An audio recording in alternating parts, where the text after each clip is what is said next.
she back there. Oh. Oh, no, I saw it already.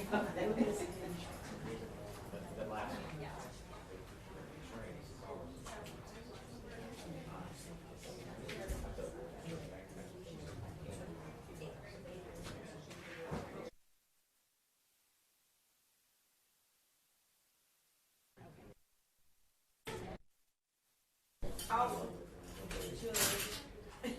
Everybody's here.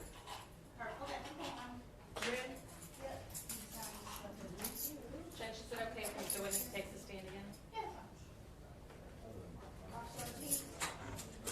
Yes, yes, Your Honor.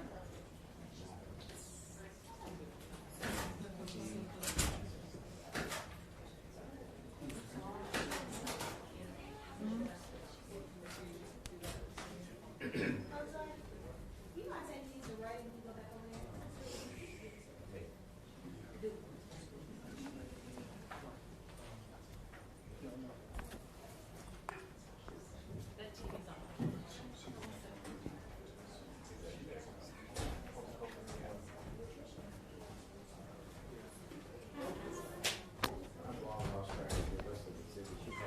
They're all in. Well, they keep me. I know. Whatever I got it. you do with them, good luck. Sometimes they're here, sometimes I don't know where they're at. We pretty admitted everything. I got it. Pretty good. I got it. That's the other thing I realized.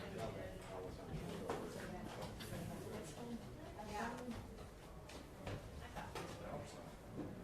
Ms. Shackelford, how are you today? How are you doing, Judge? Well, you talked to Ms. Richardson about that raise I recommended? No, I thought this was Walker. All right. All rise.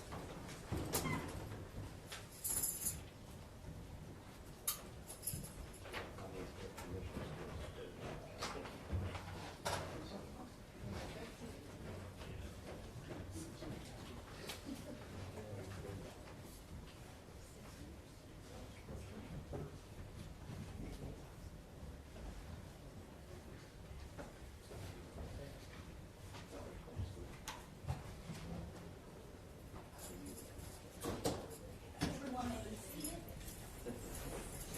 Good morning, ladies and gentlemen. We are going to pick up where we left off yesterday. When we recessed for the day, we had Officer Ortiz on the stand. She was in the middle of direct examination from the state. Let the record reflect that the same witness, Ms. Ortiz, or Officer Ortiz, that was on the stand yesterday is still on the stand this morning. You are still under oath. Proceed with your raising. Thank you, Your Honor. Yesterday, we ended showing the jury the pictures from the crime scene, the fired cartridge casings, and the projectiles and the bullets. Yes. Okay. May I approach the witness, Your Honor? You may make this order necessary to develop the testimony. I'm showing you what's already been marked as states 326 and all the evidence that it contains. I'm showing you states 354 and the contents of that bag, and states 360 and the contents of this bag. Are these the states 326? Does this contain all the fired cartridge casings that you collected from Texaco? Yes. In states 360, that's a projectile from the store. Yes. Okay, but you didn't collect that one. No. Who collected that? Forensic investigator Hernandez. Okay, and then in states 354, these are projectiles collected from the crime scene as well, Yes. and you did collect these. Yes. Okay, and you collect them. You individually wrap fired cartridge casings Yes. along with the projectiles. Yes. You seal them. You submit them to your property room for further analysis if there is to be any further analysis. Yes.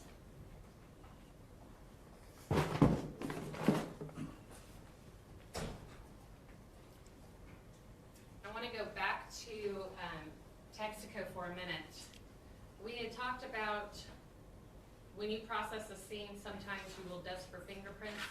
Yes. Was that done at the Texaco store? Yes. What was dusted for fingerprints? The front entrance doorway, door frame, and interior and exterior of the door.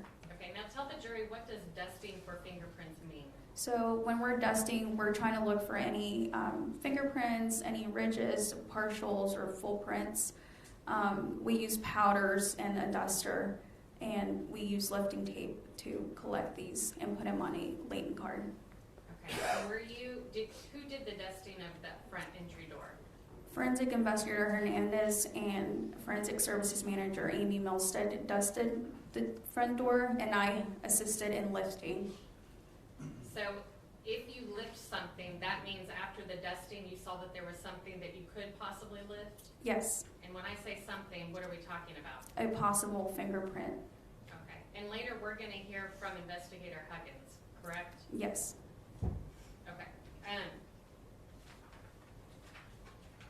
Did you analyze the fingerprints?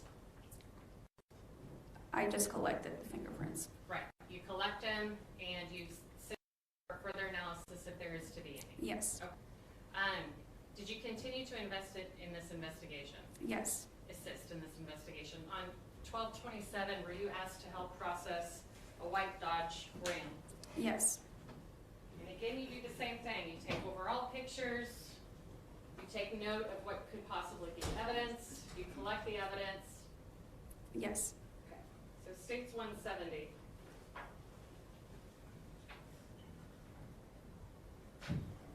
What are we looking at here? It's a white Dodge Ram. And is that when the Dodge Ram comes to the police department? Yes, It states 171. it's the rear of the truck with the license plate. States 172. The right passenger side of the Dodge Ram. The driver's side of the inside of the Dodge Ram. And that's on states 173. Yes, States 174. the rear of the driver door side.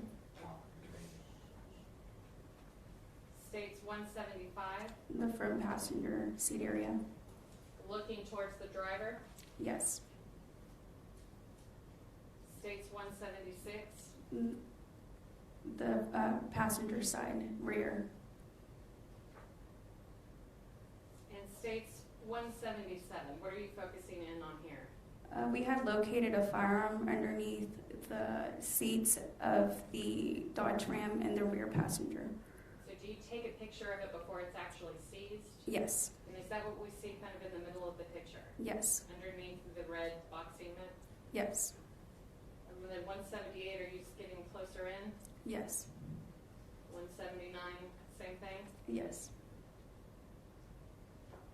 180, oops. Did you lift the seat up to get a better view? Detective Duncan lifted the seat up. And 181? Yes. 182.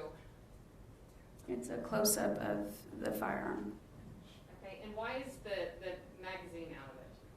We wanted to secure the firearms for safety.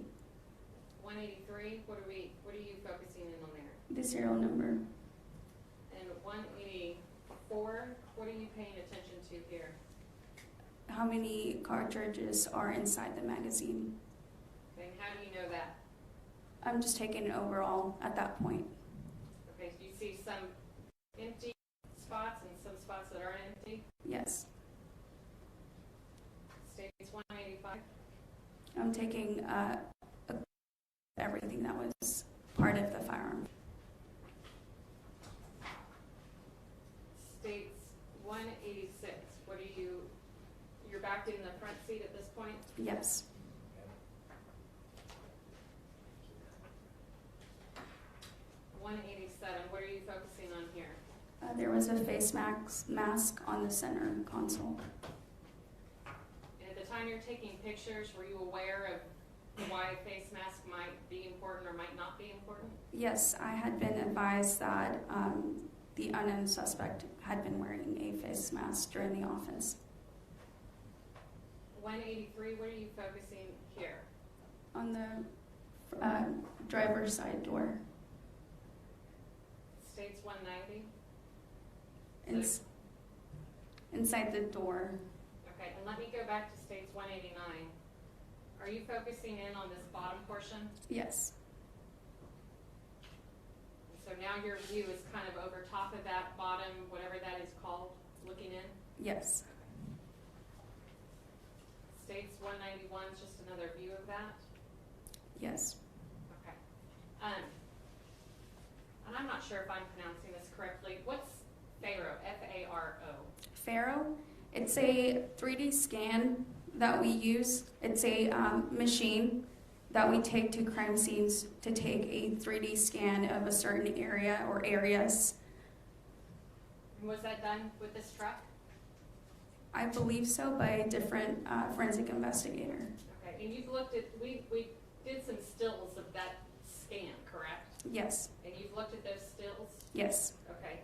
Your Honor, and I apologize, I did not ask to publish those pictures. Well, that's fine, in 3 minutes. Okay, and now I'm publishing states 192 to 197. Right, you may. States 192, is that a still from that scan? Yes. And that's just looking at the interior of the cab of that truck? Yes. States 193, just another view. Yes. States 194, looking over at the passenger. Yes. States 195, kind of includes the back seat. Yes. 196, more to the back seat. Yes. And states 197, includes the console in between the driver and the passenger. Yes. After you, the gun that was seized from, it was seized, is that correct? Yes.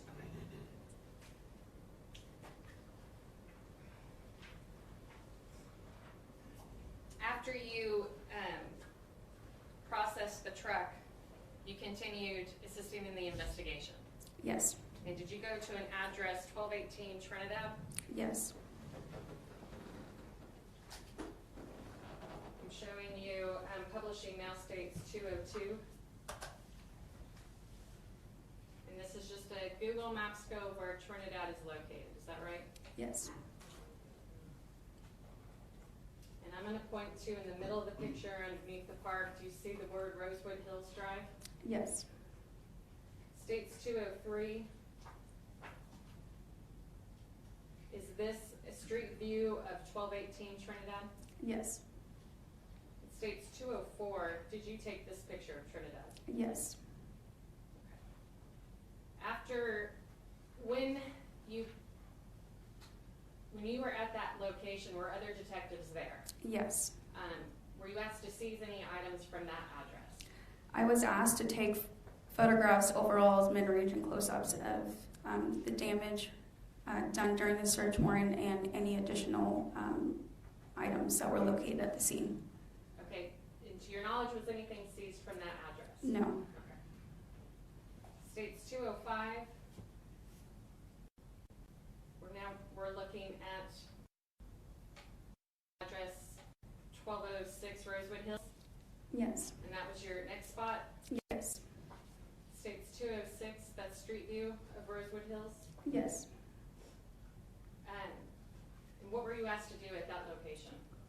I was asked to photograph on the first floor, a bedroom.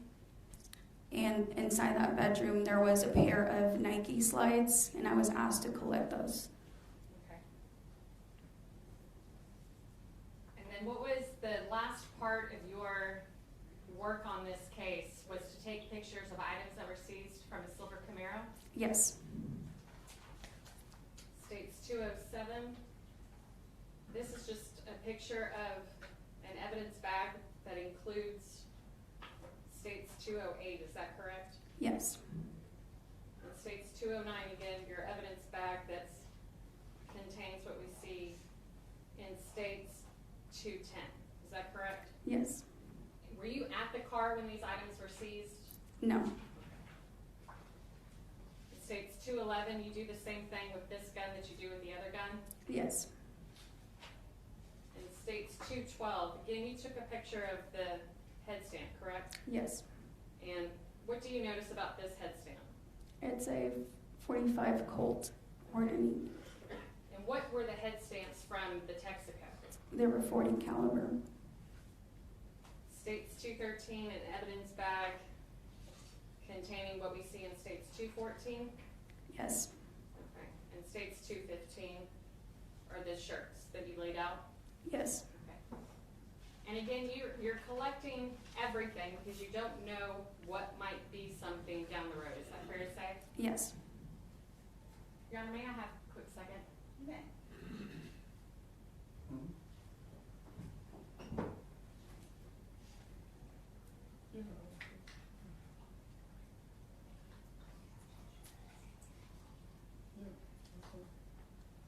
The fired cartridge casings that you collected from the crime scene, did you take a swab of all the I guess the head stamps that we saw? Yes. Okay, and why do you do that? I go ahead and swab the head stamps in case for further analysis, if needed, to see if there is possible DNA. Okay.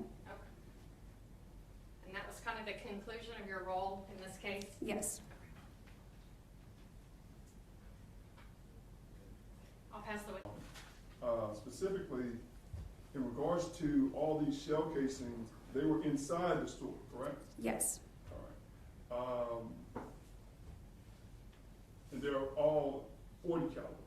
Yes. The firearm that you found in that white truck that they showed the jury is a .45, correct? Yes. And you can't tell the members of the jury how long that .45 was in that truck, can you? No. In fact, whether whoever owns the .45 and owns that truck got it for Christmas, which was the day before this shooting, you have no idea, right? I have no idea. Specifically, you're not here to testify that on the night of this shooting that firearm was in that truck, are you? No. You just know that the next day,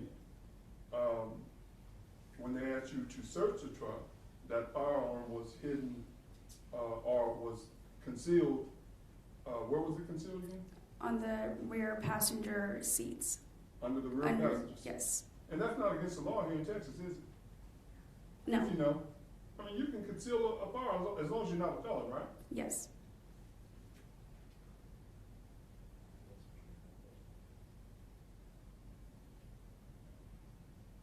And just so the members of the jury are clear, you check the driver's side, you check the passenger front side, right?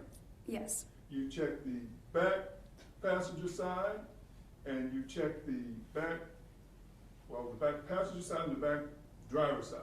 Yes. All right, did I get all the sides? Yes. Okay. Specifically, in regards to all these shell casings, all these evidence that was found inside that store related to whatever .40 caliber weapon fired those fired shell casings, you didn't find anything in that truck that connects to those shell casings, did you? I sent the firearm and the cartridge casings to the lab for further testing since I'm not a firearms expert. So is that no? Tell me No. what you did. Let me rephrase the question. You searched, y'all took pictures of that truck, right? Yes. When you went out to the location, the Texaco, y'all collected all those fire cases, right? All those fire cartridge cases, right? Yes. Then y'all that next morning, or the next day, whatever, because it's the next day, right? The next night, yes. The next night, y'all go out and y'all search that truck, right? Yes. And when y'all search that truck, you're looking, hoping you're going to find evidence that connects those fire casings to that truck, right? Yes. You didn't find anything, did you? I'm saying in reference to the fire cartridge casing. Did you find any of these casings in that truck? Not the casings, no. Well, what did you find in the truck? I collected face mask and a .45 caliber firearm. But you can't tell the members of the jury that the face mask that you collected from that truck was the same face mask that was used in this offense, can you? No. And you're not trying to infer that, are you? No. So specifically, what did you find that would connect, as far as these fire cartridge cases, as far as the offense, the shooting, that would connect that truck to those fire casings? I just collected the firearm, and again, I send that to the lab to get tested with the casing since I'm not a firearms expert. Okay, all right, I'll leave you alone. Because you're saying that's not your job, right? I'm not qualified for that. But you did the search. It's a different job.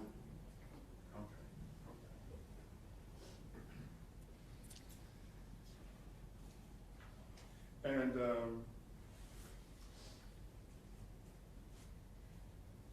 because you told the members of the jury that you swab when you swab it, right? You take a sample from the fire cartridge casings, right? Yes, Hoping that you're going to be able to get DNA evidence, or sometimes y'all can try to fingerprint them, hoping you're going to try to get some evidence that will connect someone to that fire cartridge casing, correct? yes, Which would also potentially connect them to the offense, right? yes. But in this case, y'all weren't able to do that, were you? I don't know. That's not your job. Okay, I'll move on. But you do know that y'all tried, right? Yes, Okay.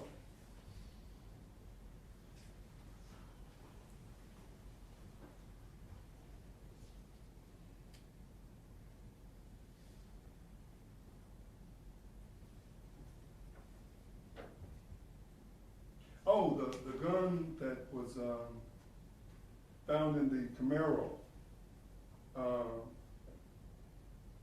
Again, you don't know how long that little gun was in there, do you? no, You don't know who put it in there, do you? no, As far as you know, it has absolutely nothing to do with this offense, does it? yes, The 45 projectile, because the bullet, explain to them the difference between the bullet and the fire cartridge case, just for the record. So the cartridge casings that I collected from the scene were a 40 caliber. The ones from the Camaro was a 45 caliber. Okay, but what I'm getting at is the one that 45 caliber you collected, it wasn't fired, what? No, It's a bullet. It's a Well, cartridge. commonly referred to as a bullet, right? possibly. Okay. And I'm not trying to be funny, I'm just trying to make sure they understand that wasn't a fired cartridge casing. It was not. All right, it's different from the casings that you found at the Texaco Yes, that had actually been, fired from a weapon. yes. Okay. And what was the other little gun? Do you remember? Once she showed you, just if you remember. You don't I remember. don't recall. Okay.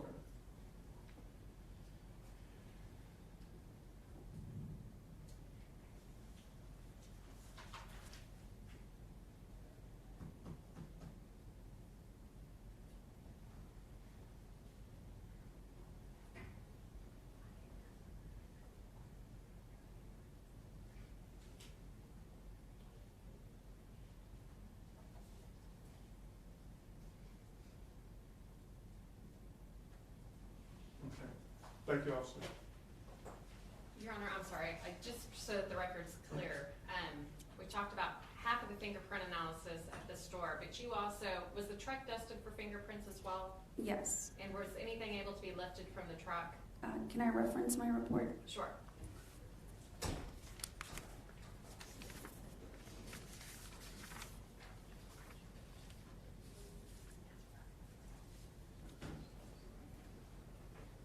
Yes, lane prints were enhanced from the vehicle. Right, but you didn't analyze those prints, correct? No, We're gonna hear from Investigator Huggins, who did the analysis. yes. Okay, thank you. Thank you, Your Honor. Anything further, Mr. Ayers? No, ma'am, Your Honor. Thank you, ma'am. Thank you, officer. You can step down, you're free to go. Any further, said the state? State calls Investigator Huggins.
please introduce yourself to the jury and spell your full name?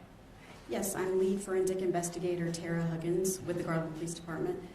How long have you been with the Garland Police Department? 21 years. What is your position at the Garland Police Department? I am a lead forensic investigator. Okay, so explain to that jury what that means. I respond to various crime scenes throughout the city. I photograph those scenes, locate, mark, and document evidence.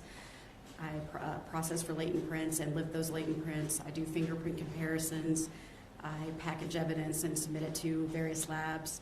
And I complete detailed reports and provide testimony.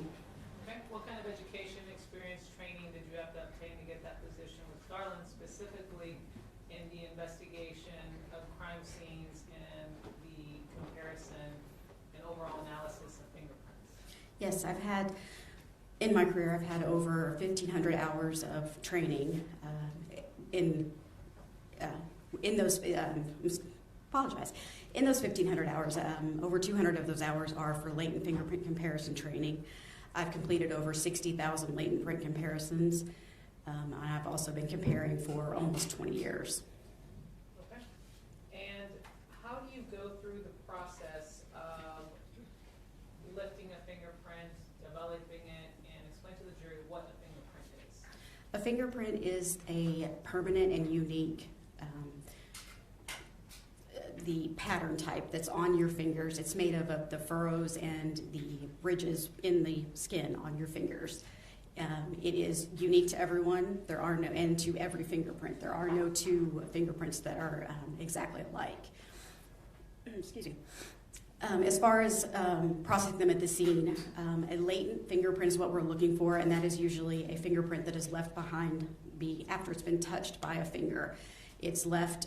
It leaves a impression of your fingerprint because of the oils and sweat in your skin.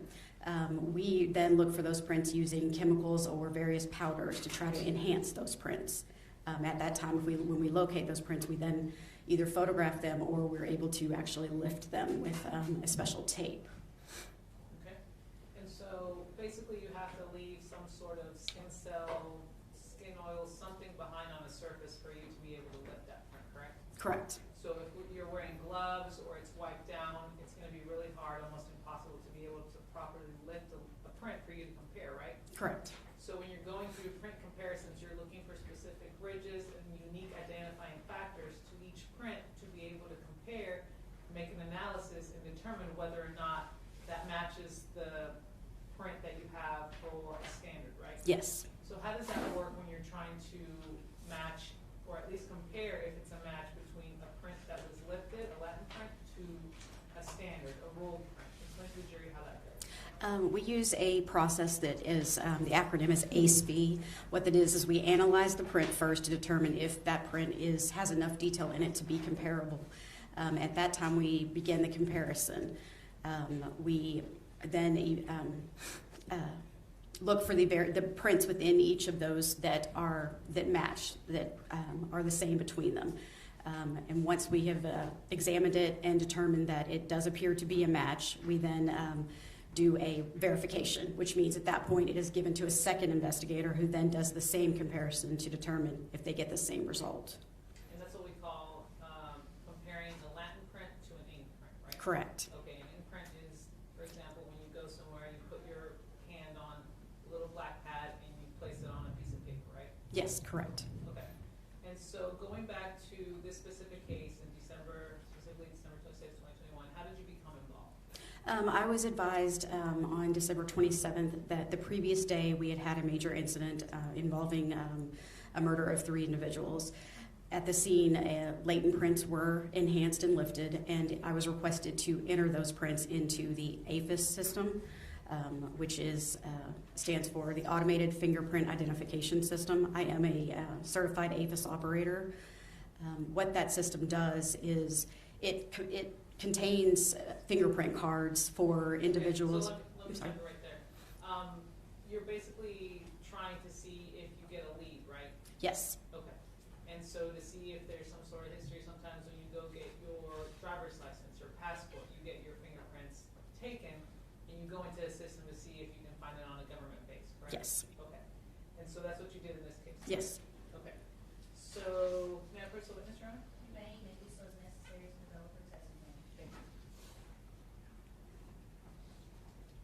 showing you what's been pre-marked and pre-admitted, State's Exhibit 216. What is this?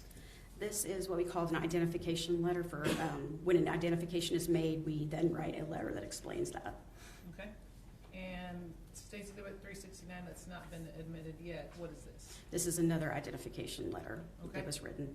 And this is basically your report that you narrow down your findings after your comparisons. Yes. Okay, so 216, is this yours specifically that you did? Yes, this is mine. Who double checks your work? It is given to another examiner that is able to compare latent prints. In this case, it was investigator Hillary Cordova. What is her role at the Garland Police Department? She is a lead forensic investigator as well. Okay, so she has your title and your experience, and basically she does what you do, but two of you guys in the same department. Yes, correct. State's Exhibit 369, we see your name on here as well and your signature, correct? Yes. What is this? This is a separate identification letter that was completed. Hillary Cordova did the initial comparison, and then I did the verification on it. Okay, so you also touched the work and you made sure that it was accurate and complete and you signed off on it. Correct. We're essentially doing the same comparison. Okay.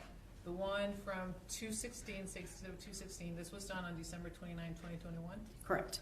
And the one from State's Exhibit 369, this was done on January 17, 2022? Yes, this is when the letter was written. Okay.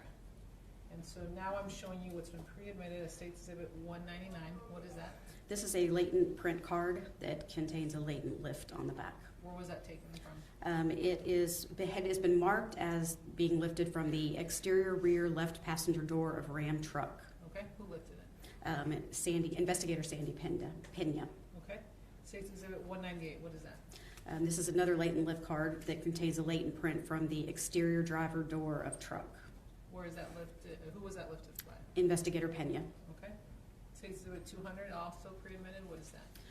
This is a latent lift from the interior front passenger door frame of a Ram truck, and it was by Investigator Pena. State's Exhibit 201? This was a latent lift from the exterior driver door of Ram truck, also lifted by Investigator Pena. Okay. And so going to State's Exhibit 220, what is this? This is a real fingerprint card for Richard Acosta Jr. Okay. And who did that? This was done during an arrest, it appears, Okay. by the Garland jail. Okay. For this offense, correct? Yes, it is. Okay. So when he was arrested for this offense, you guys went ahead and took his fingerprints for comparison. That is correct. Okay. And how does this work when someone is being rolled for fingerprints while they're? It's done digitally in the Garland Police Department jail. When they're brought in, they are fingerprinted, and a staff member in the jail actually does their prints and takes them to the system, and they are then transmitted to DPS, and then a copy can be printed out. Okay. So these have already been pre-admitted and pre-entered. So now we're referring to 369, which is the report that we referenced for January 17, 2022. At this time, Your Honor, we'd offer it for all purposes. Somebody give exhibit number again. 369.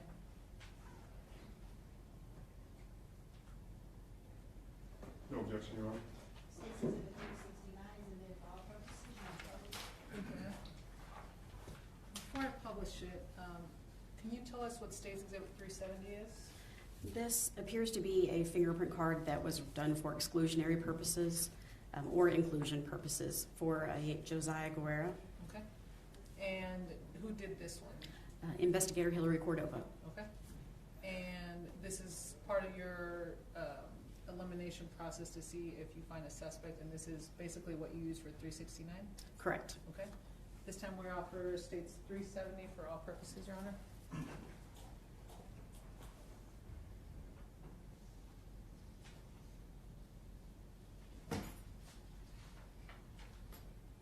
No objection, Your Honor. State's Exhibit 370 is admitted for all purposes. And finally, in preparation for basically doing your case, what are we looking at in 384 and 385? Once an identification is made, we will create what's called a identification chart, and these are charts to show the points that the matching points we found between the two prints, and these are both for prints that were identified to Abel Acosta. Okay. So State's Exhibit 384 and 385 basically show the unique identifying factors for each ridge on the fingerprint that you're trying to compare to see if it's a match, right? Correct, between the print that was lifted from the scene and the actual known print for the individual. Okay, so this is a little bit easier way for you to explain what the little points that you saw that you believe, based on your training experience, were a match to the latent print and the ink print. Yes, This time, Your Honor, and you created this chart? I did. Okay. Read off State's Exhibit 384 and 385 for all purposes. I'm sorry, I couldn't hear you say the numbers. 384 and 385.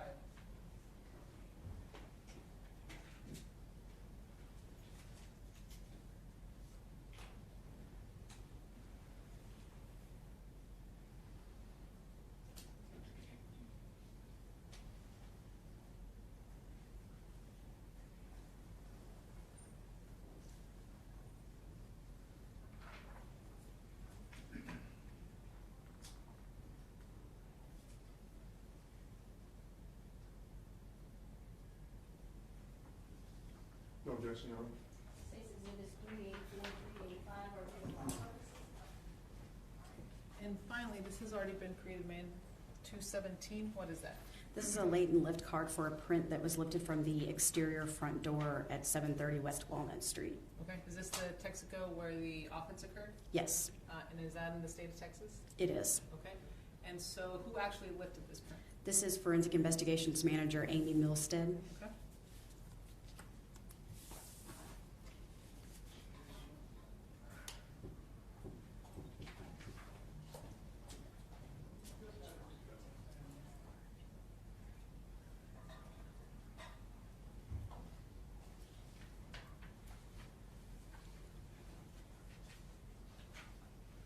Permission to publish, Your Honor? You may.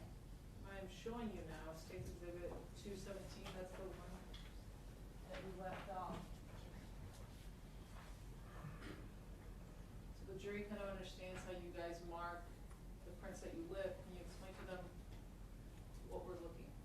Yes, this side of the card is the identifying information of the offense, or, excuse me, when and where it was lifted. So it just shows you the pertinent information, and then there's a diagram to show you where specifically it was lifted from that object.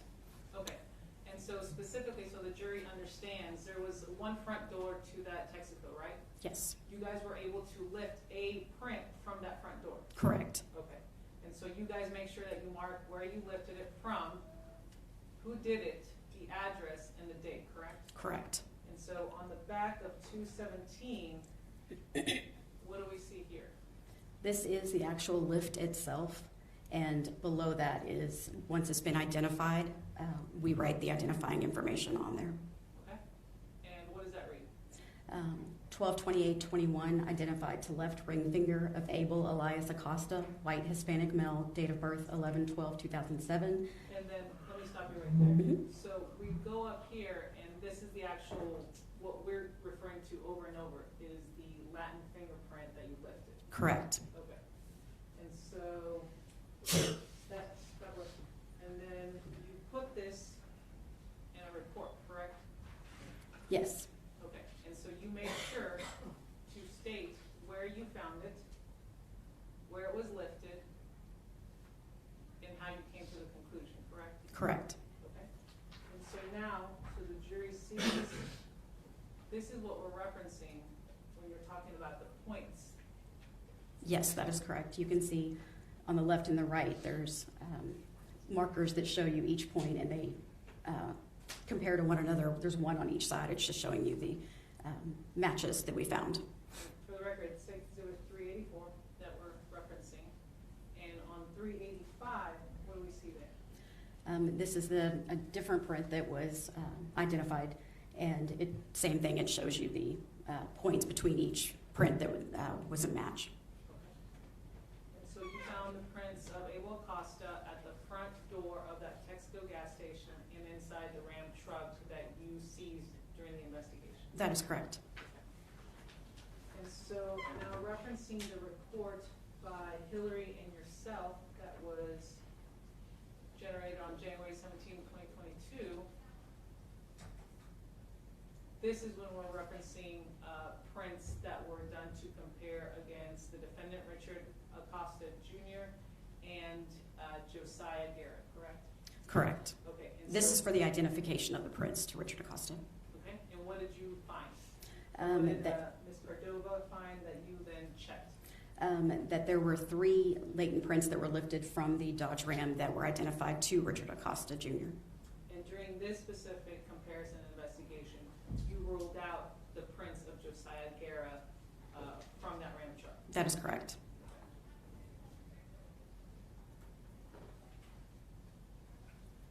Pass the witness.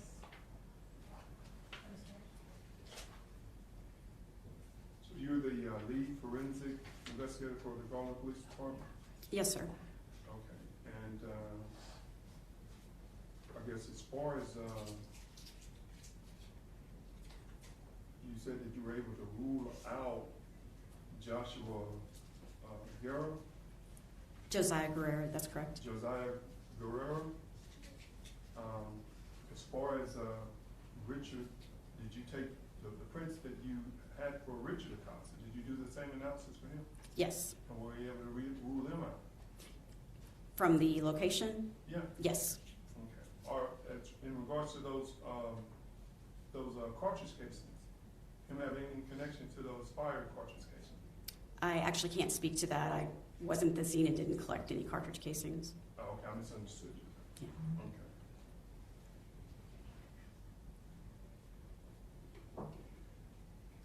And just so the members of the jury are clear, the fingerprints that you guys took from Josiah were taken because initially he was a suspect, correct? I believe that that's my understanding.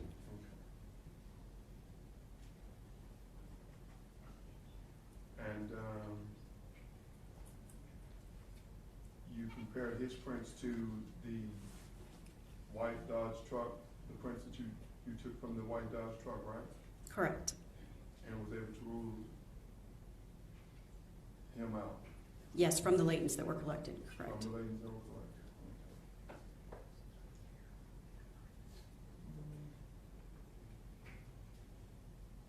That's all I have. Thank you. Anything further to say? Briefly, Your Honor. Touching specifically, Investigator Huggins, on a fired cartridge casing. Explain to the jury one more time, what is a fired cartridge casing? That is the housing for a bullet. It is what is ejected from the firearm when a bullet is fired. It is ejected from the weapon. Okay, so it goes through the weapon, goes through the gunpowder, goes through the barrel, is ejected, possibly goes through an object, a human being, a truck, anything, and then it's left behind at the crime scene, and you collect it as part of your investigation. Correct. How likely is it that you would be able to lift a Latin fingerprint that you would be able to compare it to something else to? It is incredibly rare. In my 21 years, we've never been able to get a comparable latent print from a fired cartridge casing due to, as you said, all of the process that it goes through and the intense heat that the cartridge goes through. It's very unlikely.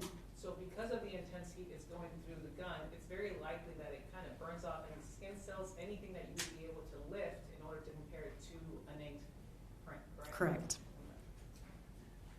No further questions. But we do it anyway, don't we? I'm sorry. We make those analyses anyway, don't we? We do it. Even though we know it's unlikely, right? Correct. Because if you're gonna say that someone handled a cartridge casing or is connected to a cartridge casing, the state has to prove it, right? Correct. And the more evidence they have to prove it, the more it helps them with their burden, correct? I would assume so. And that's why, even though it's unlikely, because we know what their burden is, they do it anyway, don't they? Correct. Thank you, ma'am. Investigator Huggins, you can step down, you are free to go. Purpose of the statement. State calls Detective Lambert.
morning.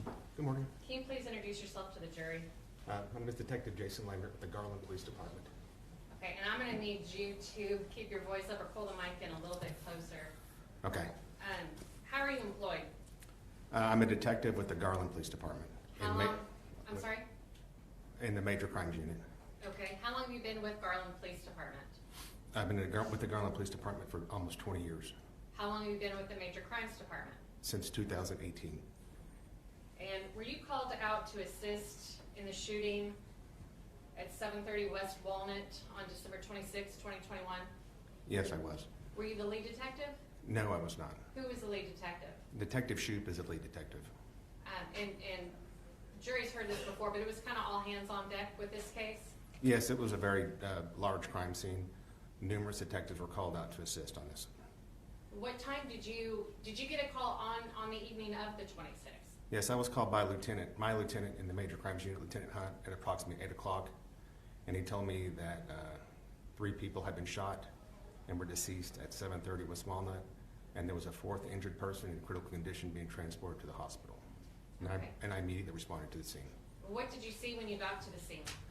So when I initially arrived in the scene, there were numerous officers, crime scene tape, trying to secure the scene. There's a crowd of people already gathering on the outside of the crime scene. I contacted one of the supervisors on scene to get a general layout of the scene. When I arrived, there were still people inside the crime scene. So the first thing we did was to secure the crime scene, to get the people, the witnesses that were still in the front part of the store out. Okay. And after that was done, did your focus turn to the surveillance camera system? Yes. Why is that? So after the scene was secured, we determined there was a surveillance system in there, and I ended up calling Detective Godwin and Detective Lingenfelter, who are our digital media evidence detectives, and they responded to the scene and to help gather evidence from there. There were numerous cameras on the inside and outside of the location that could have captured the offense. And at the time that you were there, 8:30 at night, are you aware that there's 2 suspects? So we became aware that there were 2 suspects after we were able to pull up the video from inside the store, and we could see that there was a white truck involved, the driver, and that there was a passenger in the truck that was a shooter, and at that point we realized that we were looking for 2 people. Okay, so when you're looking for, meaning they're not identified at that point. That is correct. So you're looking for, can you see the license tag on the truck? We did not see the tag on the truck from the video. Okay, and something else that was noted at the store, the driver of the truck, you learned, had come in and made a purchase, correct? Yes, so he came in prior to the offense and made a purchase with a credit card and bought some Tylenol tablets, like a small packet of Tylenol, and used a credit card swipe to make that purchase. We later found out from watching the video that that receipt was not taken and was thrown into the top of the trash can. We later received that receipt and followed up on that in an attempt to identify who that person was. In case there was no other way of identifying that person. That is correct. How long were you at the store that night? So I arrived approximately 8:30. I left the scene about 5 o'clock in the morning on the following day, on the 27th. I'm going to go through some pictures with you from that night. They've already been admitted into evidence. Publishing states 226 through 230 at this time, Your Honor.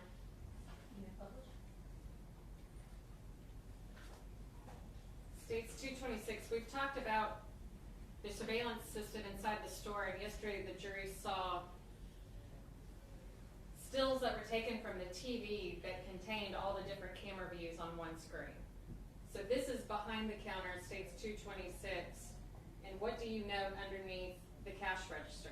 So underneath the cash register is a DVR system for the cameras on the west side of the store and the outside. the surveillance cameras from the outside of the store as well as on the inside of the store. Correct. And there was another DVR from back in the kitchen, correct? That is correct. Okay. States 227, just another view of what you saw behind the counter. Yes. And states 228, what are we looking at in states 228? So this is when the male subject came in, made a purchase. He purchased, after watching the video, realized he had purchased Tylenol, a package of Tylenol tablets. Because you were able to see where the clerk was reaching from the surveillance video. Yes, correct? you could see that the clerk reached over and opened that up and grabbed the Tylenol out and placed it on the counter for him. In states 229, you became interested in the receipt that was thrown away after watching the video for a possible way of identifying that person, correct? Yes. Okay, states 230, is that receipt that you pulled? Yes, it is. And you said you were at that scene till about 5 in the morning? Between 4:30 and 5 o'clock in the morning. What did you do after that? So after we cleared the scene, we went back to the station, had a meeting, and then me and another detective were given several addresses in an attempt to go locate this pickup truck at the crime scene. We drove to several different addresses. And were unable to locate the truck at that time. Okay, so kind of explain that to the jury. So The information, well, let me ask you the question. When you, at that time, you know you have a white Dodge Ram truck, correct? that is correct. So what do you put into the search engine or to find these possible addresses? So at that time, we had, like everybody that was available working, we had intel detectives, and they were looking at possible connections to who may have been involved in this.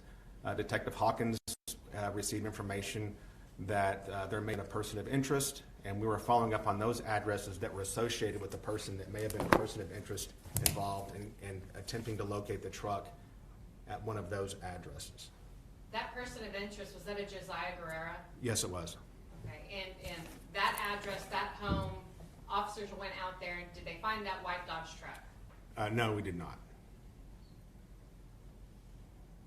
So now we are in kind of the early morning, well now daylight time of December 27th that you're working on this case. Yes. Josiah Guerrero, when does he become an initial suspect, and when is he talked to? So Josiah Guerrero becomes a suspect after Detective Hawkins gets information from a witness from the scene about an Instagram post talking about the shooting. Several detectives follow up on that, and through several different avenues, looking at social media and school records, are able to track that person down to Josiah Guerrero. And at that point, because of the statements that he made on social media, he is a person of interest / suspect at that point. And are you, even though you might be tasked with something different in the investigation, are you aware that this is happening? Yes, I am. Okay. What happens at about 5:30 that evening on the 27th? Okay, so I am notified that a person has walked into the public access area lobby of the Garland Detention Center, which is open to the public, and is wanting to talk to the Garland Police Department about the shooting. Where are you at when you received that information? When I received that information, I was either in our office or outside of one of our interview rooms. I was called. And what did you do? Myself and Detective Hawkins immediately went down and went to the front entrance of the Garland Detention Center and spoke to the subject that had walked into the front and wanted to speak to officers. Did you learn that person's name? Yes, I did. What was it? It's Richard Acosta. Do you see that person in the courtroom today? Yes, I do. Can you please point to an article of clothing that he is wearing? He's wearing a gray jacket on the far right-hand side. Looks like that whole table's wearing gray jackets. If I'm at seat number 1, this is seat number 2, 3, 4, and 5. Seat number 5 with a jacket, and a white shirt and a tie. Please let the record reflect that the witness has identified the defendant. Any objection from the defense? No objection, Your Honor. The record will so reflect.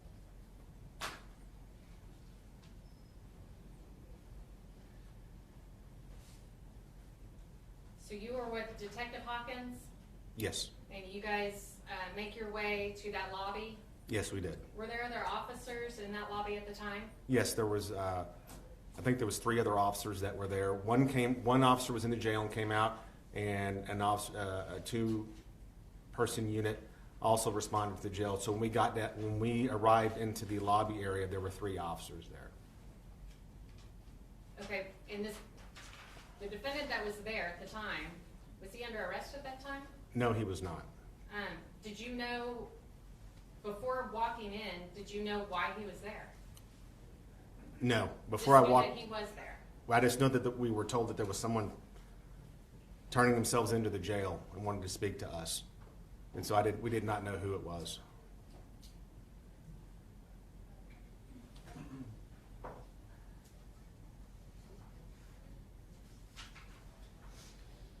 Your Honor, at this time, I'd like to publish States 231. Okay, and how long do you anticipate this lasting?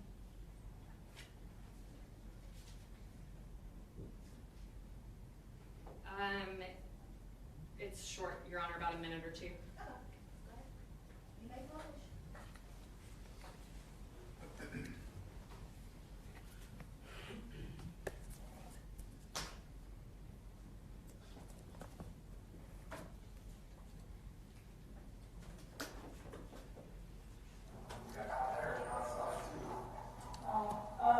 I'm going to pause it real quick. We are looking at a body cam on States at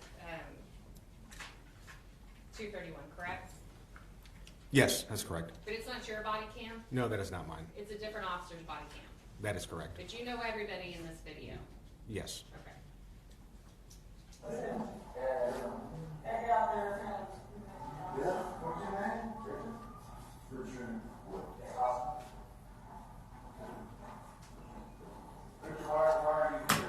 I saw this on the TV, I got you, and I'm just trying to see what's going on. Then you want to come here to talk to us? Yeah, well, that's why I'm here. How'd you get here? They brought me out because I didn't know how long this was going to take. My girlfriend. Okay, you trying to pick that truck? Yeah. You did? Yeah. We're going to start out. Okay. Why? Where's it right now? At Walmart. How's that work? And they walk out by that. Oh, Broadway there? Is he working? Where in Walmart is it located? By the tire shop. By the tire shop? Yeah. Okay. So,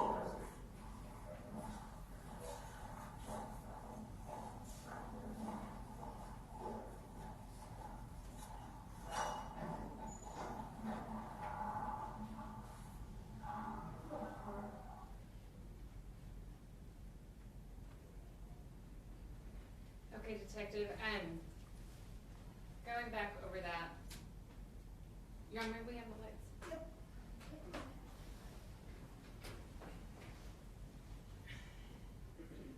He was asked about the truck, is that correct? Yes, that is correct. And where did he say the truck was located? He said it was parked at the Walmart at Broadway and I-30 at the parts area.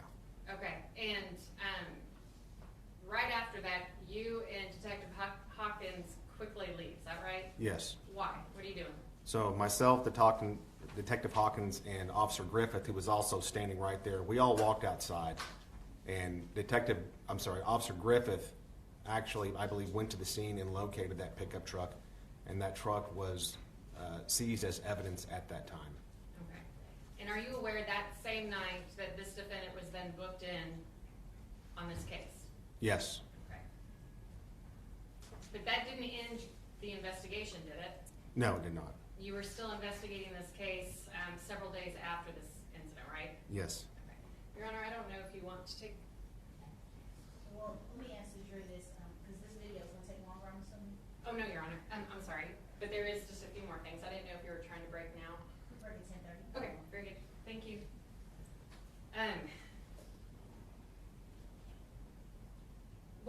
What did you guys do, I guess, a couple days after what we see in the lobby here? Regarding. Let's talk about the trash runs. Okay. Tell the jury, what is a trash run? Okay, a trash run is when we have a location of interest and officers will go and collect trash from a house when it's on the trash day that it's set out. We'll actually collect that trash, and we will go through that to see if there's any evidence of any evidence from that trash linking to a criminal offense that has occurred. I did a trash run on 2 different addresses after the office. What were those addresses? It was 1206 Rosewood Hills and 1218 Trinidad Lane. Okay, and were any items of interest pulled from 1206 Rosewood Hills? Yes. What was that? So from 1206 Rosewood Hills, there was a phone box with a phone number written on it. It was an empty phone box, and I collected that phone from the garbage that had been thrown away, and there was an actual phone number written on the side of that phone box. Why was that phone box interesting to you at this point in the investigation? So that was an address that was of interest, because that was the address where Adelaide Dean lives, and we believe that phone may have given us additional information in apprehending a second suspect, because only one arrest had been made at this time. Okay, and who did you know Adelaide Dean to be? I knew her to be the mother of Abel Acosta. I'm sorry, yes, Abel Acosta. Your Honor, may I publish states 232 through 237? You may.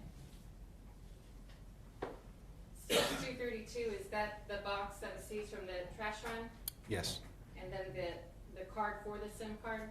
yes, States 233, you're just showing us what kind of phone that is? Is that correct? yes it is. States 234, is that the phone number that was written on the side of that box? Yes it is. And then states 235 is just the back of that box, correct? Correct. States 236, you lay it all out? Yes, And then states 237, you're bagging it for evidence, is that right? yes, States 242 and 243, these are already admitted for record purposes. You did a search warrant on that phone number from that box, correct? yes I did. And you also did a search warrant for that SIM card, right? Yes. Let's talk about Trinidad address. When that trash was pulled, was anything of interest from that address? So from Trinidad, there were several pieces of mail that had Richard Acosta's information on it, and there was a bottle of like hair dye serum that was taken from the garbage. And again, at this time, you're still in the investigation, right? You don't know what may have value later on or what might not have value later on. Is that fair to say? Yes, it is. May I publish states 238 through 241? You may. States 238, is that the hair dye? Yes, it is. Okay, and why was that of interest? On 1228, Officer Peavy was following vehicles from those 2 addresses because they were attempting to locate Abel. He followed a vehicle from one of those locations to 610 Warren and was able to observe someone having their hair colored in that residence. He called me and gave me that information, and surveillance was also set up on that house. We were attempting to locate Abel Acosta at that time. Through your investigation, that 610 Warren Street, did you learn that there was a connection with the people that lived in that home to the Acosta family? Those were, that address, I believe, is extended family members of Abel Acosta. States 239, you said you had pulled mail that was linking the 1218 Trinidad address to this defendant, is that correct? Yes. That's what we see in 239 and 240? Yes. And then again, you packaged it up in states 241? Yes.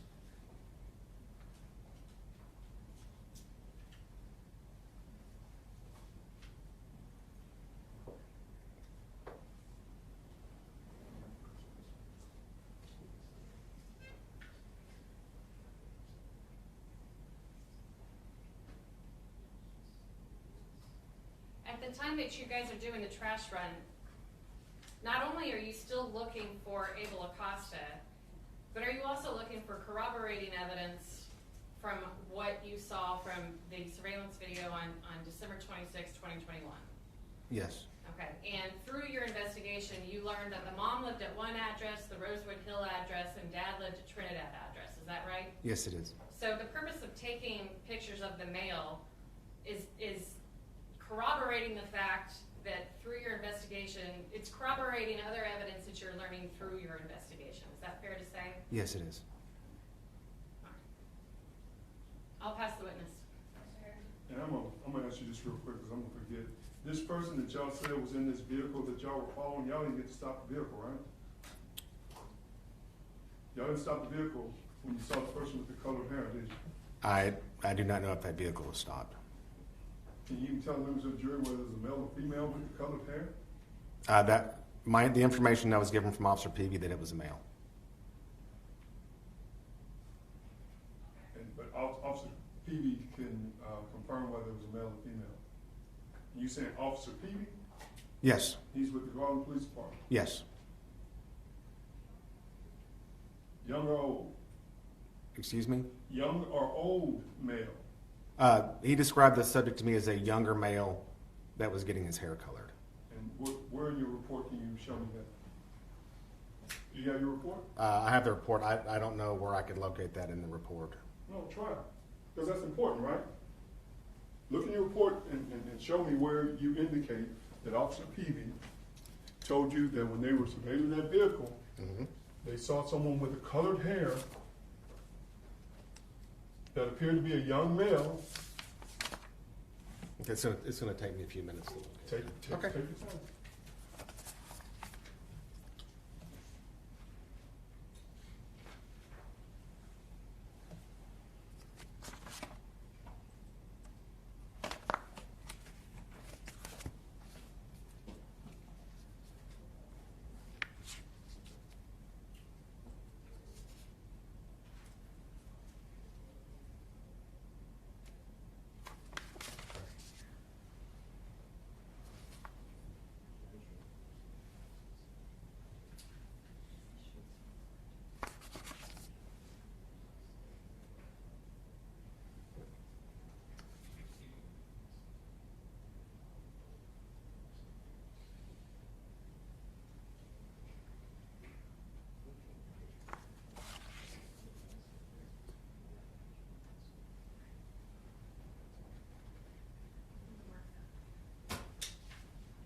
I don't know where that is specifically mentioned.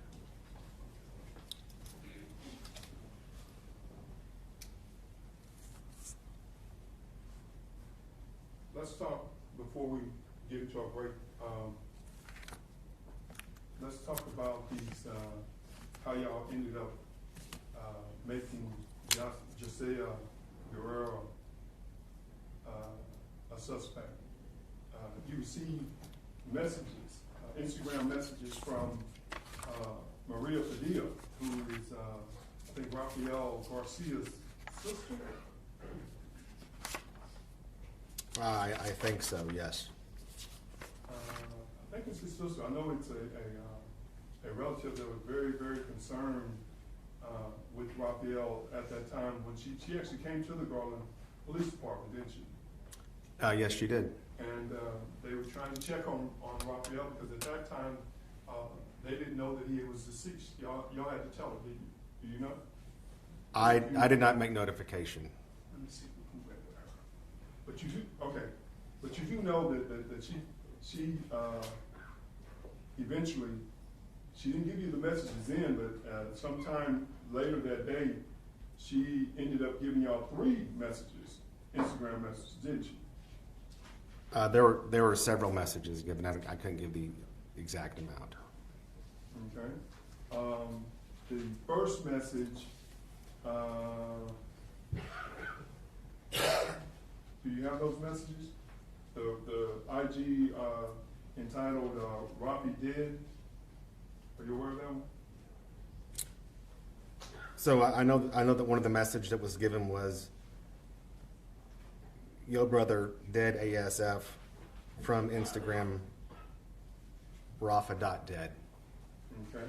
And then she later sent other text messages, 2 other text messages, didn't she? I believe so. Huh? You look at your report, tell me.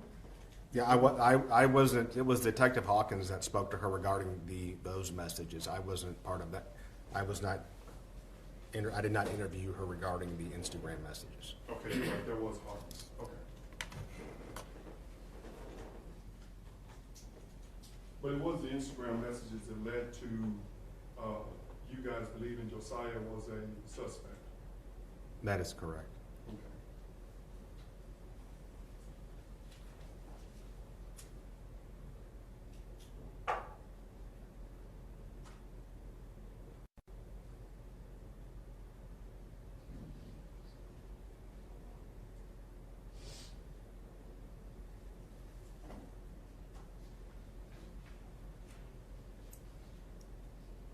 Because, and I just want to make sure I'm clear, and members of the jury are clear, when y'all are looking at these IG posts, it's referring to the shooting, right? Yes. And the Garland, and you guys believe that it could, these statements could help you determine what the motive of that shooting was, correct?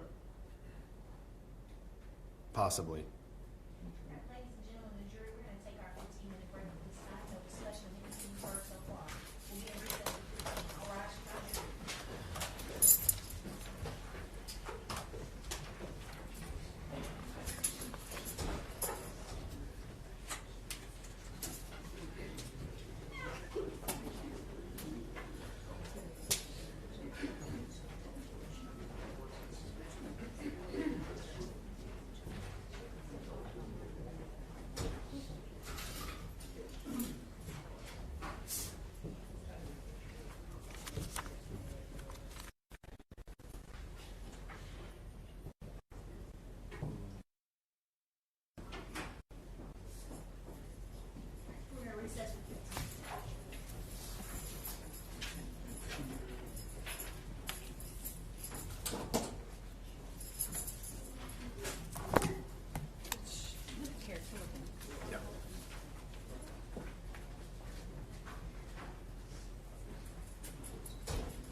know that y'all received at least 3 messages from, 3 Instagram messages from, Maria Padilla. Yeah, yes, I believe so. Okay. And I think you indicated that y'all went to the Rosewood location and the Trinidad location. Which location he lived in? Just if you remember. It was Trinidad. Okay. And y'all searched both those residences, right? Yes, search warrants were conducted at both of those addresses. And when we say search warrant, I mean SWAT comes out, right? On both times. Y'all see, call the police department SWAT unit, goes to these houses looking for Abel Acosta, right? I wasn't present for those search warrants. But you know in the report that SWAT goes to those locations, don't they? Looking for Abel Acosta. Do you know from the report? Yes. Okay. Is that a yes? SWAT Yeah. goes to both of those locations? So, I was not present, so I don't know if SWAT was present for those searches. well, can you look at your report and tell me if it indicates that SWAT went to those locations, sir?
Sir, and I know you're not the lead detective, but in reference to the reports, if you look at the top of the narrative on page 55, I think it makes reference to search warrants that were issued on that 1206 Rosewood Hills and 1218 Trinidad.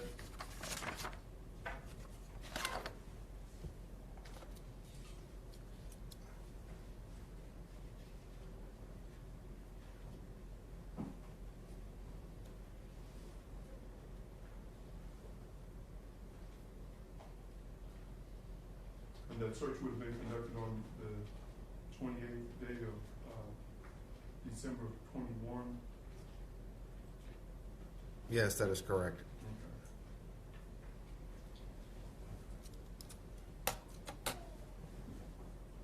But I think as you indicated, you weren't a part of that, right? You weren't a part of that search? No, it was not. Okay.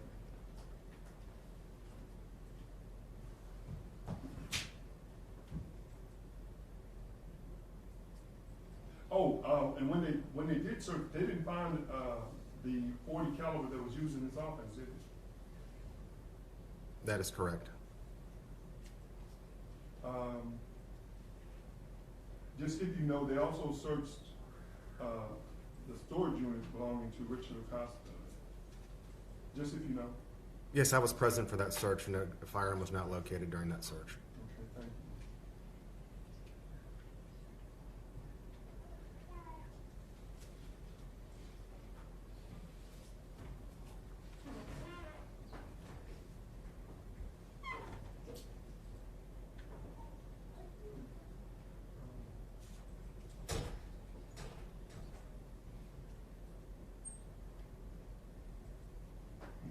And, I mean, you are a part, I mean, I understand that you're not the lead investigator, but you were assisting in not only locating the shooter of this offense, but trying to determine what his motives were, weren't you? Yes. Your Honor, I'm going to object to relevance at this point.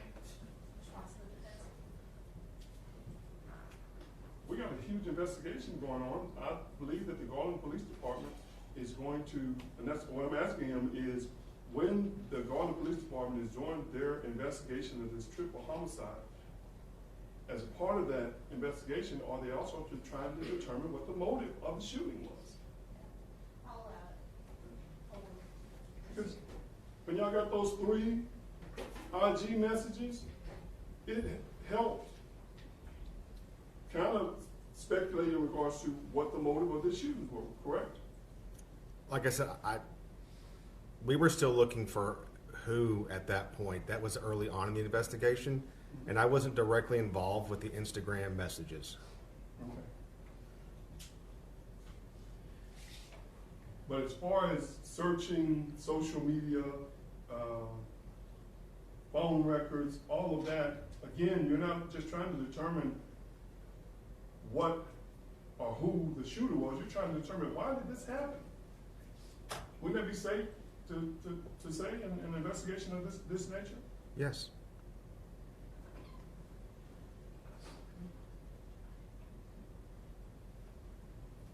Thank you, sir. Anything further to say? Briefly, Your Honor. Proceed. You stated before with the jury that there were multiple detectives assisting the lead detective, Detective Shute. Is that correct? Yes, that is correct. And is information being shared and given? Well, tell the jury, how is information being given to Detective Shute? So, in what forms? We're getting phone calls. We are at this point. Early on in the investigation. We're working 24/7. We have not stopped working. And at a certain point, they have to cycle detectives in and out because it is ongoing. And at a certain point, so the first group of detectives were actually sent home late on the 27th. And on the 28th, search warrants were conducted by other detectives in the major crimes capers unit to collect evidence, because at a certain point they have to stop and send us home because we were working like 30 hours. So at that point I was still receiving phone calls, and if I received pertinent information, I'd relay it to Detective Shute and whoever was working at that time. Okay, so you may not memorialize or type up every phone call that you received, every bit of information you received. Is that fair to say? Yes, it is. But you transfer, you give that, you communicate that information to Detective Shute. Yes. And he is the lead detective. Yes, he is. And there is a report from this investigation. Yes. So if the information about what Officer Peavy observed was relayed to Detective Shoup, it might have been Detective Shoup that memorialized that information. Is that fair to say? Yes. Nothing else? Thank you. Mr. Harrison, anything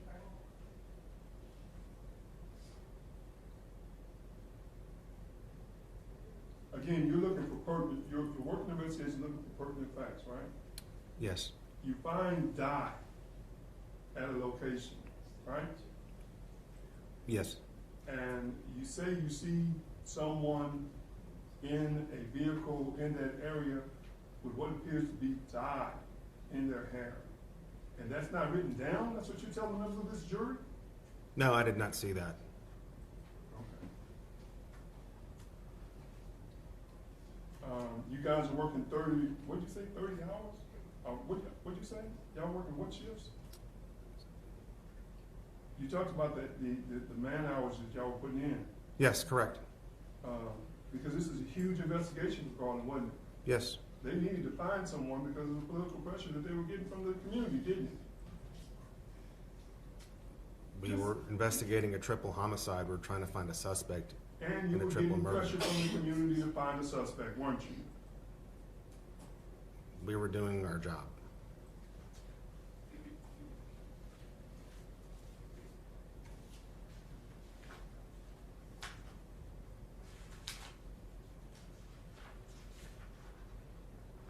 So you're saying you weren't getting pressure from the community?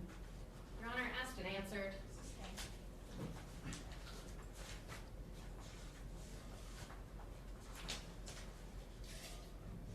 Give me 1 second, Carl.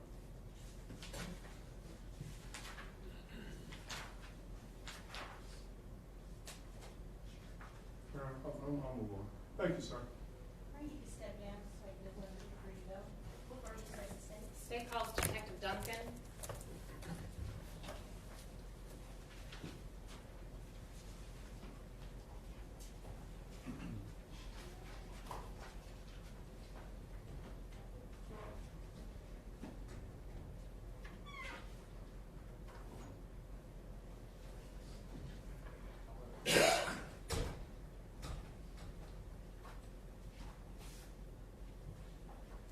Detective Duncan, you can come on up to the witness stand.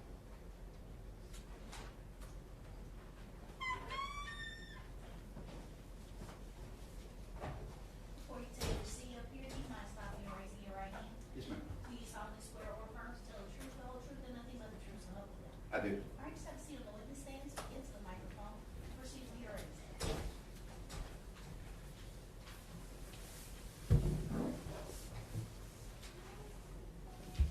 Good morning. Good morning. Can I get you to introduce yourself to the jury, please? Robert Duncan. Actually just retired as of January of this year. Before that, I was a Garland police officer for the last 27 years. 4 years before that, I was a police officer in Leon Valley. It's a small suburb just outside San Antonio. Okay, and how many years at Garland did you say? 27. Thank you for your service. Thank you. How's retirement going? So far I got COVID the first week I was out, so you know, it is what it is. All right, well, let's get to it. Were you called to assist in an investigation on December 26, 2021? It was December 27th, I think, is when I've got the When information you on. got called in? Yes. In regards to the shooting that took place the night before? Yes. Okay. You weren't the lead detective. No, ma'am, I was not. You were one of the assisting detectives. Yes. And what were you called in to assist with initially? I was assisting on doing a search of a vehicle pursuant to a search warrant. What kind of vehicle? It was a 2018 white Ram 4-door pickup truck. Okay, and before you get involved in the search of the truck, are you aware of why that truck may or may not be important in this case? Yes, ma'am. Our unit's pretty small, so anytime a major case comes out, even if you're not lead detective on it, you're still kind of getting caught up and kind of refreshing yourself with what's going on the case. Okay, and what did you know about that truck at that time? That it was used in the offense where 3 people were murdered, and that had seen on video leaving the location. I actually observed part of that video as well.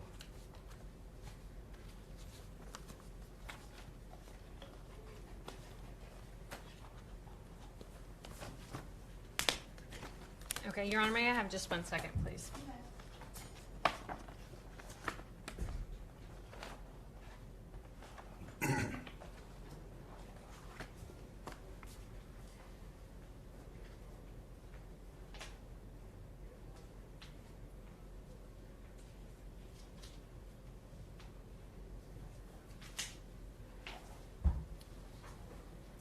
Okay, and I'm sorry, I apologize. I was digging into evidence. What was your last answer?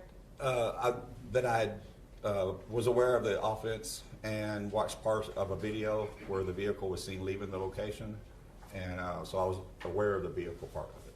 Okay, and Your Honor, I'm going to show now what's been marked as State's Exhibit 254. It's already been admitted into evidence.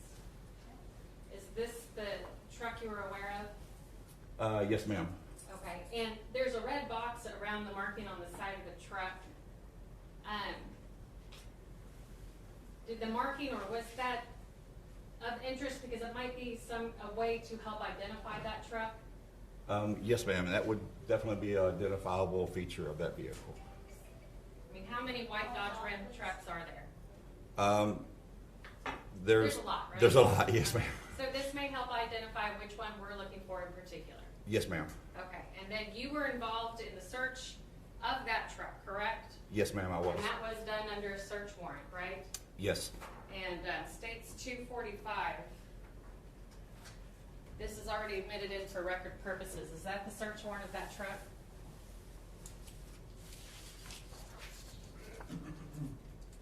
Yes, ma'am.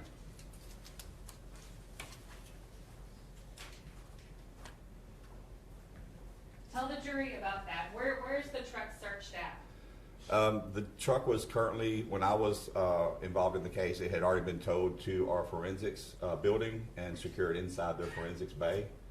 That's where I first came in contact with the vehicle. Okay, and are you aware of when the truck was seized? My understanding was the day before or early that morning of the day that I received the search warrant on it. Okay, so let's put dates to that. Okay. If I think you were called in on December 28th? Yes, that's when I conducted the search on the vehicle, was the 28th. Okay. My understanding was that the vehicle was impounded on the 27th. Okay. And when you saw the truck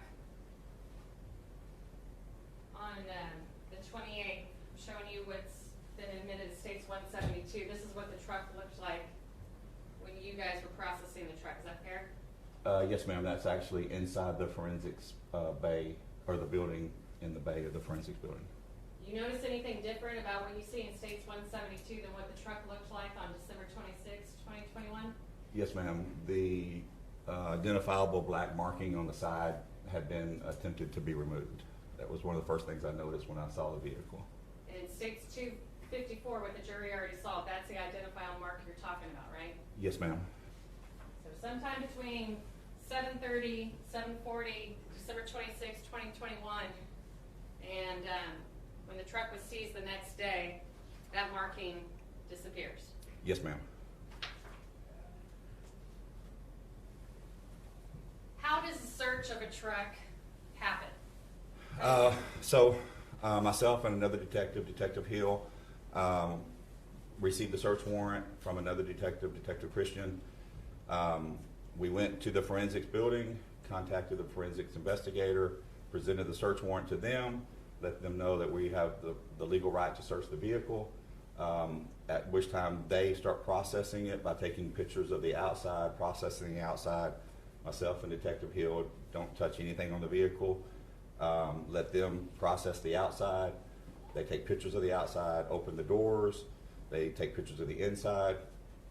Before myself or any other detective actually touches anything, of course we put gloves on so that we don't contaminate any evidence that might be on the vehicle.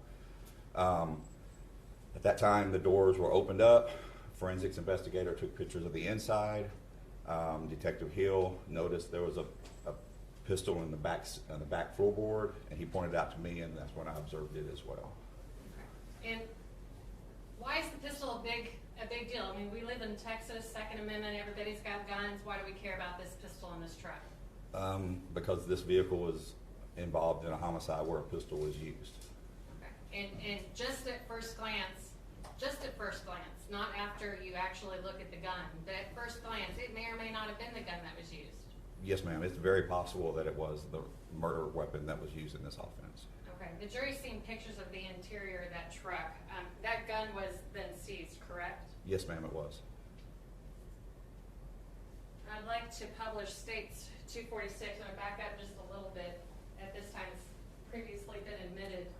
It's Texas Department of Motor Vehicles showing the owner of that truck. You see that to be Richard Acosta? Yes, ma'am. The address of 1218 Trinidad? Yes, ma'am.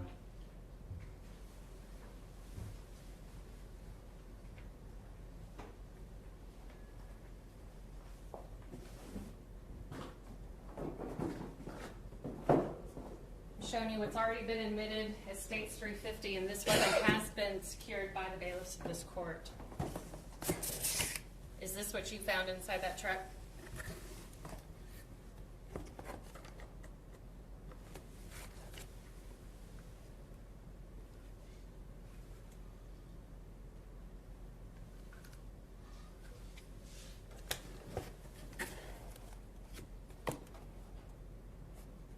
Yes, ma'am, it is the same weapon. May I publish, Your Honor?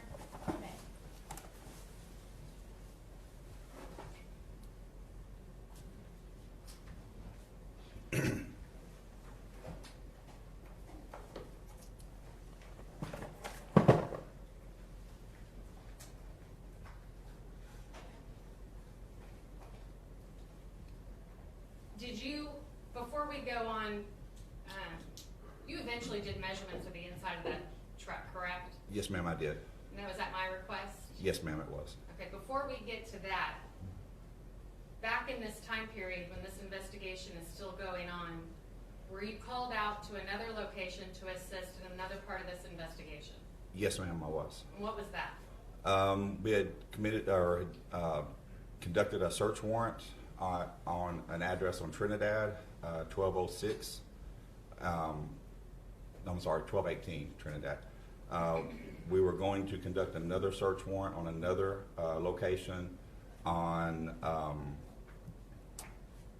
Rosewood Hills, 1206 Rosewood Hills. But before we got finished with the first one en route to the second one, we were notified that a vehicle leaving that location had been stopped, and they requested myself and another detective, Detective Hammett, to arrive at that location. And when you did, who did you come in contact? Who was the driver of that car? We were told and later identified by her to be Adeline Dean. I'm not sure if I'm pronouncing the first name exactly correctly. And who did you learn her to be? How is she involved, I guess, in this case? She is the mother of Abel Acosta and I guess, maybe ex-wife or some kind of personal relationship between Richard Acosta with her. Okay. They're the mother and father of Abel. Was her car searched? Yes, sir. Oh, yes, ma'am, it was. Sorry. Yes, it was. Did she also have a cell phone on her that evening? Yes. And was that cell phone seized? Yes, ma'am. Along with the other items that were seized in the car? Yes, ma'am, it was. And one of those items in the car, was that also a firearm? Yes, ma'am. Showing you States 347, it's already been admitted into evidence along with 348, 349. Do you recognize that? And this has also been secured by the court's bailiffs. Yes, ma'am. This is the pistol I recovered from Miss Dean's vehicle. Do you remember where in her vehicle it was recovered? Yes, ma'am. It was pushed down in between the center console and the front passenger seat, kind of where the seat cushion is. It was pushed down into that area. May I publish, Your Honor? You may. Were you aware of the fired cartridge casings that were recovered from the Texaco? No, ma'am, not at the time. Did you become aware of them in your investigation? Yes, later on, the lead detective advised me what caliber weapon was the shell casings that they recovered from the scene. And what was that? 40 caliber shell Okay. casings. And states 347, the gun that was recovered from Adelaide Dean's car, what caliber is that? It's actually 2 calibers. It's a breech action. The top one is a 45 caliber pistol round, and the bottom is a 410, like a shotgun shell round. And that's different than the fired cartridge casings that were from the Texaco. Yes, ma'am. Those were 40 caliber. These were 45 and 410. And the gun that was seized from the defendant's truck, states 350, what caliber did you notice that to be? That's a 45 caliber as well. Again, different than the 40 caliber fired cartridge casings at the scene. Yes, ma'am.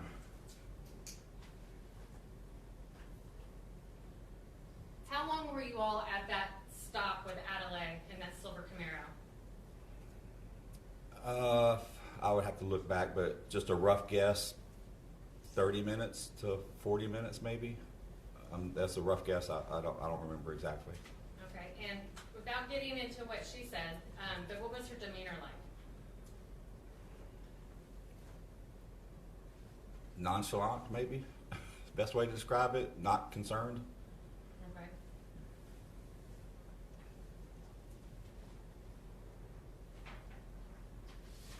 The phone.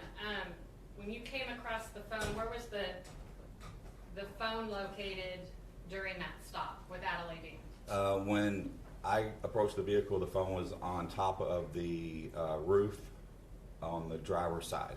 Okay. Was a search warrant done on that phone? Yes, ma'am. This has been admitted already for record purposes. The state's 244. Is that search warrant?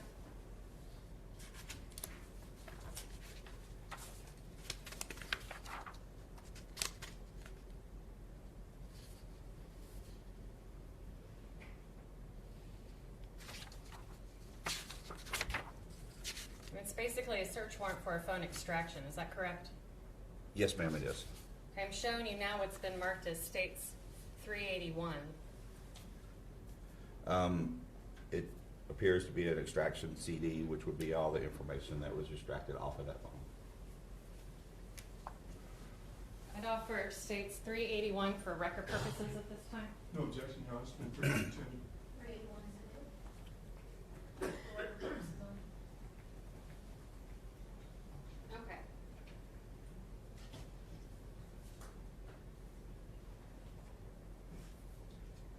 I'm going to put on the big screen states 192. You were aware that they did a Faro 3D imaging of the interior of that truck?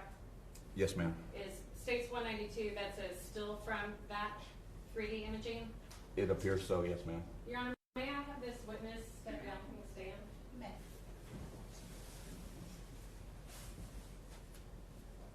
I had you do some measurements, is that correct? Yes, ma'am. I might get you to help me.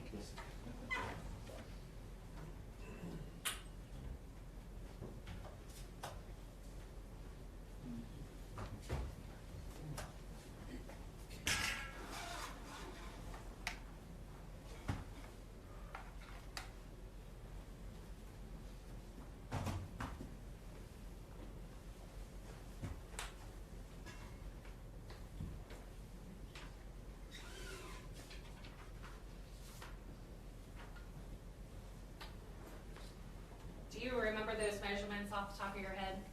Yes, ma'am. Okay. What measurements did I ask you to do?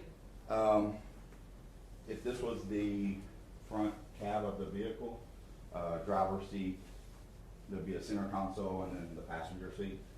You asked me to record the measurements from the driver's door to the inside, I guess the right armrest of the driver's seat, from the door to the opposite side of the center console, and then from door to door, basically.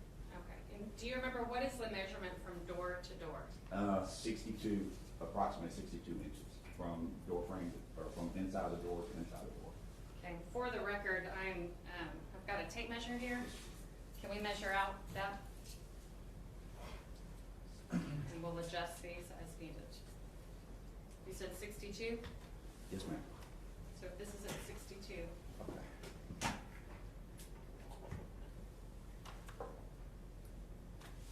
Can you verify that I'm holding this at 62? Yes, ma'am. Okay. You want to measure the back?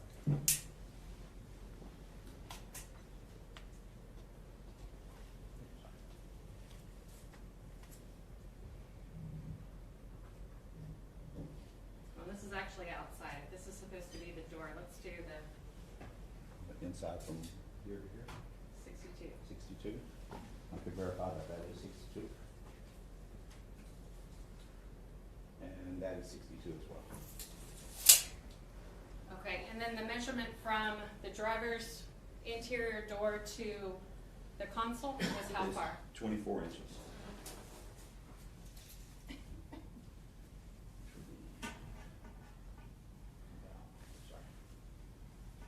Approximately right there. Okay. Looks like about 24 inches. And then- From driver's door to other side of console is 31 and a half.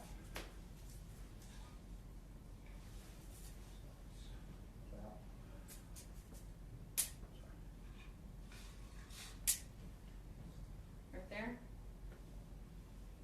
Right about there, yes, ma'am.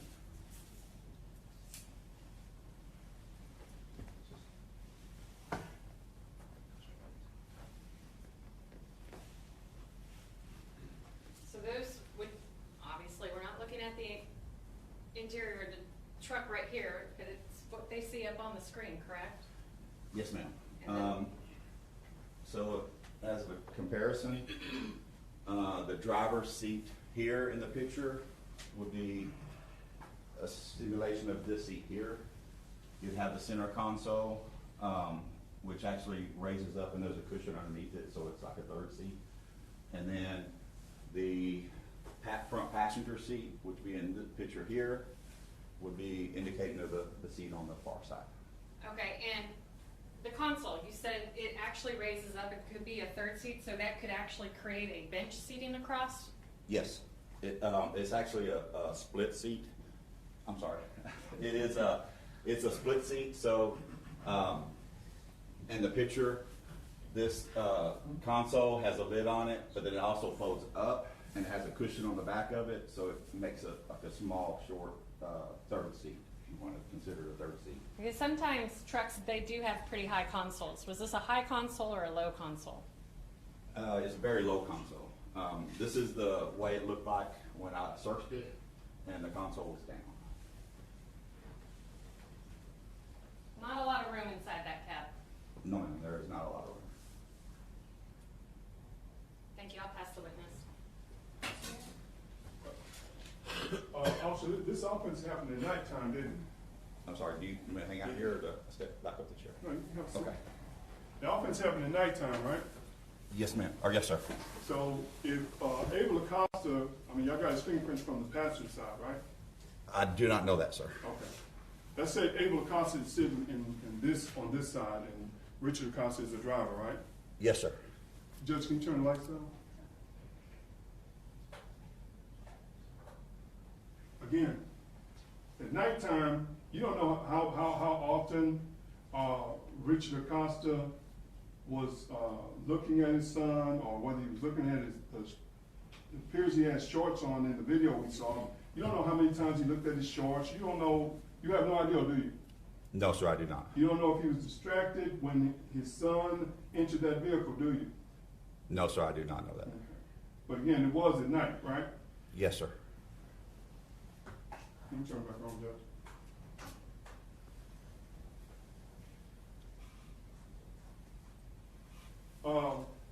Couple more questions, sir. Yes, sir.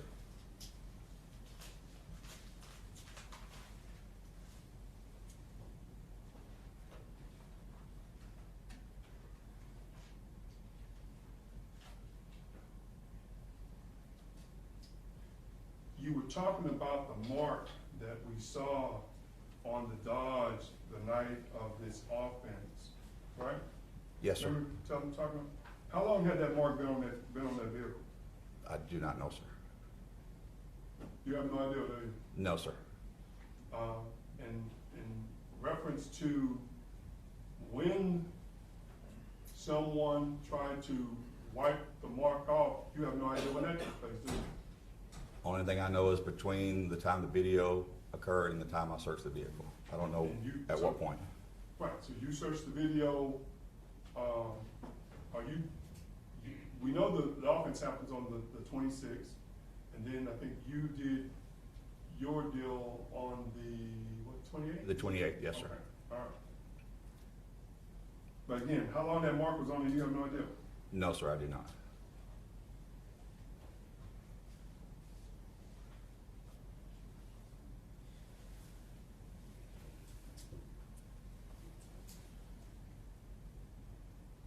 Oh, and as far as when Mr. Acosta was arrested, you said y'all had a pretty tight-knit group.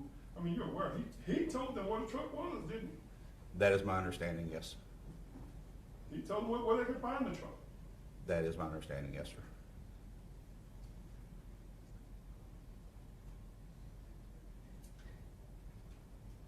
And y'all go to the truck and there's a gun in that truck, right? There was one when I searched the vehicle, yes, sir. The 45 y'all just showed the jury, right? Yes, sir. But you can't tell the members of the jury that that gun was in the truck on the night of the offense, can you? No, sir, I cannot. We know it wasn't a gun used in this offense, correct? Yes, sir.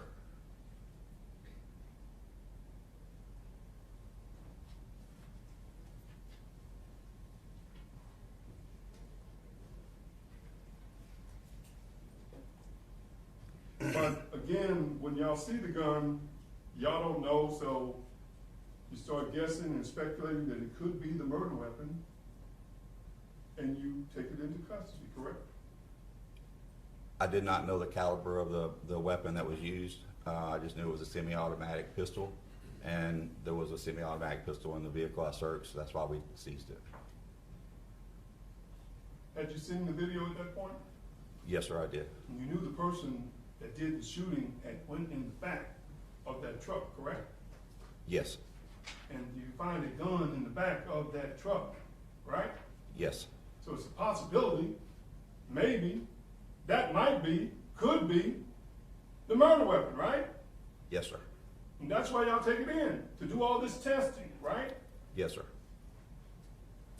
But after all this guessing and speculating, it wasn't the murder weapon, was it? No, no, sir, it was not the murder weapon.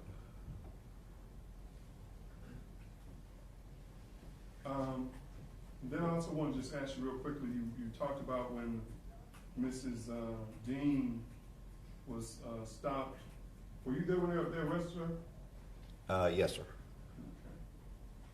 Okay. You said that she was pregnant, wasn't she? Could you tell she was pregnant? I believe so, yes, sir. I mean, 4 months pregnant, right? I- Well, I mean, you may not know, but she was 4 months pregnant. I tend not to ask women that question. I'm sorry. Sorry, I just. I've learned that too myself. So, but you said that she wasn't concerned and she was not upset or something. What is that? What you said? I said she acted nonchalant. Okay. Did you know whether she was just trying to keep her calm because a month before she just had a miscarriage? No, sir, I did not.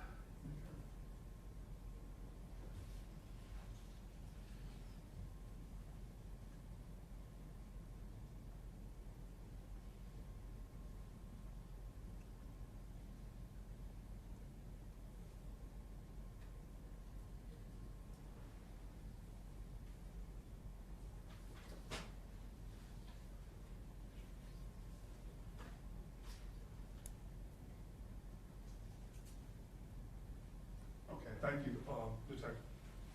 Oh, congratulations on your retirement, sir. Thank you, sir. Detective, you have seen the surveillance video of the offense from that night? I've seen parts of it. I've not seen the entire video. Okay, do you remember seeing lights on in the parking lot from that text kept from that night? Yes, ma'am. The parking lot was lit up. It was lit up pretty good, right? I would say so, yes. Which makes a difference if you're in a completely blacked out room, what an inside of a truck might look like versus if it's pretty well lit up. There's lots, the lights from the outside, lights from the inside, the dash lights. There is a difference. Yes, ma'am. By the time Adelaide Dean was stopped, I believe that was the early morning hours of December 28th, correct? Yes, ma'am. I believe 2:30ish in the morning. Information about this offense had been all over the news, had it not? Yes, ma'am. It had been publicized quite openly. And I believe at that time, was it just the driver of the truck that was released? Or was also the face of the shooter released as well? I don't know. I know that the video of Abel Acosta walking up to the store and shooting inside the door was released. I know the picture of the defendant was released, and the markings on the side of the truck was released. By the time she'd been pulled over? Yes, ma'am. Thank you. Anything further, Mr. Harrison? She told y'all she hadn't seen the whole video, didn't she? Yes, sir. That's what she told me. Nothing further. You can step down, Detective, before you go. Thank you, ma'am. Recess the state. State calls Amanda Gibson.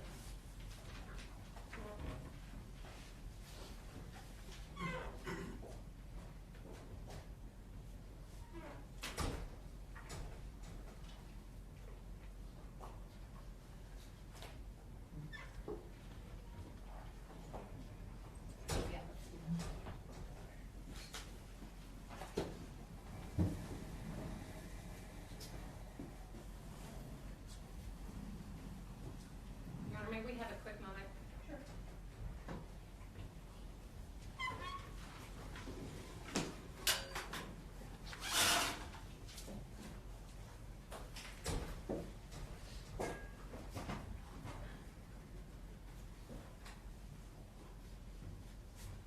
Ms. Dixon, you can come on up to the stand.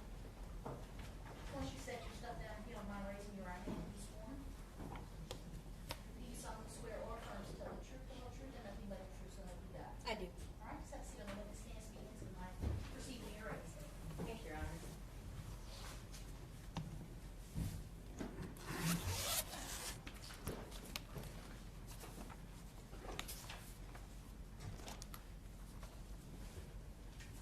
Good morning. Good morning. Can you please introduce yourself to the jury? My name is Amanda Gibson. And how are you employed? I'm currently employed with the Plano Police Department as a firearms examiner. How long have you been with the Plano Police Department? I've been with Plano for about 4 years now. And how long have you been a firearms examiner? I've been a firearms examiner for about 8.5 years. Your Honor, we ask with every witness, but do I have continuing just for the rest of the day to approach? Yes, you do. State's 247's already been admitted into evidence.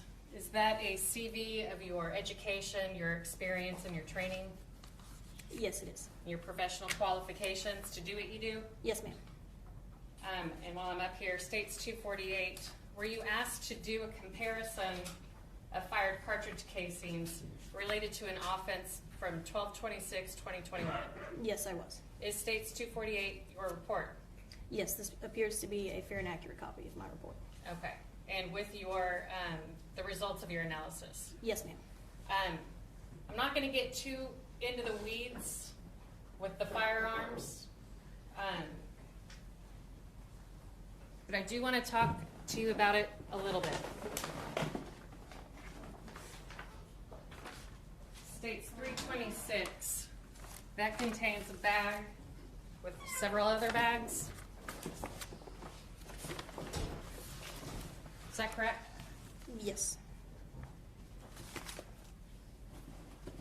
And these were, each little bag's an individual fired cartridge casing. Is that fair?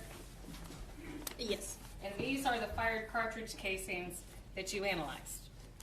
And if I may check to the packaging and everything. They've already been admitted into evidence. Okay. If they're listed on this envelope Mhm. and they were inside that envelope, is it fair to say these are the fired cartridge casings that you analyzed? If they have my markings on them, then yes, that would be fair.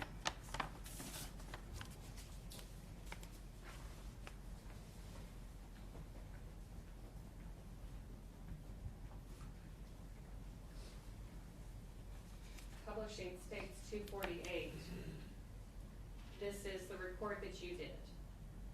That is correct. Yes, ma'am. Okay. You know what evidence is submitted, and that's what you have up there on the witness stand? It appears so, yes. Okay. And the numbering, you've got it numbered 1 through 24. Well, actually, it's not numbered 1 through 24. There are some numbers missing because those are the projectiles. Is that fair? Or you may not know what those numbers are. Correct. I do not know what the missing numbers are. Okay. But these numbers on the left, that is what was submitted to you from Garland Police Department. That is correct. All right. Tell the jury what you found. So during the examination of these fired cartridge cases, I determined based on the markings on those items that they were all fired from the same firearm. Okay. So the jury has seen pictures of all the head stamps of those fired cartridge casings. They all said 40, but they might have had a different, either S&W or something else on it. Is that correct? That's correct. There are 3 different brands represented in that group of fired cartridge cases. The S&W is part of the caliber designation, so it would be 40 Smith & Wesson. Okay. So how are you able to tell that those fired cartridge casings, and how did you say it? They came from what? The same unknown firearm. How are you able to determine that they came from the same unknown firearm? So we look at 2 different levels of detail during our analysis. We look at what's called class characteristics. And these are general features that can be observed by the naked eye. That's caliber, firing pin shape, breech face marks, things that may be present on multiple items. But they allow us to group things together so that we can determine if we have maybe one potential firearm before we move on to the comparison aspect of it, or if we have 2 different firearms. So for example, if I have a group of 9mm caliber cartridge cases and a group of 40 Smith & Wesson caliber cartridge cases, I know that based on caliber alone that I have 2 different firearms involved. Once I determined that all of the class characteristics were consistent between these items, I moved on to the comparison phase. And that's where we look at microscopic characteristics or microscopic detail.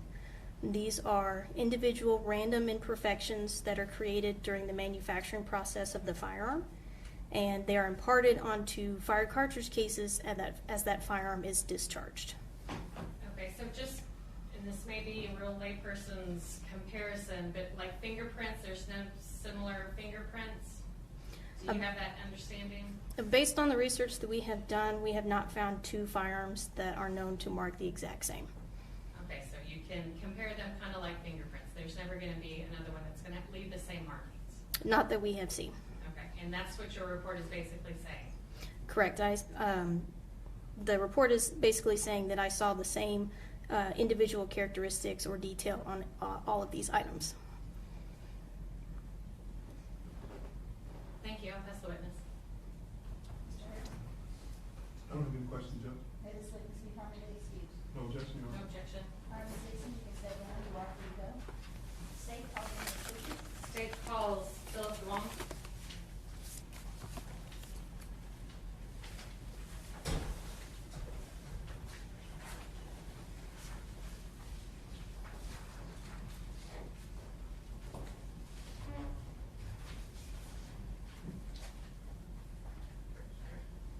All okay? You need to talk or anything? Just let us know. Mr. Wong, if you could come up to the witness stand. Before you take your seat, you come on top and you're raising your right hand. Do you solemnly swear or affirm to tell the truth, the whole truth, and nothing but the truth? I do. All right. Once you get that cleared up there, we'll let you have a seat. You can get the microphone. Yes, Your Honor. State the floor is yours when you're ready. Thank you, Your Honor.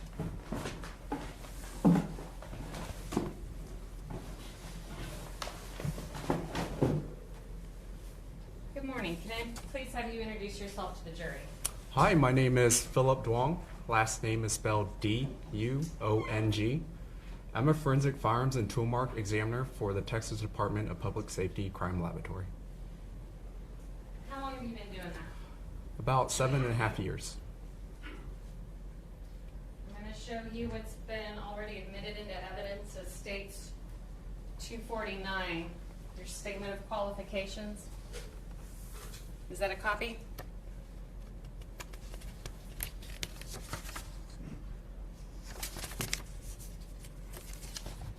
Yes, ma'am, this is a copy. And it includes your education, your training, your professional qualifications that allows you to be a tool marks examiner? That's correct. Okay. And states 250.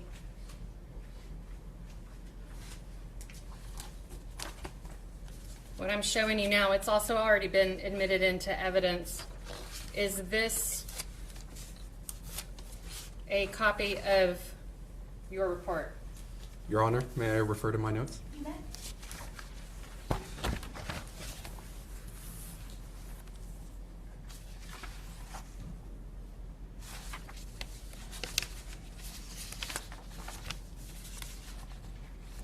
Yes, this is a copy of a report I generated. Okay. And you were asked to analyze some fragments, projectiles, in relation to a case from the offense date of December 26, 2021? That is correct, yes. Okay. Publishing states 250. And again, we're not going to go too far into the weeds on your expertise. But I do want the jury to be aware of what you were asked to do and what your findings were, okay? Yes, ma'am. So the items that were submitted to you, you may not know where those items came from in relation to the offense. You just know that you received those items with that department's item number. Is that fair to say? We received this from the submitting agency. However, on our submission form, it does indicate where it was recovered at the crime scene. Okay. So that first 6x9 yellow envelope, those items, where were those items collected from? According to the submission form, my item 0101 was allegedly recovered from the ground on the north side of the food counter 730 West Walnut Street. Item 0102 was allegedly recovered from the same location. Item 0103 was recovered from the hallway near the restroom at that address. Item 0104, according to the submission form, was recovered from a metal door frame of a cooler at that same address. And item 0105, according to the submission form, was recovered at the top shelf of a cooler at that same address. Okay, if I show you what's already been admitted as states 354 along with its contents, does that contain the items you just read off?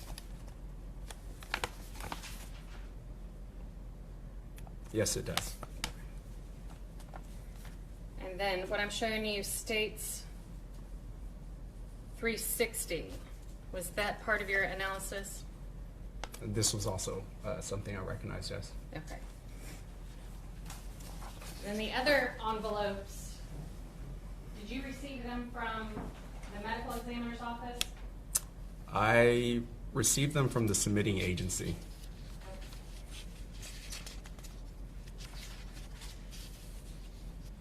So you have one fired bullet, item SWIF 007004.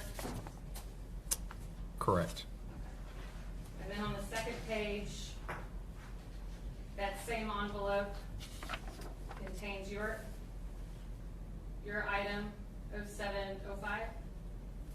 That is correct, yes. And then another envelope, it looks like 008 through 00804 through 00808, correct? That is correct, yes. And then the third envelope from 00803 IN through 00805 IN, is that correct? That is correct, yes. From looking at the envelopes, are you able to tell that these came from the Southwestern Institute of Forensic Sciences? These were submitted by the Garland Police Department. Okay. As far as where it came from, where they collected, I'm not sure. Fair enough.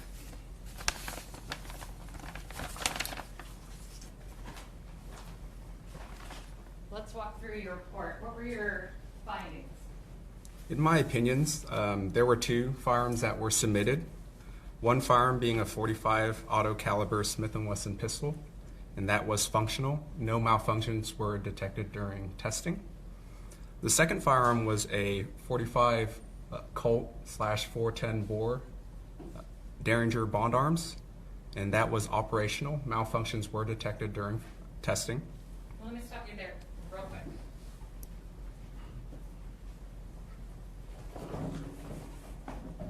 What I'm showing you in States 350, was that the first firearm you mentioned?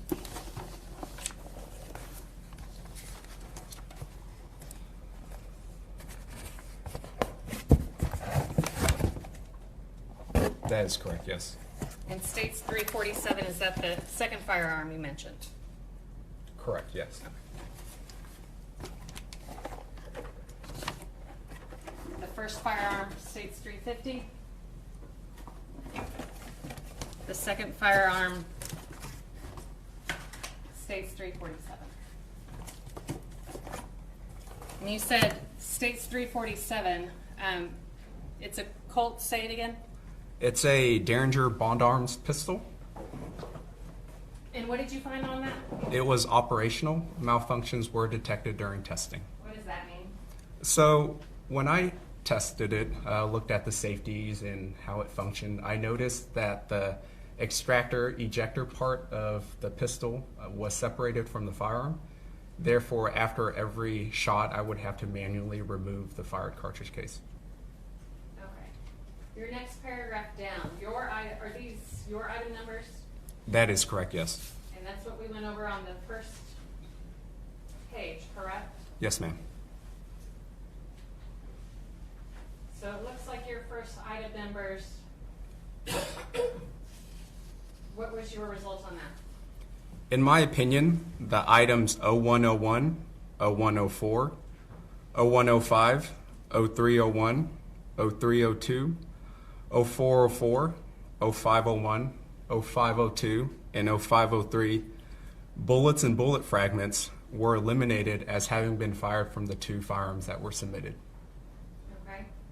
And your next paragraph?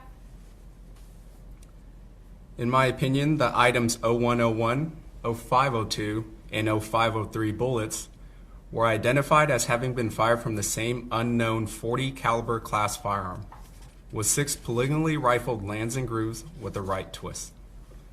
And those calibers include, but are not limited to, .40 Smith & Wesson and 10mm auto.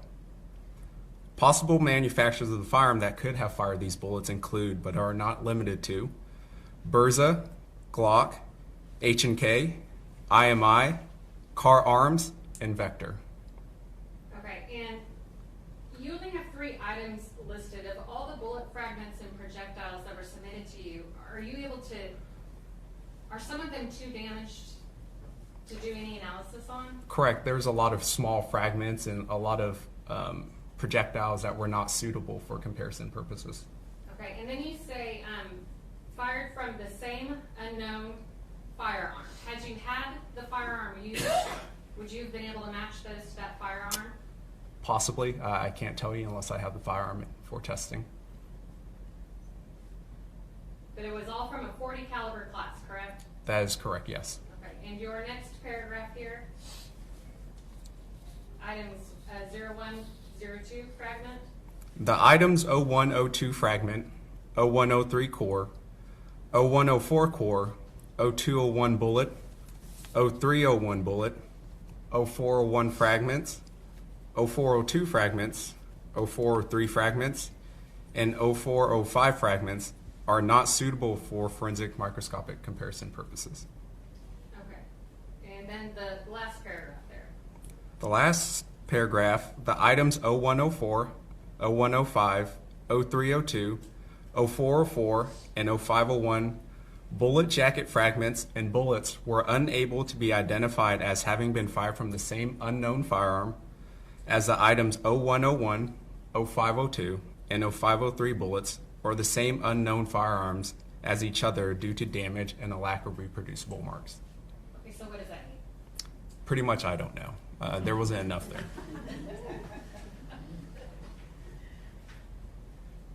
And then you package everything back up and you send it back to Garland. prior to packaging everything back up, this case would go through a verification technical review process followed by admin review process before I packaged it up. And that was done in this case? That is correct, yes. Okay, thank you very much. I'll pass the witness. Mr. Harris? We don't have any questions, Judge. Next witness, you talk to please. No objection, Your Honor. All right, Mr. Roberts, you go. Thank you. May we approach the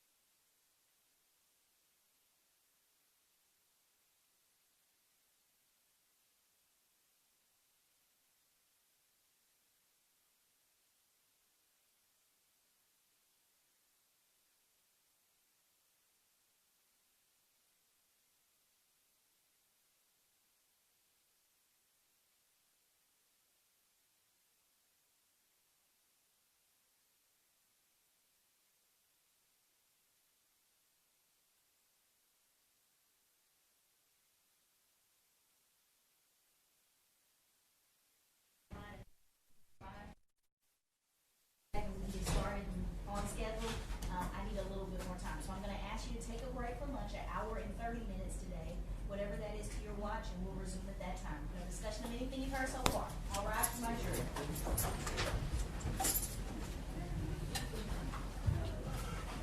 We're gonna be at recess for 1 hour and 30 minutes.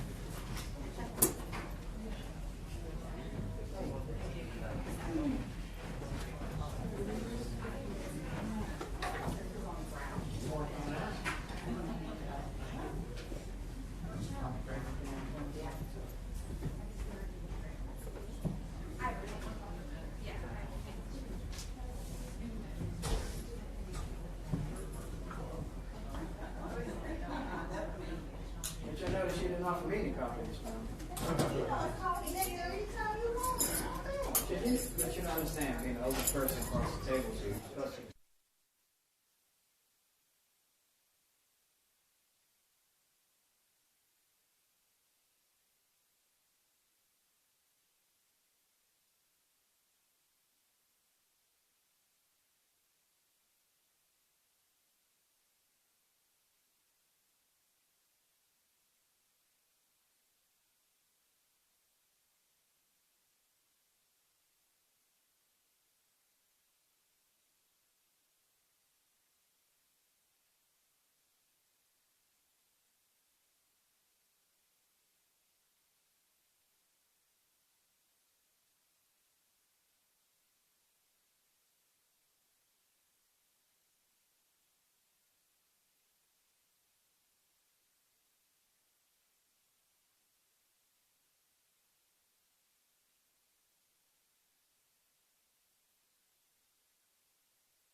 We're gonna pick up where we left off. State, we're in the middle of your case, and Chief, call the next witness. Thank you, Your Honor. State calls Dr. Elizabeth Ventura. Dr. Ventura, if you would come on up to the witness stand. Once you get settled there, you can raise your right hand. Do you solemnly swear or affirm to tell the truth, the whole truth, and nothing but the truth, so help you God? Yes. All right, please have a seat on the witness stand, speak into the mic. State, proceed when you're ready.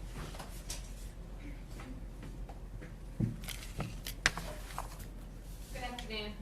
Hello. Can you please introduce yourself to the jury? Hi, I'm Dr. Elizabeth Ventura. How are you employed? I work for Dallas County at SWIFT's, which is the Southwestern Institute of Forensic Sciences, where I'm a medical examiner. As a medical examiner, do you perform autopsies? Yes. I'm going to show you a couple exhibits. State's Exhibit 269. Is this a list of your education, your background training, and qualifications? Yes. Okay. And State's 270, that's also been admitted. Were you asked to do an autopsy on a Rafael Garcia? Yes. And is State's 270 a copy of your report? Yes, it is.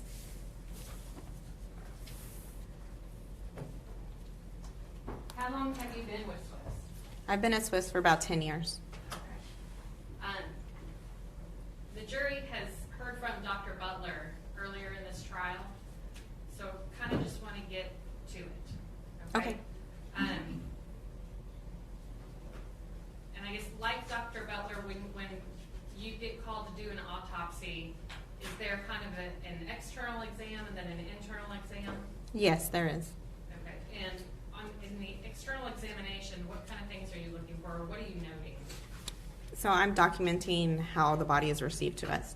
Any clothing on the body, any personal items, physical characteristics to the body, any signs of trauma, any signs of natural disease to the external portion. Okay. I'm going to publish State's Exhibit 270. And let me back up just a little bit. Each case is assigned a unique identifying number, is that correct? Yes. And part of doing an autopsy, you take photographs? Yes. These have also already been admitted. Showing you what's been admitted as State's Exhibit 5. Is that a picture with the same identification number as you have on your report? Yes, it is. And then State's 271, you and I have met before, and we went through all the pictures and selected the ones that would help explain to the jury? Yes. And that's State's 271 through 286? Yes.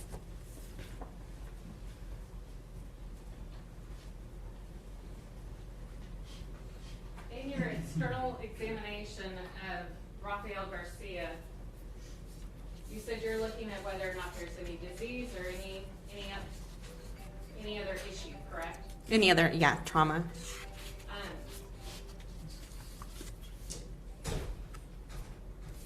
Did you note any of that in this case? Yes, there was evidence of injury. He had 2 gunshot wounds. Well, let me back up a little bit. In the external examination, was he otherwise a healthy 17-year-old boy? Yes. I didn't find any signs of disease on his body. He appeared to be a healthy 17-year-old male.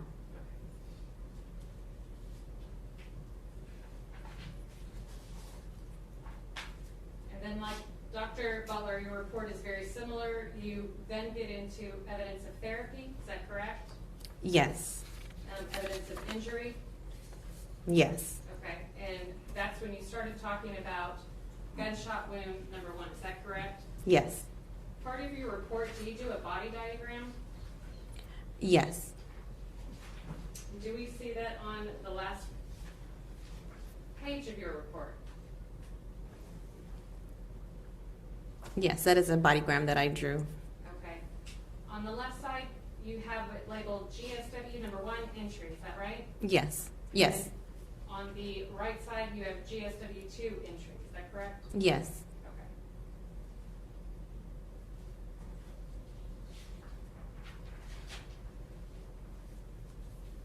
I'm going to leave that diagram up, and then before you start looking at injuries, you said in what we see in 271, why do you take that picture? Is your camera working on the right or screen on the right? That might be better. Yes, this is our as-is picture. So this is a photograph that I take prior to starting the autopsy in order to document how I received the body.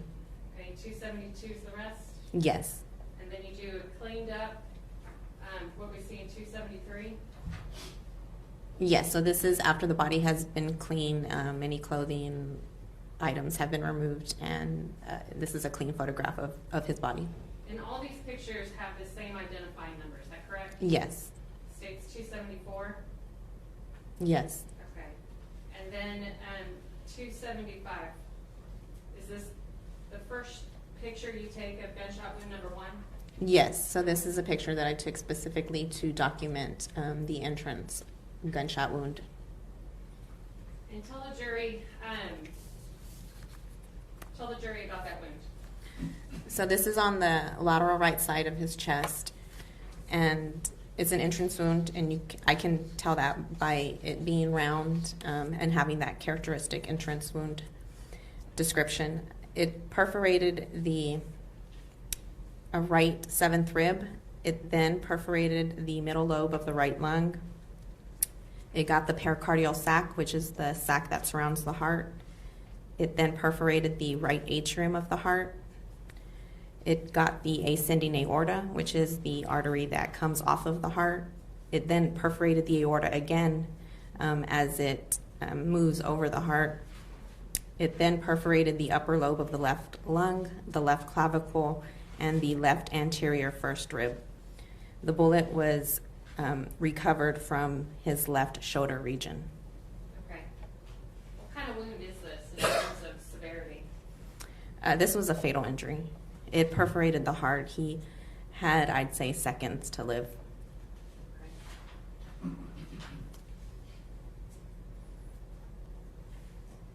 Okay. You note in your report that the wound tract is I don't know how you pronounce that word.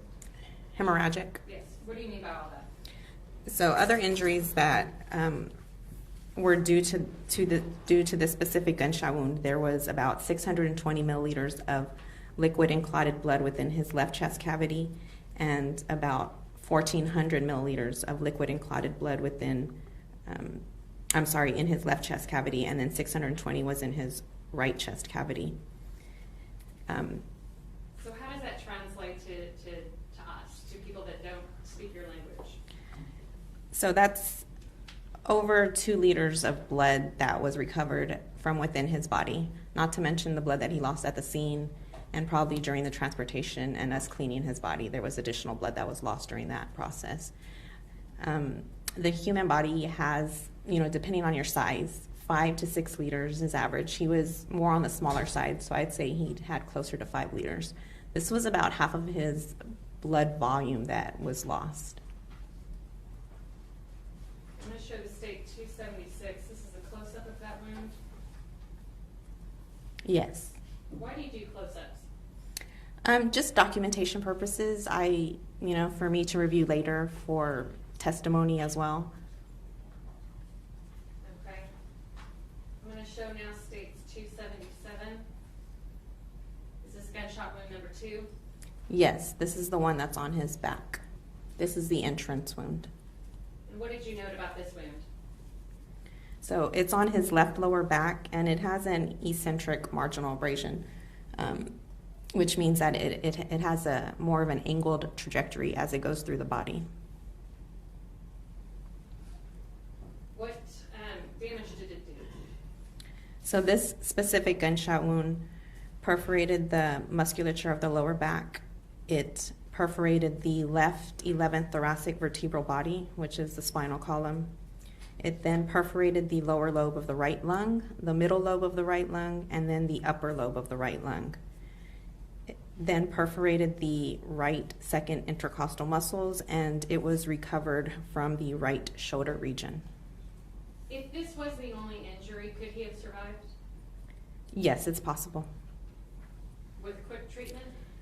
It went through all lobes of his lungs, so he would have only had one lung to breathe on if this was the only injury.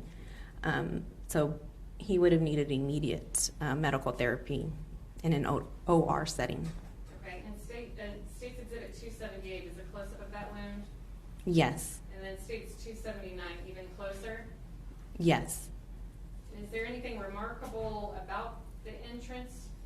Just that the abrasion that I described earlier, it has an upward trajectory. It's going from the lower back all the way up to the shoulder region.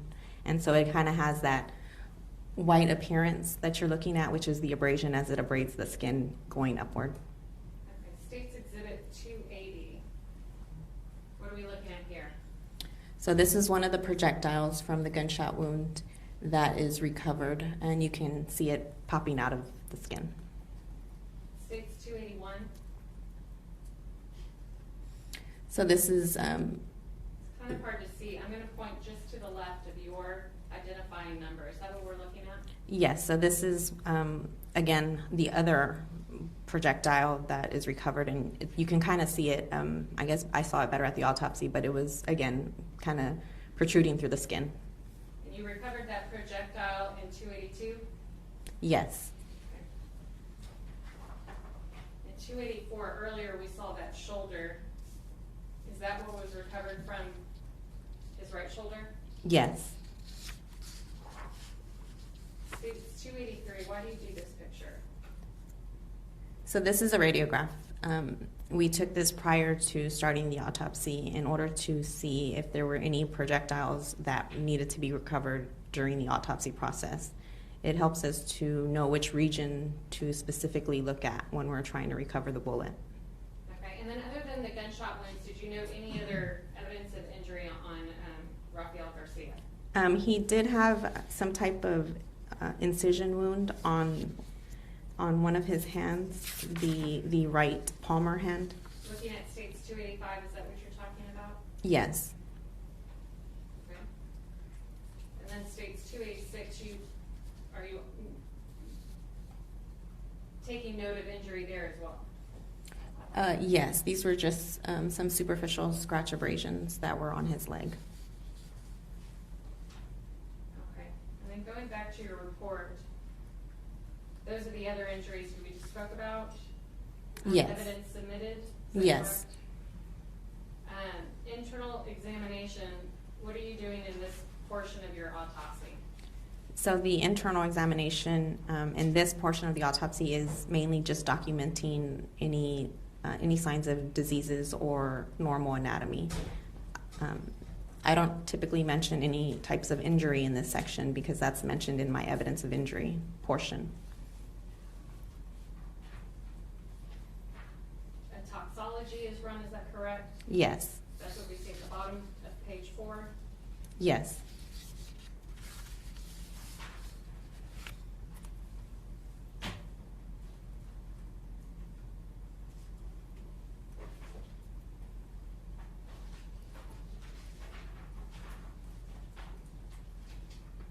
And then on page 5, you have the results of that toxicology, is that correct? Yes. And what did you see here? His toxicology was positive for marijuana and some of its metabolites. Are you ever able to know with the what you note on here, how that could have affected that person at that time? No, it's very hard with marijuana because of its postmortem redistribution. It can leak into the vessels from the fatty tissue in the body after a person has died. So the levels aren't as accurate as other drugs. Anything else noted in his toxicology? No, everything else was negative. And then on page 6, you do your summary of your findings, is that correct? Yes. And did you make a conclusion after your autopsy? Yes, the cause of death was the result of gunshot wounds of the trunk, and the manner of death was homicide.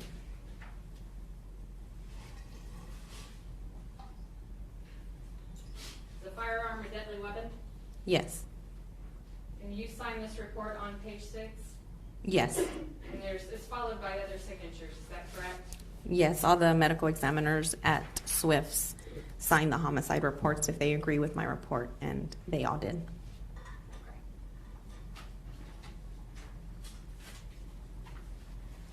States 362 and its contents have also already been admitted into evidence, but the pictures that we saw of the two projectiles, is that what is contained in 362? Yes. Pass the witness. We don't have any questions, Judge. Thank you, Doctor. No objection, Your No Honor. objection. Thank you, Dr. Mitchell, you're free to go. State, call your name, please. State calls Dr. Stephen Hastings.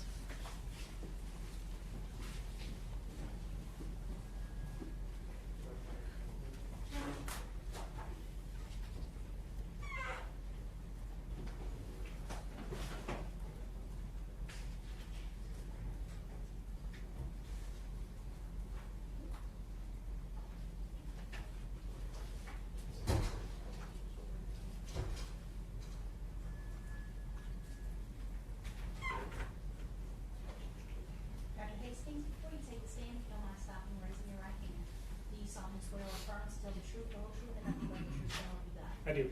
I just have a seat on the witness stand. Speak into the microphone. Proceed with your answer. Thank you.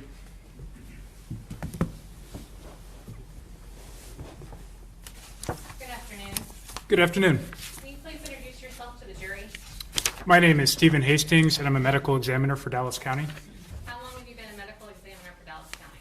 I'm going on my 9th year now, including fellowship.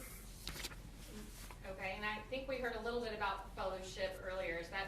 What's fellowship? That's the 1 year of training after you've completed medical school, anatomic and clinical pathology residency. Then you do 1 year of fellowship. So as a full-time employee, I'm going on my 8th year, and then 9th year, including that year fellowship, to be exact. And you know who Dr. Butler is? Yes, I do. Was he on fellowship during the time of these autopsies? Yes, he was. And were you supervising him? Yes, I did.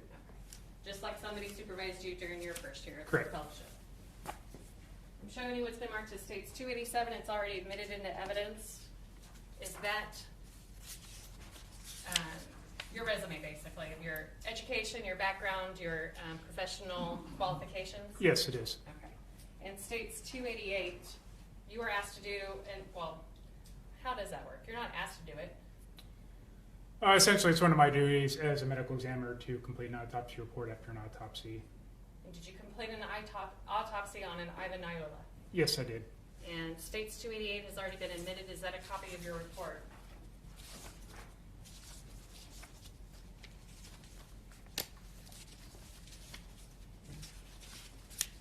Yes, it is. When did you perform this autopsy? The date of the autopsy was on 12/27/2021 at 7:15 a.m. Normally when you work down there, are all the how many medical examiners work for SWIFT? I believe there's 11 total now. It varies a little bit, from time to time. Okay, that time period being after Christmas, were all the medical examiners working, or were you kind of working in shift? So on weekend and holidays, we have 3 people covering the autopsy service. So that day it was you, Dr. Ventura, and Dr. Butler? Correct.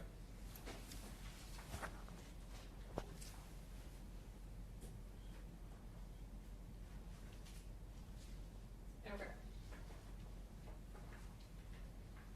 I'm going to jump to it because the jury has already heard a little bit about autopsies, okay, going into it. So we're going to just get right to the report. Publishing States Exhibit 288. Again, the unique identifying number, is that correct? Yes. And that will attach to the pictures that you did for Ivan Iola? Correct. Okay. And you also do the external examination? Yes. Tell the jury, in this case with Ivan, was there anything that you found that you needed to note in that portion?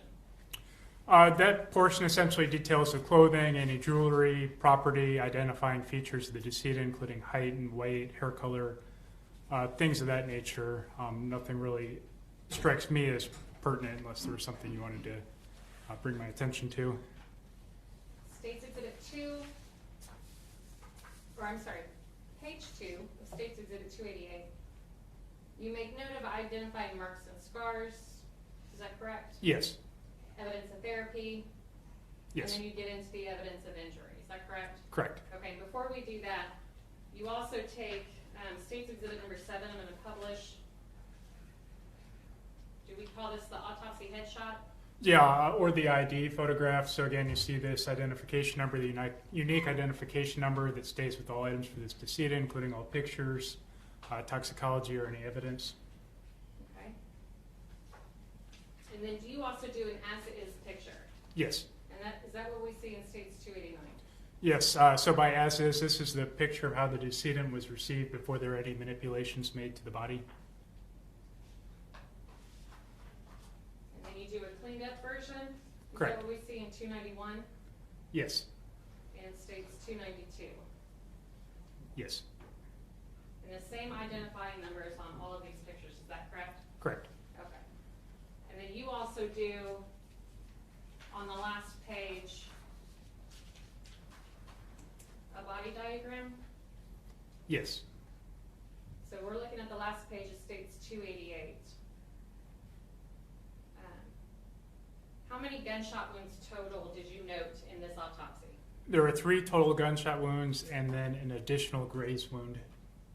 Okay, and then do you also note exit wounds?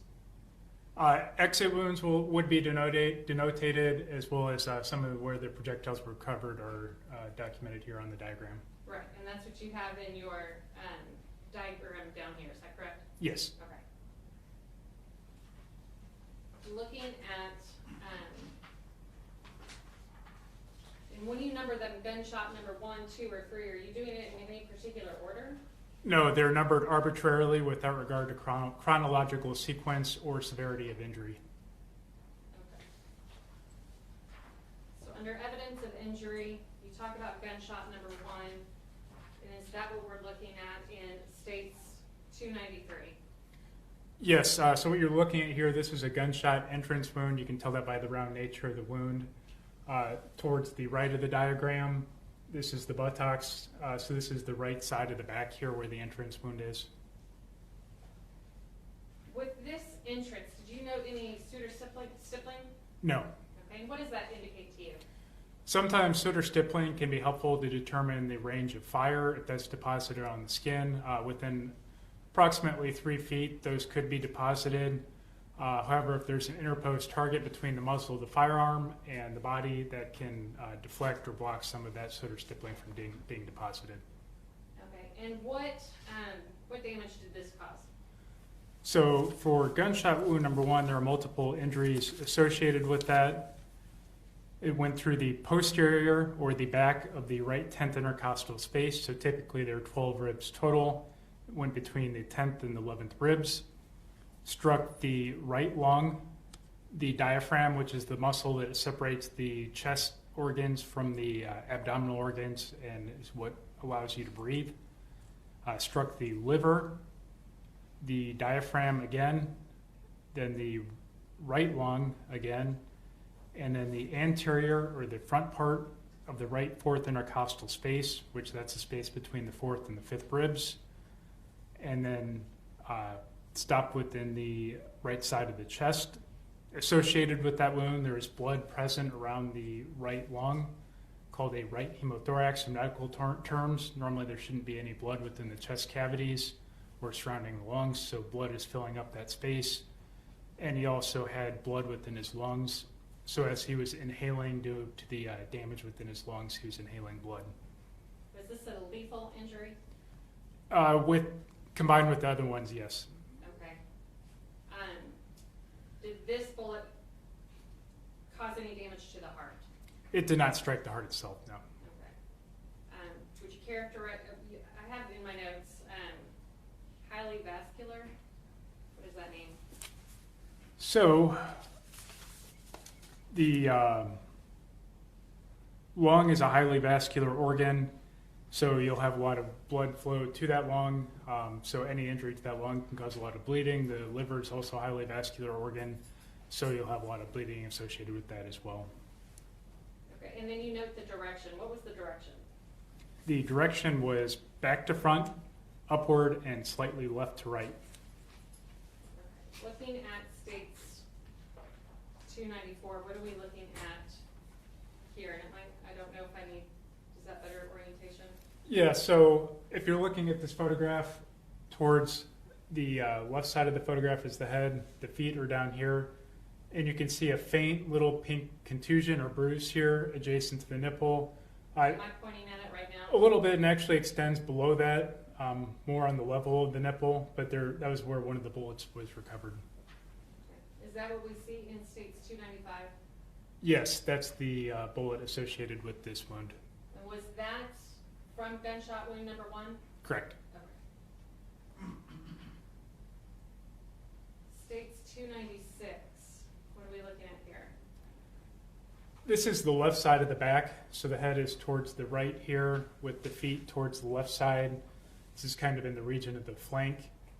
So this is gunshot entrance wound number 2. And what damage did this one cause? This one went through the posterior left ninth intercostal space. So that what that means in non-medical terms is toward the back and the side on the left side, between the 9th and the 10th ribs. Again, struck the diaphragm, which I previously described, separating the chest organs from the abdominal organs. The spleen, which is an organ on the right side of the body. The diaphragm again, through the left lung, the descending thoracic aorta. So the aorta is the major vessel that leaves the heart, brings the blood to all the rest of the body. Largest vessel within the body, so you'll have an extreme amount of bleeding with any injury to that large caliber vessel. After that, it went through the esophagus, and associated with this wound, there's left hemothorax, so that's on the left side. The blood's accumulating around the left lung, and again, there's hemoaspiration with the damage to the lungs. Every time he's inhaling, instead of breathing air, he's inhaling a lot of blood with that. Okay, gunshot number 1 also had damage to the lung, is that correct? Correct. Was gunshot number 2, is this more severe than gunshot number 1? This did damage more highly vascular structures. I'd mentioned the descending thoracic aorta, that's the largest vessel in the body. So any injury to that's extremely, potentially lethal, very quickly lethal injury due to the highly vascular nature of that and the extreme amount of bleeding associated with an injury to that structure. And how quickly would that death be? Losing consciousness, we're talking about seconds to minutes, so pretty quickly here. States Exhibit 297, what are we looking at here? That's the projectile that was recovered from the neck. So that was associated with gunshot wound number 2. States 298, what are we looking at? This is the right thigh here. It's the lateral or outside aspect of the right thigh. You can see gunshot entrance wound number 3. And then up here at the very top left of the diagram is a graze wound that we'll get to next, I believe. States 299. So what you're looking at here is the medial or inside of the right thigh. So the entrance wound went in the outside of the right thigh, or the lateral aspect, went through the right thigh, and you can see it exiting the medial or inner part of the right thigh here. And is that related to what we see in 298? Yes, so there's the entrance wound going in the outside of the thigh, and then it's exiting the inside of the thigh. States 300, is that another view? So here you're looking at the right thigh where it exited, and this is a common thing we see with gunshot wounds in this area. Due to how close the thighs are together, the bullet immediately re-enters within the left thigh after it exits the right thigh. And did you recover that, and is that what we see in States 301? Yes, this is the bullet recovered from the left thigh. Okay, States 302, what are we looking at? And we saw this graze wound on the previous photograph we saw, but this is a graze wound where a bullet just grazed the body and didn't actually enter the body. Did you note the gunshot wounds and the graze to the thighs? Were those life-threatening? Not immediately. Of course, you could have some sort of infection down the line. There are a lot of vessels within the thighs, so you're going to have some blood loss with that, but it would not be nearly as immediately lethal as the injuries associated with other gunshot wounds. Okay. And did you note other injuries? There were a few other injuries on the body not related to gunshot wounds, yes. Is that what we see in States 303? Yes, so you're looking at the back of the right arm. You see a few defects here. These could be potentially related to some sharp object, glass or a knife or something related to that, or potentially a fall. It's difficult to tell because they're relatively superficial. If they're deeper wounds, we're able to ascertain to a more certain degree what type of instrument made the injuries, but with superficial wounds like this, oftentimes it's impossible to say. So if this person was shot by a glass case, refrigerated case, that could be what these incised wounds are from? It would be consistent with that, yes. States 304. What do you note here? So here's the diagram of the body. For any autopsy like this where there are gunshot wounds, we take an x-ray, help determine where the projectiles are and make sure we recover all of those. We've previously seen all these projectiles. Am I able to mark on this? No, we're not going to try that again. Okay. Is it okay if I stand up? Please. So you can see 3 of the projectiles here. One is towards the neck there. They're the whiter colored areas. One is on the chest here. And one is right here within the thigh. You're seeing a few buttons and things from the clothing, so that's the other things that are lighting up. But there, and up in the neck are the bullets.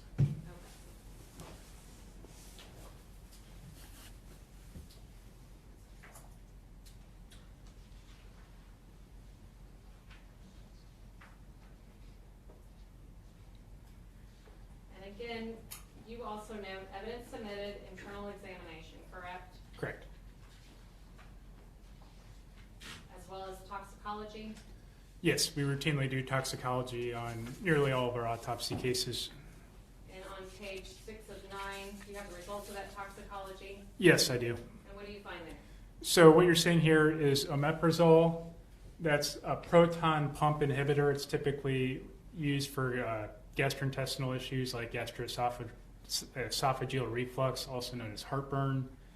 And he's also got tetrahydrocannabinol, which is the active ingredient within marijuana, as well as carboxy-tetrahydrocannabinol and hydroxy-tetrahydrocannabinol, which are both inactive metabolites of tetrahydrocannabinol.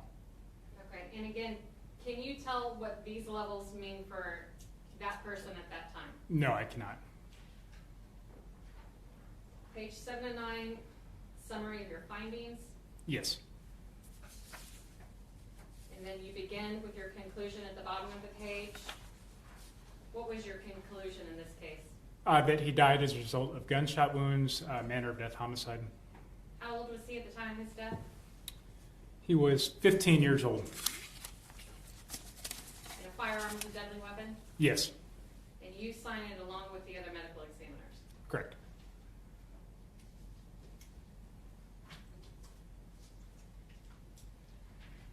I'll pass the witness. Judge, we don't have any questions. Thank you, Doctor. Thank you. You can step down after this and get freed up. Thank you. Full purpose of the state. Please call the call it.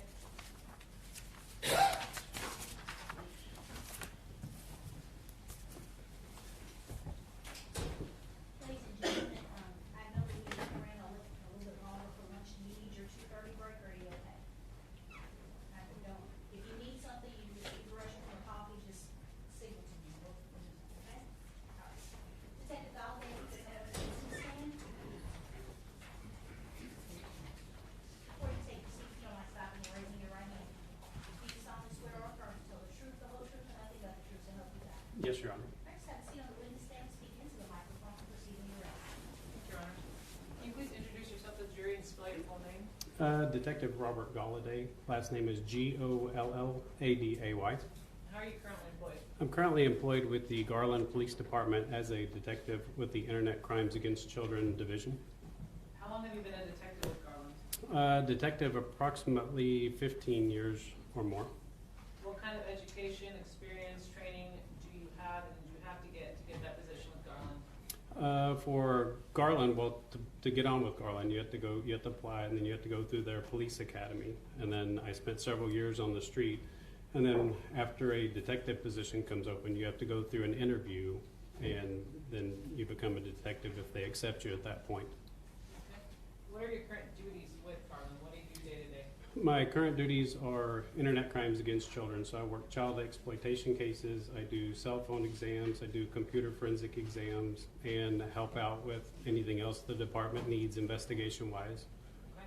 Now, going specifically to your training in cell phone examinations, a lot of times we hear what we call cell phone dumps, cell phone extractions, forensic analysis of a cell phone. Explain to the jury what education you have in that, what training you have in that, and what the process is to dump a cell phone, as we call it. Okay. So the training I've been to is one of the tools we use is called Celebrite. And so we hosted a 1 week long Celebrite class at the Garland police station. I went to that 1 week class. After that class, I obtained my Celebrite logical operators certification and the Celebrite certified mobile examiners training as well too.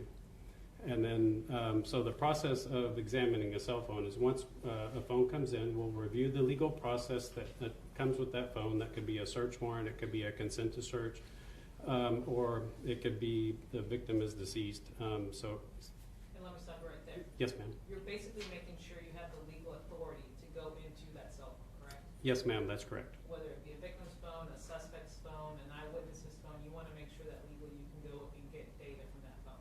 Yes, ma'am, that's correct. Okay, so what do you do once you make sure you do have a search warrant, a consent to search, that you can get the data from that phone? Once we know we have that, then we could either use our Celebrite UFED4 PC, which is tool that extracts data from mobile devices, or we could also use another digital forensics tool we have called Gray Key.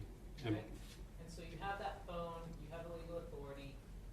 What if you don't have the passcode for phones? So as we know, everybody now has a 4-digit, 6-digit code to get into their phone. How do you actually get the data if you don't have a passcode? Depending on the lock state of the phone, depends on if you're able to get data from that phone. Some of the older phones, tools like the Celebrite will extract the passcode from that phone, and Gray Key is also used to either extract or bypass the security on the phone. Okay. Is it safe to say that it's harder to get data from an iPhone than it is an Android? Yes, ma'am. Okay, why is that? Because of the encryption that is used by the software developers. Okay. And so specifically in the case that we have before us, you were asked to do a cell phone examination on an Adelaide Dean's phone? Yes, ma'am, that's correct. An iPhone? Yes, ma'am. Okay. And that was during the course of the investigation for the capital murder we were on trial today? Yes, ma'am, that's correct. Okay, so how did you get involved in this case from the beginning? I got involved in this case on December 27th, 2021. Lieutenant Spira, who was my lieutenant at that time, called me to respond to the station to assist detectives with the investigation. So I responded to the police station at that time. Okay. Did you respond at some point to help with the execution of search warrants? Yes, ma'am, I did. Okay, walk us through that. The first residence I went to was 1218 Trinidad. That was at approximately 1:58 a.m. We searched that residence. After that residence, we went to 1206 Rosewood Hills. That was at approximately 2:57 a.m. Okay, and at that point, when you went to Rosewood Hills, Adelaide Dean was a person of interest in the case, correct? That is correct. She was believed to be the mother of the shooter, Abel Acosta, correct? That is correct. Did you get her phone number from someone in that home? Yes, ma'am, I did. Who gave you her phone number? Valeria Dean did. Okay, and you also spoke to multiple people at that home, correct? That is correct. And that's where you got multiple phone numbers for different people, right? That is correct. Okay, so during the course of your investigation, not only are you trying to locate pieces of evidence, you're trying to get contact information from people of interest because you also want to, down the road, get phone number data for them, right? That is correct, yes, So ma'am. what does that mean when you want to look up the history of a phone, get the phone number data? What that means is you want to find out what cell phone provider it belongs to, like it's AT&T, Sprint, T-Mobile, Verizon, and then you submit the proper legal process, which will be a search warrant, to get call detailed records from that cellular provider. Okay, and so during the course of your investigation in this case, you got the phone number for Abel Acosta, Richard Acosta Jr., Adelaide Dean, Richard Acosta Sr., Mauricia Dean, Valeria Dean, Josiah Guerra, and Arturo Padilla? Yes, ma'am. Okay, may I first the witness, Your Honor? You may do so if necessary to develop this testimony. I'm showing front of you has been marked as State's Exhibit 380. Is this a chart showing the names of the parties and the phone numbers you got during the course of your investigation? Yes, ma'am, that's correct. Do you believe this would aid the jury in kind of keeping straight whose number belongs to who? Yes, ma'am, I do. At this time, Your Honor, we'd offer State's Exhibit 380 for all purposes. No objection, Your Honor. State's Exhibit 380 is admitted for all purposes and published. Thank you, Your Honor.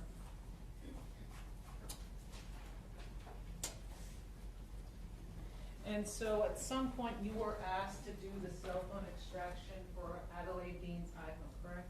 Yes, ma'am, that's correct. Okay, so walk us through how you went about doing that. What I did was I connected her phone to the Gray Key extraction device. Gray Key extracted the data. It puts it into a zip file, and it also creates a PDF document. Once that zip file is done, I load that into Cellebrite Physical Analyzer, and then Cellebrite Physical Analyzer in turn takes that data and puts it into a human readable format. Okay. At this point, do you have her passcode, or are you just plugging it in and seeing what you can actually extract? We do not have her passcode. We plug it in and see what it will get. So this was done in December 2021, correct? Yes, ma'am. December 29th of 21, I believe. Okay. You create a report and then you turn that over to the prosecution, correct? Yes, ma'am. That's correct. Okay. So explain to the jury how it works when Cellebrite Gray Key puts out a software update. What do those software updates do for you as a law enforcement officer? Those software updates, what they do is they allow us, or allows the cell phone it allows Cellebrite Physical Analyzer to decode apps and data that is present in that zip file. So newer software updates are able to decode apps like Facebook, Snapchat, Instagram, things of those nature. Okay. And is it fair to say with more and more updates, the more ability you have to get more data from cell phones? Yes, ma'am, that's correct. Okay. And so in this case, when was the last time the software that you used to extract Adelaide Dean's cell phone, that specific software, when was the last update on that? The last update was December 20th of 22. Okay. And so after that update, did you go in and look at the phone dump again, the extraction inspiration for this trial? Yes, ma'am. When I was preparing for trial, the week of January 23rd of 23 is when I opened it up and reviewed it. Okay. Did you find that this new software allowed you to grab more data than you had before? Yes, ma'am, I did. Okay. What did you do at that point once you saw, hey, I'm able to grab more data? How do you turn that over to the prosecution? At that point, I talked to the DA's office. I created a new Cellebrite Reader report, and then I turned that over to the DA's office. Okay. And so these extractions are pretty large, right? Yes, ma'am, they are. So how large are we talking about here? Maybe between 40 to 60 gigabytes. Okay. And you have to put that, you can't just put that on a CD, you have to put it on a special either hard drive or something that it fits, correct? Yes, ma'am, a USB or an external hard drive.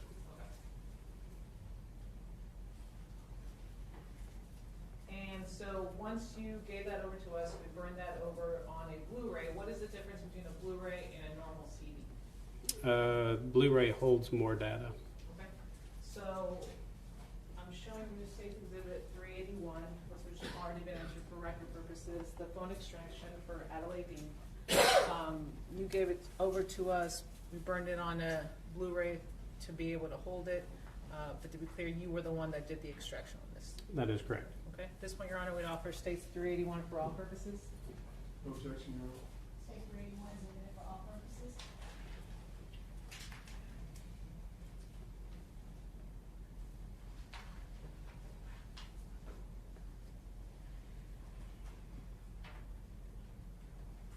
Pass the witness.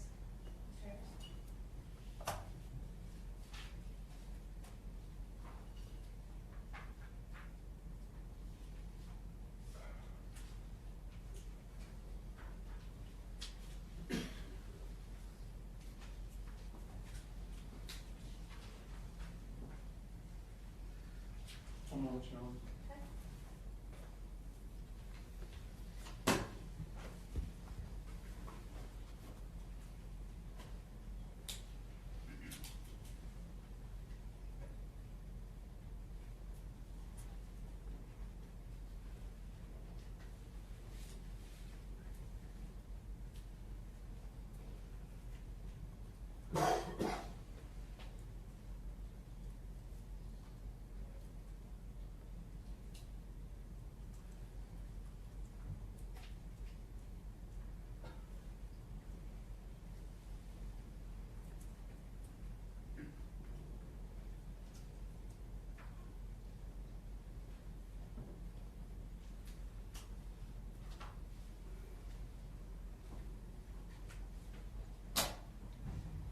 Just so the members of the jury are clear, when you say that these names belong to these numbers, right? Yes, sir. On whatever dates you have on your printout, your whatever information you derive, again, whatever communication comes from this number and Abel Acosta, all you can say is that it is a device that is linked to Abel Acosta, right? Correct. You can't say that just because this number contacts this number, you can't tell the members of the jury beyond reasonable doubt that Abel Acosta contacted Richard Acosta, right? Correct. You can just say that that mobile device. Right, because anyone could have had Abel Acosta's phone, correct? Yes, sir. Anyone could have had Richard Acosta's phone. Yes, sir. We're just saying that these devices are somehow connected to these individuals. Yes, sir, to those names. Thank you, sir. And lastly, even as far as if that device that you have connected to Abel is, I guess, whatever pinged or whatever the terminology is in Fort Worth or Asia or Mexico, wherever, you're just talking about the device, not the individual, correct? That is correct. That's all I have. Sorry, Judge. That's okay. Thank Do you. you have any additional questions? No, Your Honor. Okay, you can sit down and take a bow and do your job. What further says the state? The state calls Greg Gambrell.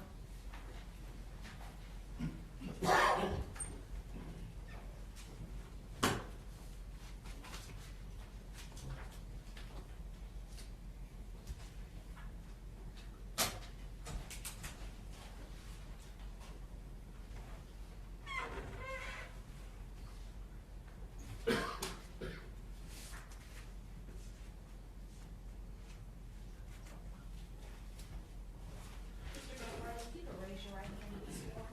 Yes. Do you solemnly swear or affirm to tell the truth, the whole truth, and nothing but the truth, so help you God? Yes, I do. All right, just have a seat on the witness stand there. You can speak into the mic. Proceed with your witness stand. Thank you, Your Honor. Sir, can you please introduce yourself to the jury? Yeah, my name is Greg Gambrell. How are you currently employed? I'm employed with the Dallas County District Attorney's Office. Okay, what is the position that you hold with the DA's office? Digital Media Evidence Specialist. Okay, what does that mean? I handle and prepare and work with the prosecutors of the office, help with digital evidence, whether it's video, audio, cell phones. And you also fix our computers when they're broken, right? And yes. Specifically when it comes to helping the prosecution prepare for trial and being able to read cell phone records, what kind of training, education, experience did you have to obtain to be able to do that? Yes, so about 6 years ago, I started my training on cell phones and the records that are provided with cell service. With the first class was with the FBI, and then the United States Secret Service had a week-long class that I attended, and then to get my certification as a subject matter expert, I enrolled in a training with a company called ZX, and they offer a subject matter expert course. It was a year-long kind of workshop-based course. You would go to training, and then throughout that year, they would send you real cases to work on and real records to track and process. And after a year of that, I was deemed an expert, and every year ongoing, I have to attend to basically to receive my recertification, if you will. Okay. And so you go through that. How many times have you testified in regards to cell phone records and the mapping of cell phone records? About 15. Okay. What is the mapping of cell phone records? Yeah, so when you receive the records, the raw records from cell phone providers, they come in Excel spreadsheets, sometimes text documents. It's just lines and lines, thousands, tens of thousands, millions of lines of records of data that is collected through the use of a cell phone. And so the company ZX, where I received my certification, they they have a patented program that maps all these thousands and thousands of lines of records and within Google Earth. And it's just a digital visual display on a map of the records and the information within the records. Okay, and so within those records, there's hundreds, sometimes thousands of Excel lines, correct? Correct. And in those Excel lines, you get special coordinates that if you just copy and paste onto Google Earth, it actually takes you to the exact location that it's coordinating, right? Yeah, it's based on a latitude and longitudinal scale, mapping scale. Okay, and so that's when you plug the data into Google Earth, and it kind of gives you a little map, correct? Correct. Okay. May I approach the witness, Your Honor? You may do so as necessary to develop his testimony.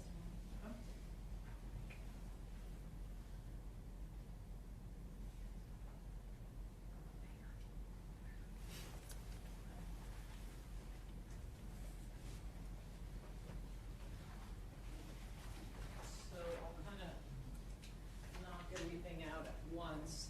You just referenced the cell phone records that you get back from cell phone providers, right? Correct. So, for example, T-Mobile and Metro are one company, right? Yes. So if you have a T-Mobile phone or a Metro phone, you're getting the cell phone records from T-Mobile, right? Correct. Okay, and AT&T, they send out their own records, right? Yes. And so when we get that, we also get a certification form. What does that mean? Certification form is basically saying that these are true and accurate. The records they send are true and accurate copies of the original records. And it has somebody sign off an affidavit saying, I am the custodian of these records and they are correct and accurate. This phone number that we have as a customer, right? Yes. They can't give you a person or an owner. They can only give you a cell phone tied to the person that is paying the bill every month, right? Correct. That doesn't mean that it's the actual user. It just means that it's the person paying the bill, right? Yes. Okay. And so I'm showing you State's Exhibit 371, 372, 373, 374, and 375. These are the records for certain numbers, right? Correct. And these are all the ones that you used during your preparation for this trial to map, correct? Yes. Okay. And so these all have their own certifications and have been filed with the court within 14 days as business records. And at this point, Your Honor, we would offer them for all purposes 371 through 375. Any objection or offer of defense?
Email account to access that phone, to activate that phone. And so Google, they now start collecting location data on that device through your account. Okay. So if you have a Gmail account on your phone, that Gmail account is basically tracking you. Yes. So we all have that little app that says mail, and we put our Gmail account or the Gmail app. If you have it on your phone, it's not just your phone that's tracking you, your phone carrier. It's also that Gmail that's collecting data on you, right? That is correct. What is the purpose of that? Well, with Google, it's a money-making purpose. It's advertising. Google made $265 billion last year, and 85% of that is on advertising. Basically, if they can tell companies your location. They can sell that to companies advertising. Hey, at 11 at 1 a.m. you have 150 users close to your Whataburger. And I'm talking small scale there, but it's, to answer your question, it is all about advertising dollars. Okay, and money making in terms of this user is here, you might want to advertise more Whataburger because it looks like they're always there around that time, right? That is correct. Okay, and so they actually have like an immense amount of data that they send you and that you have to analyze, right, sometimes? Yes, it is massive, massive data. As you can imagine, every user, all these lines of records of your location throughout the day, every second, every minute, every hour.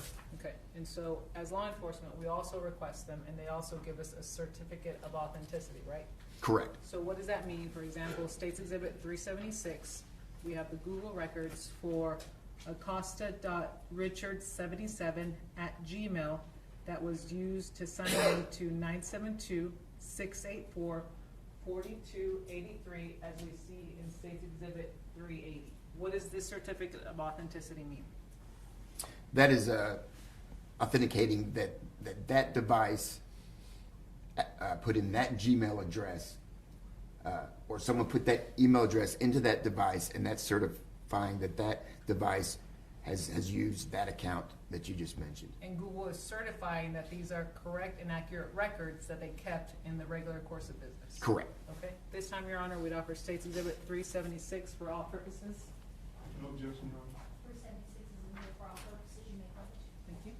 And a lot of people are going to ask the question, well, what if multiple people share the same Gmail account and a mom has her husband's Gmail on her phone? How are they going to differentiate that? Does Google give you that difference? Like this Gmail account was used on this phone, this Gmail account was used on this phone?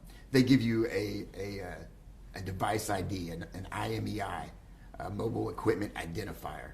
So if you've got your iPad, you've got your son's phone or your phone, and you're using that account, you've logged into that account, it's tagged to a unique identifier of the device itself. So if we request the Google Gmail account records for a specific iPad, it gives you for that specific iPad, not for another. Correct.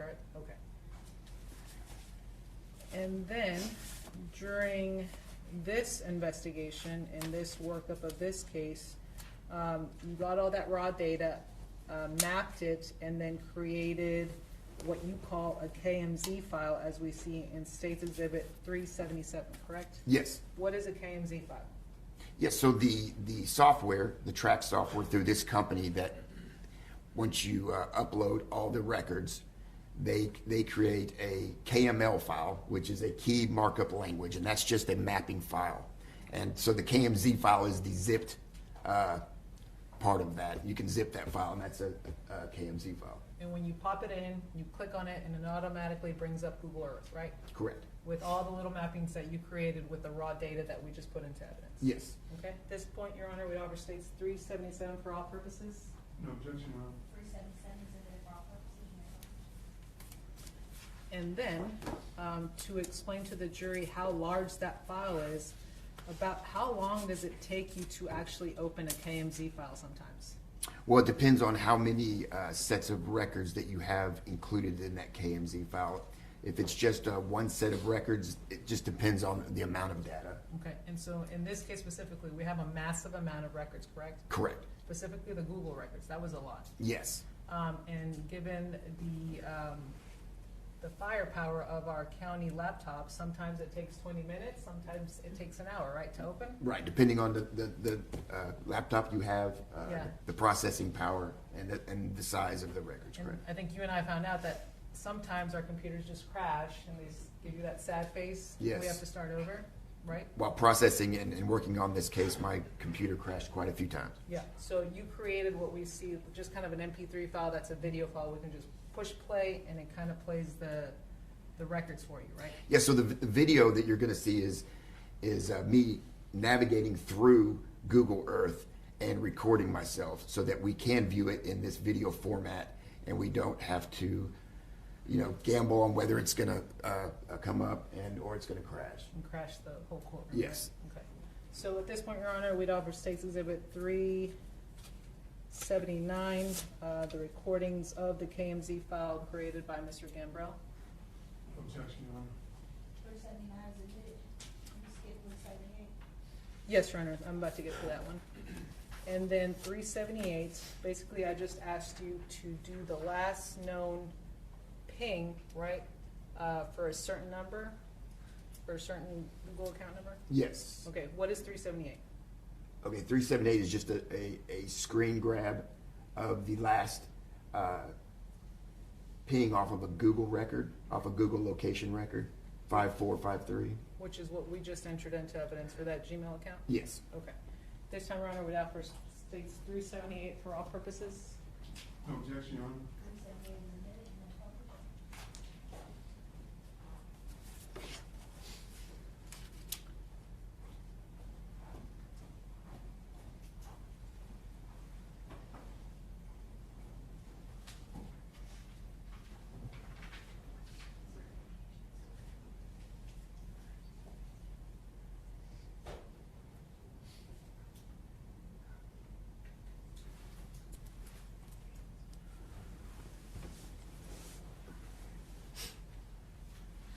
For the record, I am publishing State Exhibit 379.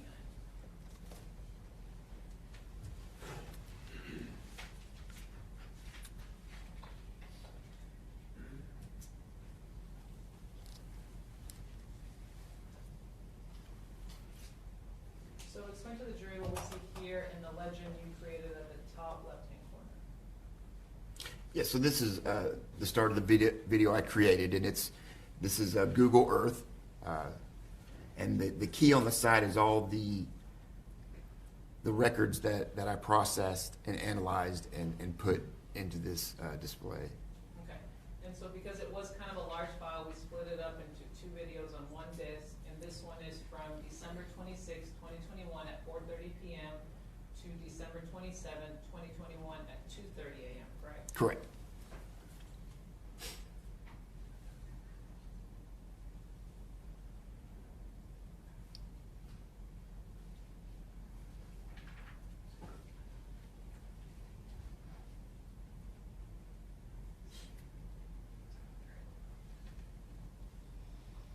So what do we see here? Yeah, I just zoomed in on the 2 locations that were provided to me, 2 homes, one on Rosewood and one on Trinidad. Okay. Your Honor, can we dim the lights a little bit? Sure. Take video. One more.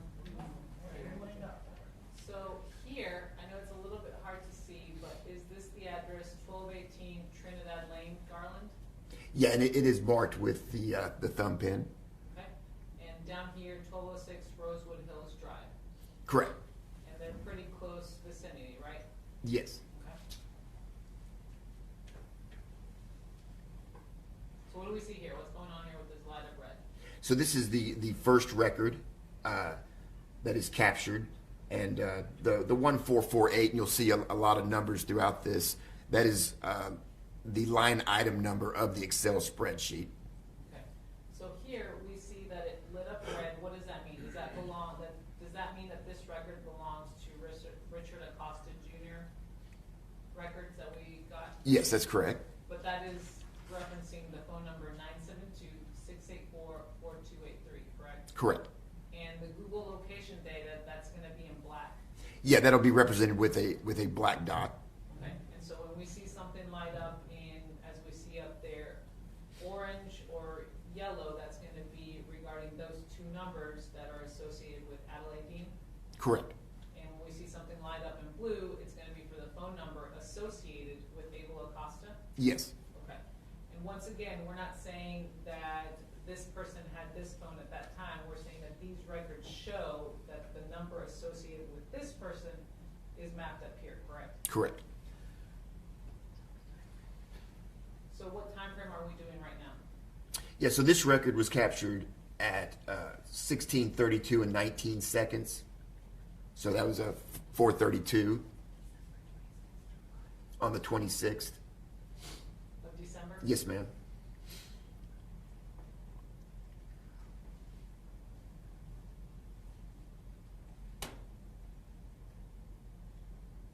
What are we looking at here?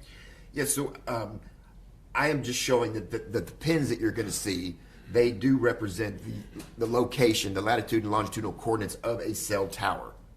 And I'm just showing that at the beginning of this video. I don't zoom in on every tower that is utilized, don't worry. Okay.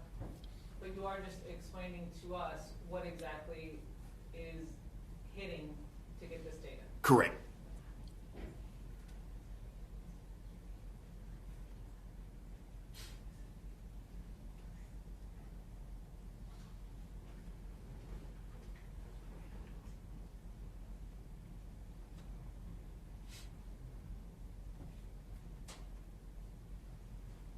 What do we see you doing here?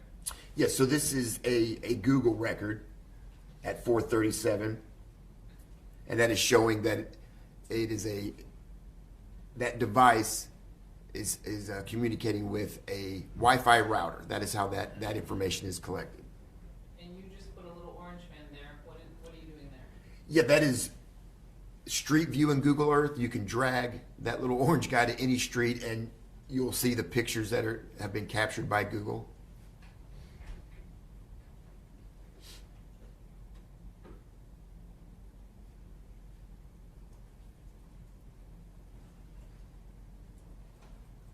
What are we looking at here? Yeah, so for that record, this is the location of that Wi-Fi router that is seeing that device. And the circle you see around the dot is the estimated range of the frequency of that Wi-Fi router. What address is that? That is at 1218 Trinidad in Garland.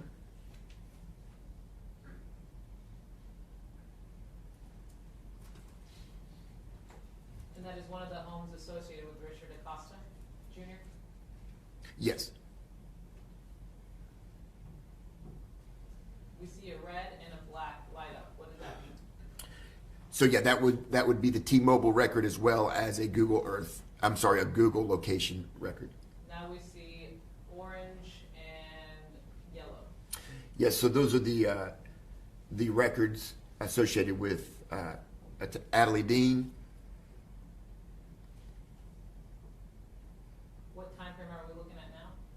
Yeah, this is at 4:41 on the 26th of December, 2021. And that device shows to be around the home base for Rosewood Hills and Trinidad. Yeah, it's accessing a tower in that location.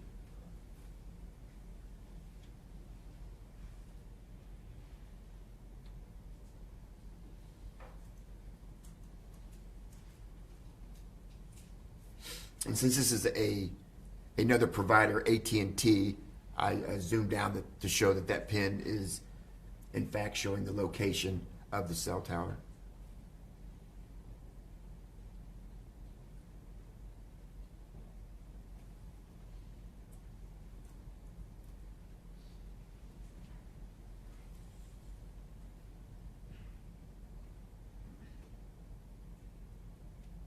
I am now moving up to 4:54 p.m., 12/26/2021. What do we see you doing here? Yeah, what we just saw there were, once again, two records, a Google location record, and as you see, the device is now moving in the northern location. And for the record, at 5:02:43 p.m. on 12/26/2021, what device is heading north? Yeah, that would be the device associated with Richard Acosta Jr. For Google or for T-Mobile? Those are Google records. Those are GPS records.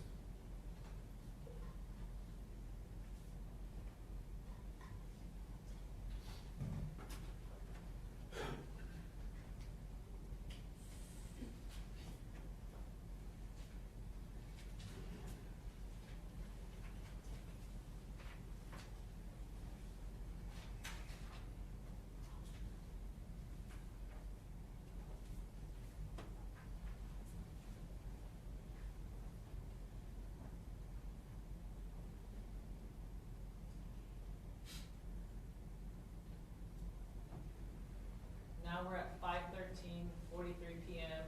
on 12/26/2021. What do we see going on here? Yeah, we now see the device heading back south towards the 1218 Trinidad location. And what do we see here is tracks Google and some information on that. So you agree with that? Yes, so that is the information that is accompanied with every line of record, and it's just putting it in a display. It shows how the information was gathered through Wi-Fi, the latitude and longitude coordinates, and the estimated display radius of that Wi-Fi router. For Google records. For Google records. Okay. I'm going to show you real quick, see Exhibit 376. The jury kind of sees what we're discussing. We're talking about this Gmail address that was signed in to this specific number. Correct.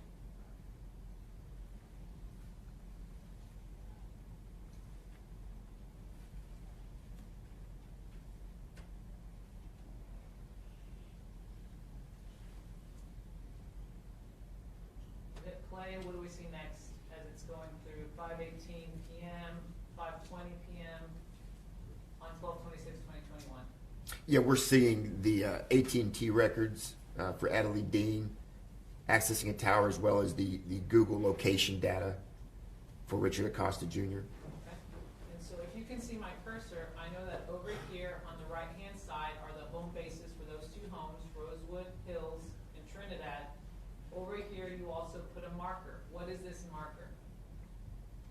Yeah, I was given that location while I was analyzing these records, and it was made known to me that was the crime scene. It's at Texaco at 730 West Walnut Street in Garland. Okay. And so it appears that the offense location is close in vicinity to these two homes over here. That is correct.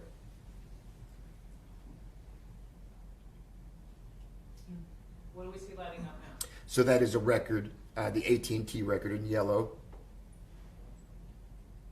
multiple records, as well as the Google location data for Richard Acosta Jr.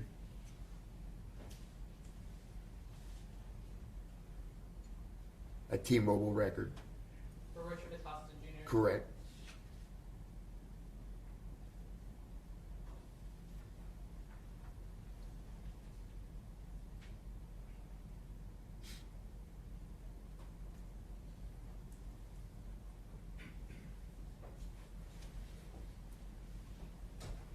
Now we're at 6:02 p.m. on 12/26/2021. Is that correct? Yes. Okay. And I say that because it's hard for everyone in court to see it, but you have it there in your screen. Okay. 6:14 p.m. Yes, we're continuing to see the AT&T records being accessed to that tower, the T-Mobile for Richard Acosta Jr. in the vicinity of those two addresses, as well as Google Earth. And there is a record there for T-Mobile for Abel Acosta's device. Okay, and this is the first time we see this pop up, correct? Yes. Okay, so I want you to explain to the jury what the difference is between a timing advance record, a call detail record, and a data usage record. So we have three types of records we can get from cell phone companies, right? Yes. Okay, so a timing advance record, what is that? Yes, so that is the communication between the tower and a device. The towers are constantly sending out their radio frequency, basically their pilot channels saying, I'm T-Mobile Tower 1234. I'm looking for all my T-Mobile customers. And so that they can give you seamless service. If the companies had to look for your device each time you made a call, made a text, or you wanted to jump on the internet, there would be lag, and then they would lose you as a customer. So constantly the towers are sending out their pilot channel, and they're seeing the devices in their area that they can best provide service to. And so that's why we see those ads from cell phone companies saying they're putting out 1 million different towers and 1 million different ways they can get coverage for you, so that when you make that call, boom, it's instant, right? Constant coverage, yes. Okay. And so you don't even have to use the phone, it's just randomly collecting data with the timing advance record, right? Yeah, this is not tied to usage. The phone just has to be on, and the towers and the device are in constant communication to know the vicinity that you're in. And then you have records for data usage. What is that? Yeah, that is when you access the internet. There's three ways that you can access the internet. You can be on your computer, and you can be hardwired in. You can use a Wi-Fi, or if you're on a device, you can use, and you have a cell provider service, you can use the towers that you see all over the place to access the internet. And that is its own set of records. They refer to them, T-Mobile refers to them as data sessions. Okay, and so finally you have your CDRs, your call detail records. How do you get those records? How do I receive them? No, how does T-Mobile send them to you? When you make a call, when you make a text, that's the only thing it's collecting, right?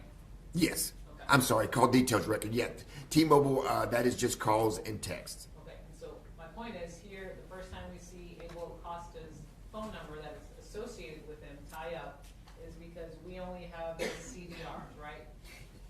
Yes, for this device, for this phone number, we only received the call detail records. We did not receive the timing advanced and the data session. So this is only when a call is being made or received. So we are limited to whenever this device makes a call or sends a text? Yes. Okay, and so what time do we see one of the first records pop up for us around the time of the offense for Abel Acosta's number, 469-465-7078?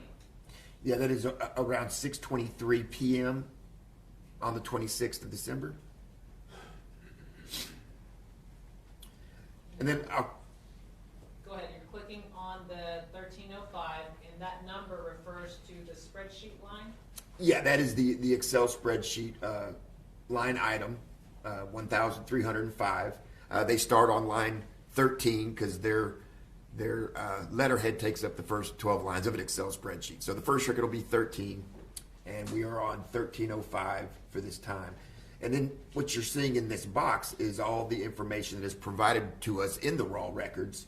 It shows that it is an incoming call, what number was connected to, how long the call lasted, 156 seconds, the tower that was utilized, and the sector of that tower, that antenna that was utilized. Okay, and so what number did this device connect to at 6:23 p.m.? Yeah, this was at the number is 214-772-8271. And that number is associated with Richard Acosta Sr., Abel's grandfather, correct? That is correct.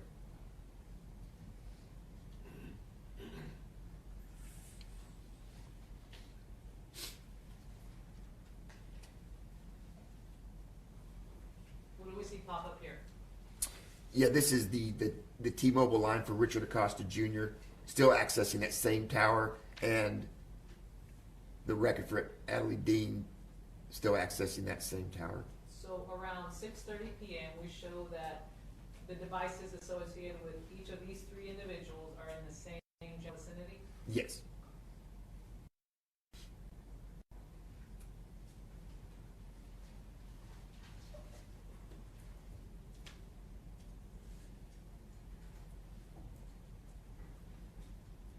Now we're moving up to 6:44 p.m. on 12/26/2021. That is correct. Now what do we see here? We're still seeing the same thing. Here we see two more calls with the line associated with Abel Acosta. And where is this tower that you're referencing? This tower is farther north than the two home towers, if you will. Okay. And you just clicked on that line item. What number did Abel Acosta's device connect to at 6:48 p.m.? Yeah, this is an incoming text from 972-684-4283. And that is the device associated with Richard Acosta Jr., the defendant in court today? Yes. Okay.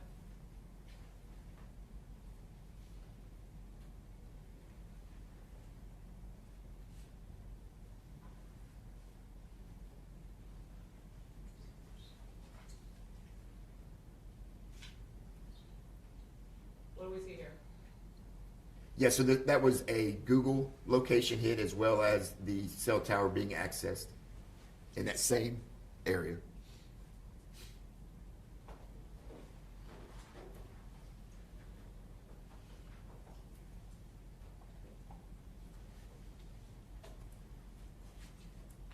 What do we see here in terms of those Google locations? So now the device is seeing farther north than it has been at that location of 1206 Rosewood. It appears to be traveling towards the location of the Abel Acosta device, correct? That is correct. And at some point, as we see here, it's now kind of in the same general vicinity? Yes. And the yellow is the same record of Adelaide Dean. Down at the home base? Correct.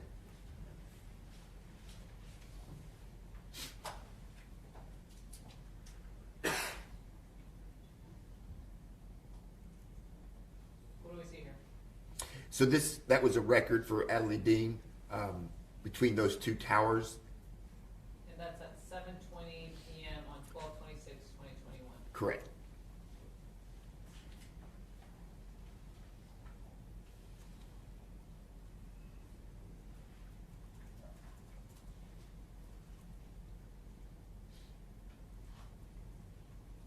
What do we see here?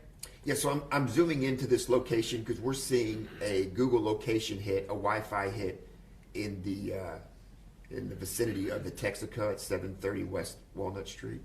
And that's at 7:43 p.m. on 12/26/2021? Correct. 7:20 p.m.? Yes.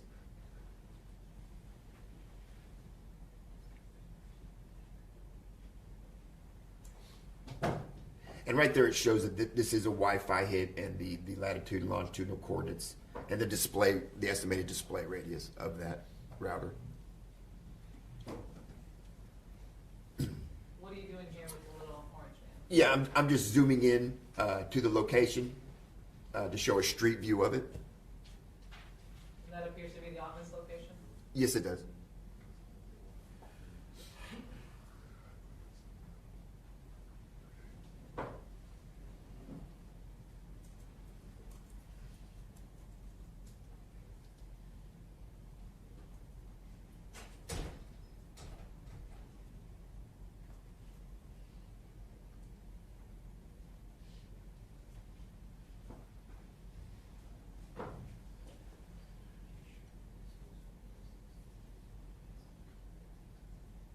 And just to make the record clear, whose device records for is this that's hitting off the Texaco?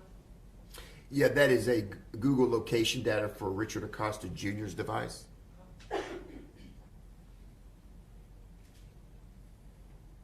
Right now we're looking at 7:20 p.m. on 12/26/2021? Correct.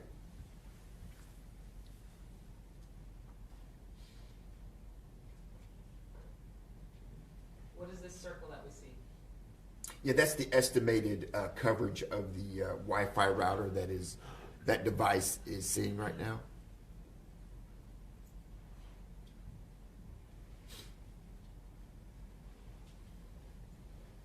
Now we see it hit a little further west. What is this at 4908?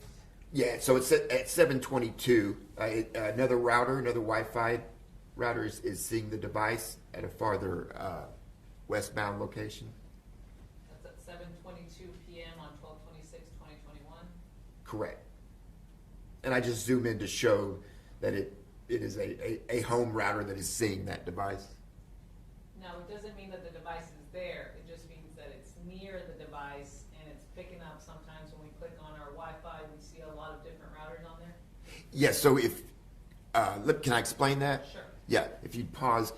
So it's like when you're at home and you see your neighbor's Wi-Fi, or you see, around here, if you pulled up your Wi-Fi connection, you'd see printers. You would see a lot. You'd see the free Wi-Fi that the court offers.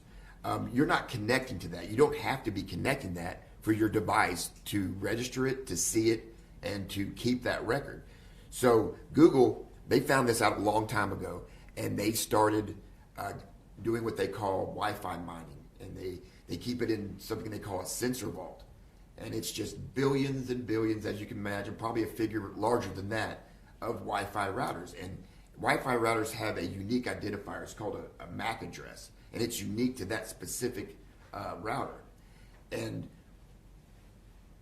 Google keeps all these records. And so that they, once again, back to what we're talking about selling advertising, they can sell all these users are in this area. We've got, Wi-Fi routers seeing them, and it's a constant keeping up with new Wi-Fi routers and all that information. Okay, so our point is, it doesn't mean he's at that home, he just might be near it, driving by. Right. That device is seeing his device. Okay. Now pushing play again.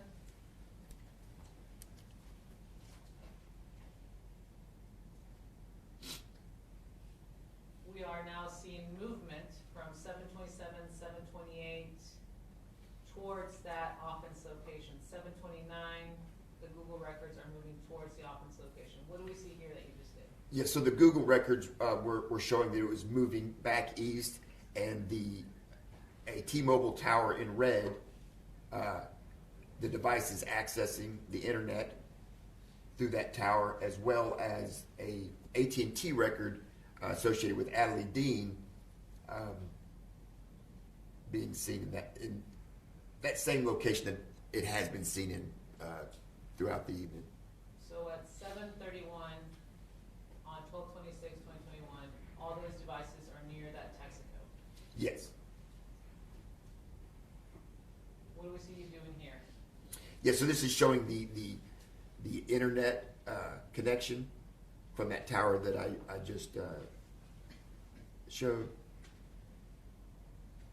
So basically, we have multiple records at this time from multiple providers and Google, all at this specific time.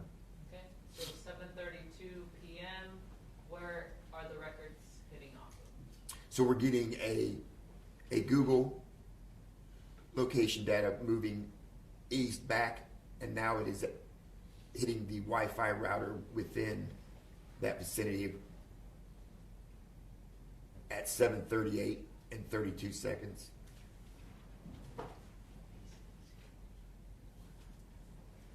It's hitting a Wi-Fi router where? In the area of the Texaco. Okay, the offense location at 7:38, 7:39, 7:40 p.m. Yes.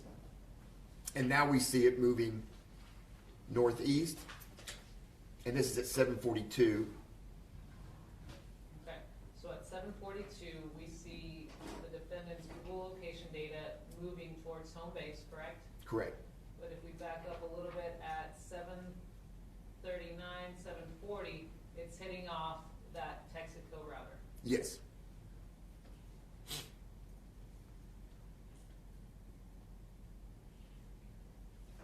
So we get to 7:42, it's moving towards that home base. Correct.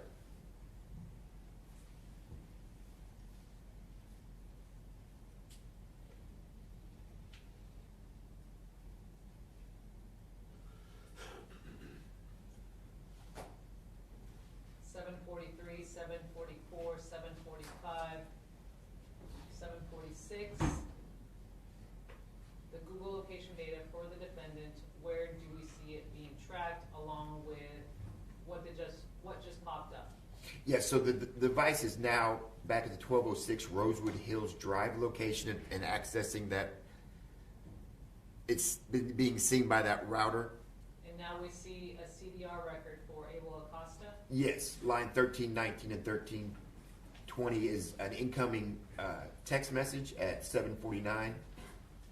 And it says connected to 128. What does that mean? That is, it usually shows the phone number, so that's a preset. It could be named 128. It could be an ad coming in through a text. It could be a few things. 7:50 p.m. What do we see here? Yeah, so that was a Google location data and another record for 1322. It's an outgoing voice phone call to 469-778-8098. And that's at 7:54 p.m. by Abel Acosta's device. Yes, accessing a T-Mobile tower directly in between those two home locations.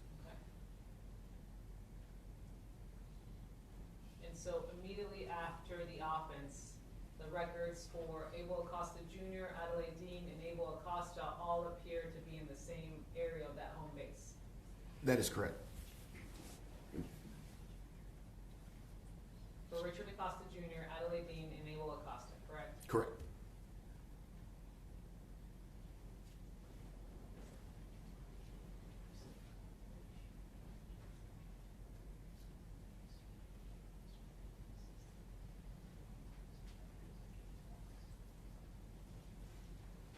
just so the record is clear, when we're talking about home base, we're talking about 1206 Rosewood Hills, which is associated with Adelaide Dean, and 1218 Trinidad Lane, which has been associated with Richard Acosta Jr., correct?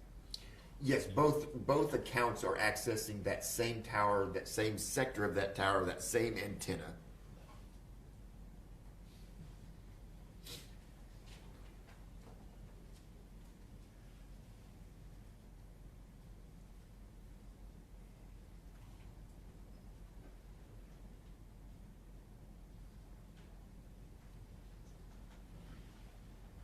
Here specifically, we just saw a Google location data pop up for Richard Acosta Jr. at 1206 Rosewood Hills Drive, and now at 1218 Trinidad Lane at 8:01 p.m.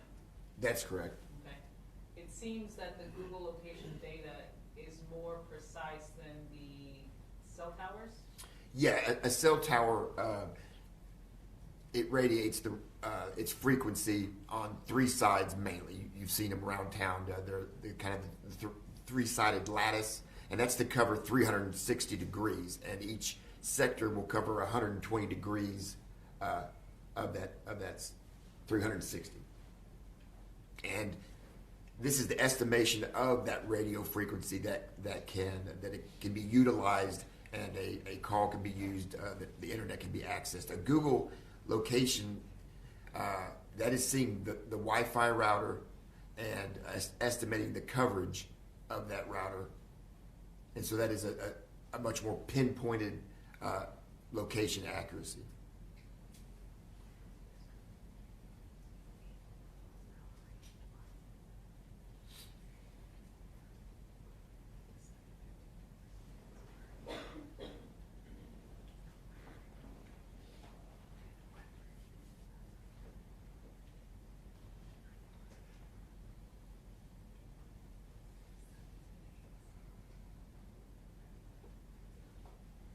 So let's go back to 8:26 p.m. I'm sorry. Let's go to where we left off at 8:18. What's going on here? We're just seeing multiple records. Adelaide Dean's AT&T account is hitting off multiple towers. We've got Google location data at the Trinidad location. For which device? That is the device associated with Richard Acosta Jr. And a T-Mobile record accessing that tower, that T-Mobile tower in red that is associated with Richard Acosta Jr. So now there appears to be some movement associated with Richard Acosta Jr.'s cell phone data. What do we see here? Yes, so it's now accessing a tower farther east. That tower is facilitating that internet connection. And the Google location data is seeing the device east of the Trinidad location that it was last seen at. Okay, so what do we see here? We saw Google location data popping up. What's going on here? Yeah, so that is movement by the device associated with Richard Acosta Jr. to the east, and a T-Mobile cell tower there in red as well being accessed. And before that, we saw the device associated with Abel Acosta accessing a T-Mobile tower.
those towers were being accessed, correct?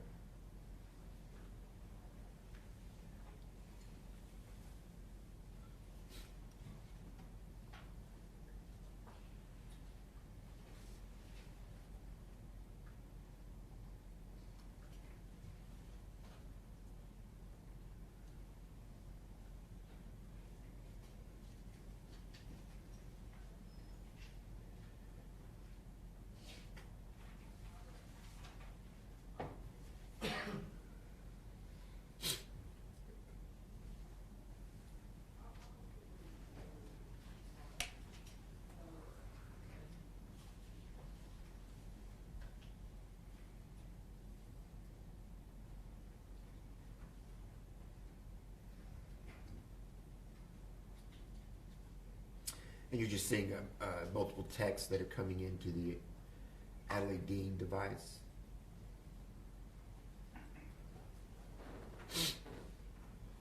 So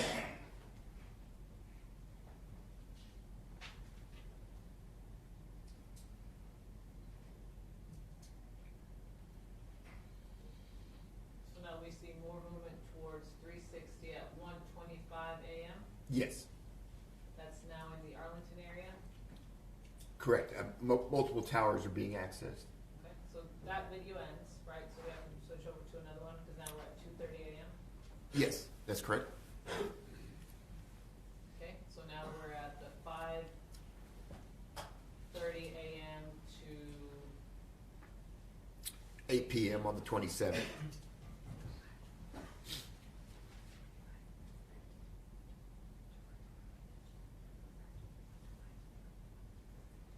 going back briefly, the 120 movement towards Arlington, was that one device or both devices associated with both parties, Adelaide Dean and Richard Acosta?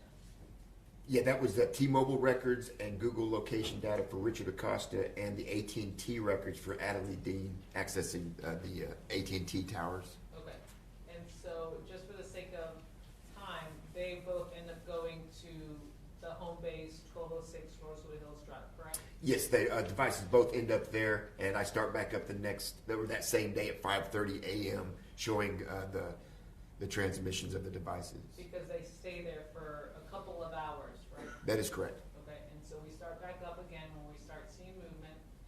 So about 5:30 a.m. on 12/27/2021 are the devices associated with Richard Acosta Jr. and Natalie Dean at that home base of 1206 Rosewood Hills Drive in Garland, Texas? Yeah, we're seeing Google location hit a 14-meter radius accuracy and T-Mobile towers being accessed by Richard Acosta Jr.'s T-Mobile account, and as you said, the AT&T records also accessing towers in that area.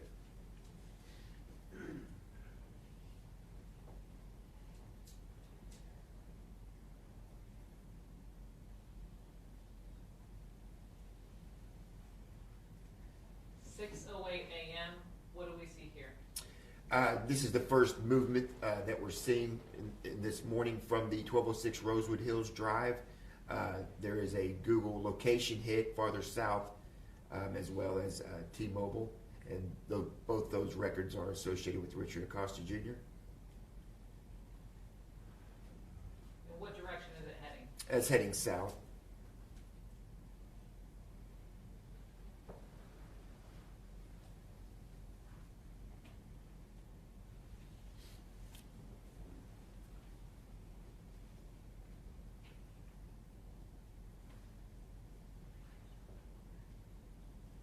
Now we see that you put a little dot at Walmart 555 West Interstate, Garland, Texas.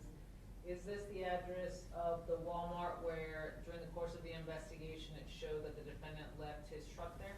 Yes, that's correct. Now what do we see here? We're seeing Google location data records in that vicinity, as well as T-Mobile records accessing a tower in that location, both associated with Richard Acosta Jr. What time? We are now around 6:22 a.m. on the 27th of December. Where are the records for Adelaide Dean hitting off? They're still accessing a tower that services the 1206 Rosewood Hills Drive location. So now at 6:23 p.m., we show that phone number associated with Richard Acosta Jr. Is at that Walmart general area? Yeah, that 6:23 a.m. That's a outgoing voice call to the device associated with Adelaide Dean. So briefly, at 6:23, Richard Acosta Jr.'s device makes a phone call to Adelaide Dean's device. Yeah, it's a 103-second phone call, so about a minute and a half.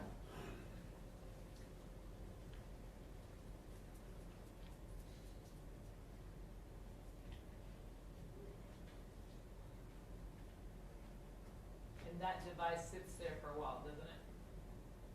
Yes, it accesses a tower, same sector, same antenna, as well as the Google location data at that location. From at least 6:20 a.m. all the way to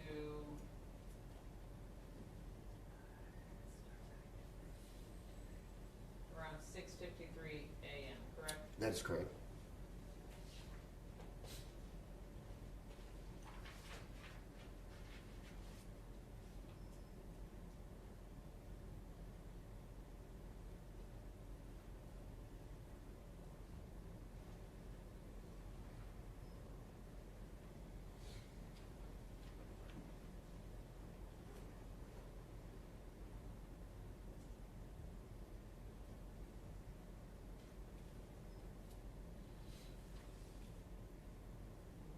And this just shows at 7:07 a.m. that device for Richard Acosta Jr. is accessing that tower to utilize the internet. So now at 7:13 a.m., what do we see in terms of Google location data for Richard Acosta Jr.? Yes, so now the device has moved west on 30 and is accessing a T-Mobile tower as well as a Google Wi-Fi router record. At 7:19, 7:20, where do we show Adelaide Dean's device? Yeah, her device, the device associated with her, is still accessing, utilizing a tower in the 1206 Rosewood Hills Drive area. What do we see here? That is a Google location record for Richard Acosta Jr.'s device. Showing in the Oaklawn area? That is correct. 7:29 a.m.? Correct.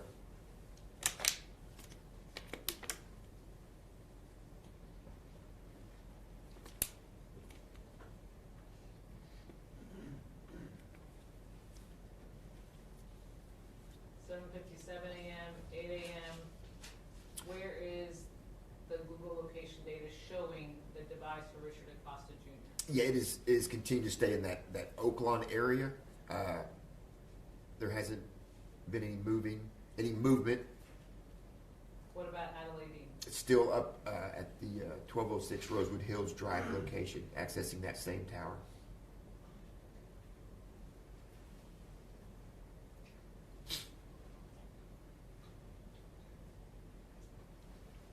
What do we see now at 9:04 a.m.?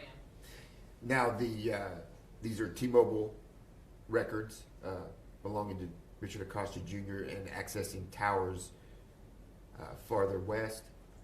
On what major highway?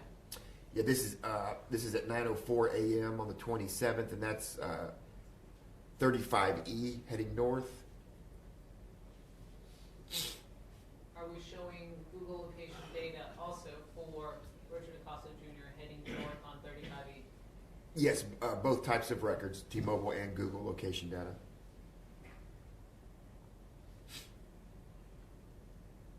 Where do we see Adelaide Dean's records at 9:22 a.m. on 12/27? Yeah, in the same area of the 1206 Rosewood Hills Drive in Garland. Still no movement. No, still accessing the same tower, same sector, same antenna. 9:30 a.m. Where do we see the devices associated with Richard Acosta Jr.? They are north on 35E in the Carrollton area.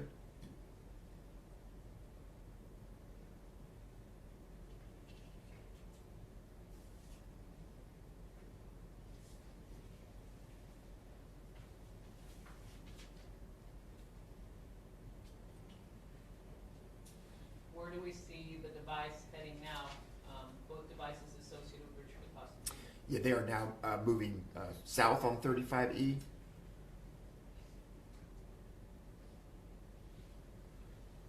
This is a Google location hit, a Wi-Fi hit at 9:56 a.m. on the 27th. What time was that? We are now at 10 a.m. That specific record was at 9:56 a.m. Now we see at 10:06 a.m. these devices heading south on Loop 12. Yeah, it is accessing a tower at the Spur 408 area and moving south on Loop 12. Both of the devices for Richard Acosta Jr.? Yeah, the same device, the two different records, the T-Mobile records and the Google location data.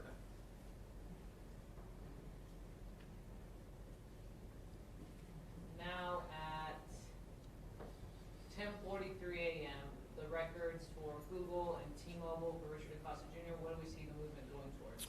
Yeah, now it's headed up through the Dallas area, downtown Dallas area. On 35 North? Correct. Now on 75 North. At what time? We are at 10:53 a.m. on the 27th of December.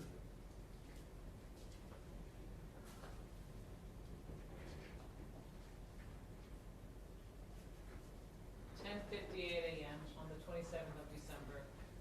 Where do we see the records for those devices now? Yeah, now both sets of records, the T-Mobile and the Google location data, is we're up in North Dallas, 635 and 75 area.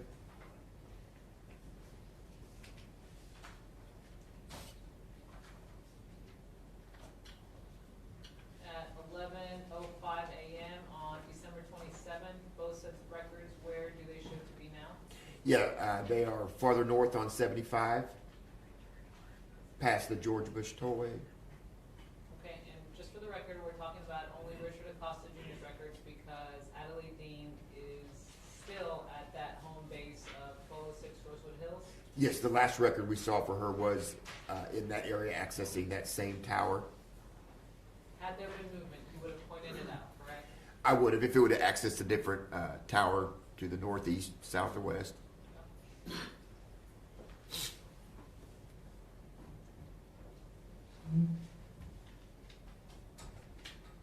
What do we see now at 11:13 a.m.?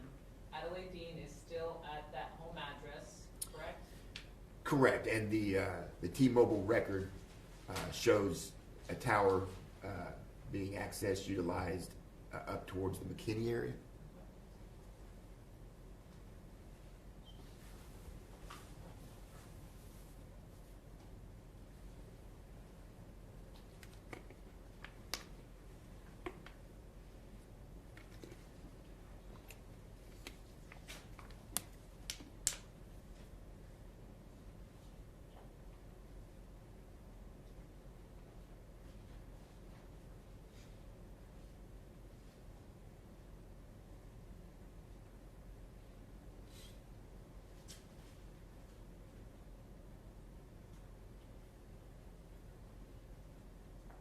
A.m., where do we see the records for Richard Acosta Jr. for T-Mobile and Google in? Yeah, they're in McKinney. Around what area? 75 North area? Yeah, kind of the cross street there of 75 North and 380. And that's showing the Wi-Fi hit of 20 meters and the T-Mobile cell tower being accessed.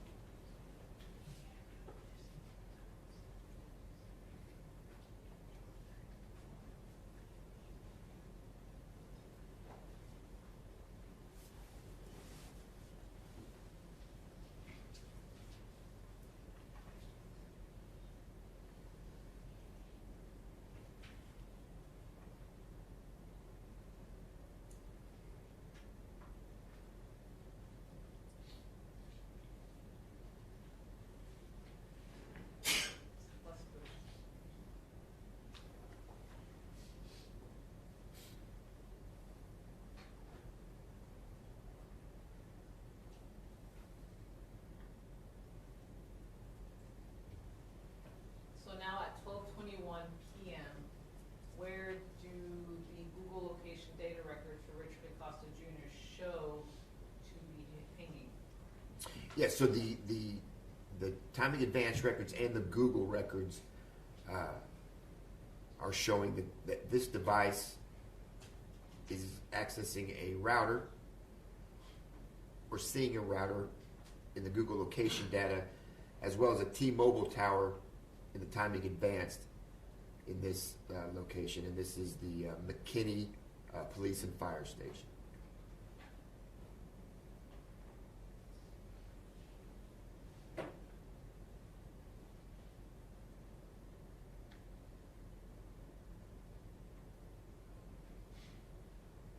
And the records for Google and T-Mobile for Richard Acosta Jr. actually sit at that location for about how long? From 12:21 p.m. till about 3 p.m.? Yeah, about 2.5 hours. And these are two different types of records corroborating each other for the location.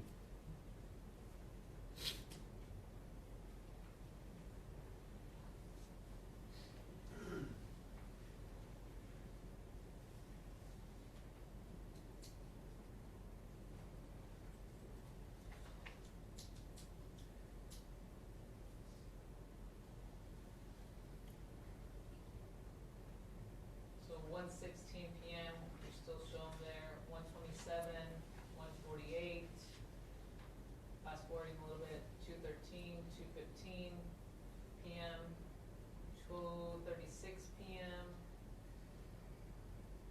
3:04 p.m.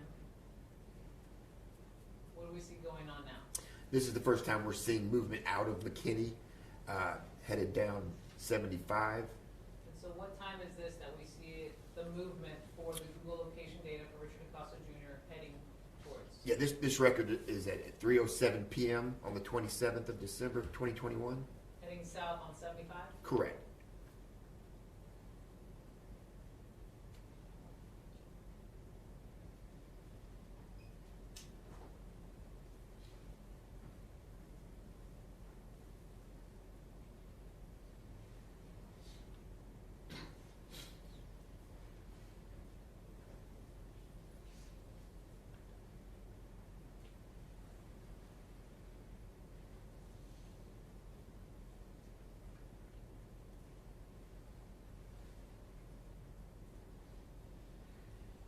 And during this whole time that we're looking at the records for Richard Acosta Jr. in the McKinney area, has the records for Adelaide Dinning still stayed in the Rosewood Hills area? There have been no record showing otherwise, no. Yes. Okay.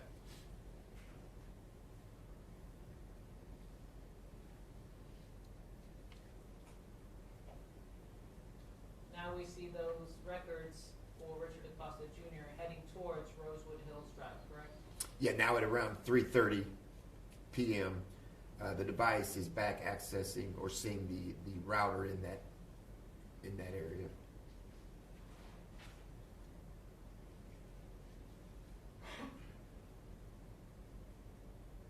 So skipping to about 3:48 p.m., we still see him in that area. At what point do we see movement? We see here 3:57 p.m., 3:58 p.m. Yeah, so we're seeing the device associated with Richard Acosta Jr. Moving to the east, and So now right here at 3:58 p.m., down over here, I know it's kind of hard for the jury to see, but towards the right part of the screen, I'm circling it. Mhm. It says 5423 in a black dot. What is that? yeah, that is the Google location data record for that time. At what time is this? This is at 3:58 p.m. approximately. On December 27th? Correct. What area is he in? Or what area does the Google location data show it's in? Yeah, that it is showing right on the shores of this lake. I'm What sorry. lake is that? I am sorry that. Is it Lake Ray Hubbard? That is Lake Ray Hubbard. Thank you. In the Rowlett area. What do we see going on here at 4:10 p.m., kind of towards the right side of the screen record for Google location data for Richard Acosta Jr.? Yes, so the device is now seeing a router in that location, a T-Mobile record, and that is What time is that?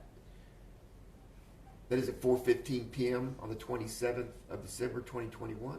What area does that device show to be located? It's in the Rockwall area on the other side of Ray Hubbard.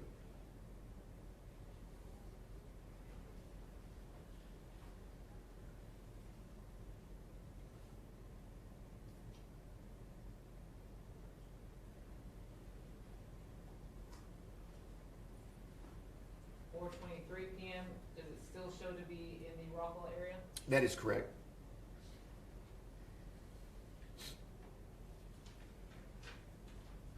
What about Adelaide Dean's records?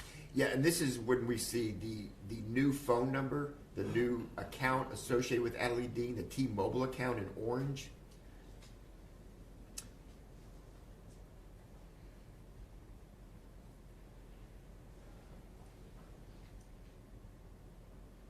What do we see here?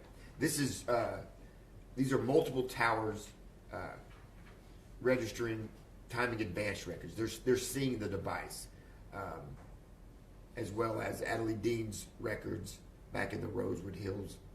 So these red records are for Richard Acosta, correct? That is correct. What area do they show to be in? They're accessing towers on the shores of Lake Ray Hubbard in the Rowlett area, and as well as they could cover some of the Rockwall area.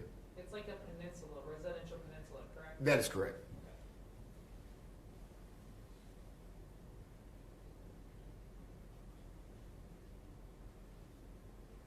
This is at 4:30 p.m. on 12/27. Yes.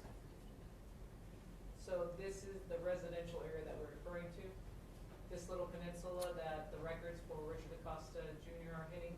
Yeah, both the Google location data records as well as the timing advance records that are kept by T-Mobile are both covering that residential peninsula area.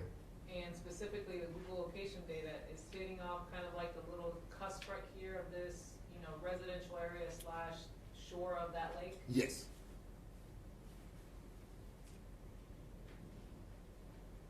So it's accessing some router that's close to that part of the lake? It is seeing that router.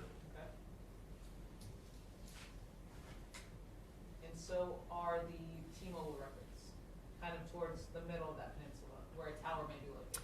Yeah, and pointing in that direction of that bow, that is the signal going out, seeing the device, and coming back, and that distance is calculated. Now we see movement for Adelaide Dean with that new phone number 432. Yes. Where is that located specifically at 4:42 p.m.? Okay, the multiple towers are being accessed, and as well as multiple records. So both phones are being used. The T-Mobile account associated for Adelaide Dean, as well as the AT&T account. Mm-hmm. Both phone numbers, both sets of records are. We are in the Garland area. Actually, really close to the Walmart at 555 West Interstate 30.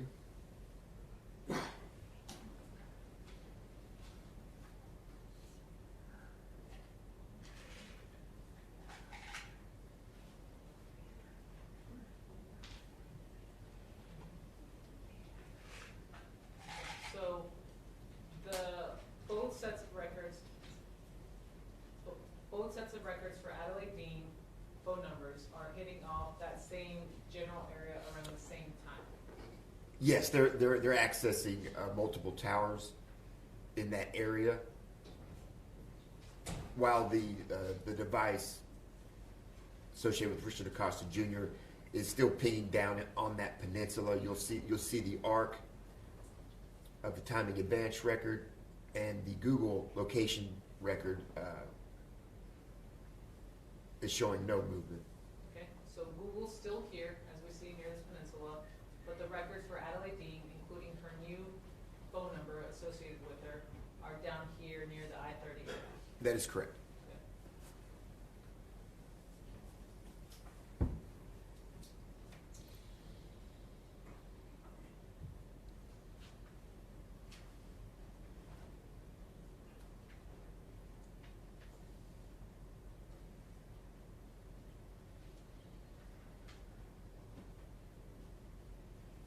again, at 5:07 PM, both sets of records for Adelaide Dean are still simultaneously hitting off towers in the same general area. That is correct. And when I say for both sets of records, that means for two different devices, correct? Yeah, one associated with AT&T and one with T-Mobile. Say, I got an indication the jury needs a break or something during that, is that correct? All right, take a 15-minute break, we'll discuss anything personal, all right, right here.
for the device associated with Adelaide Dean.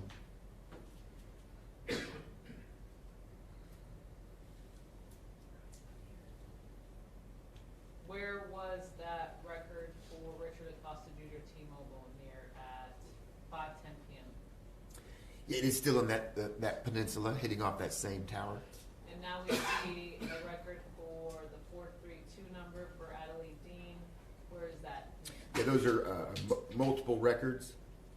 Each time you see a pin and it flower like that, that is a specific record. And that is at 5:12 p.m. What is that? What kind of record is that? That is a AT&T. Was that a call with a data? That's what I'm referring to. Yeah, that is accessing the internet. That is a data record. Multiple.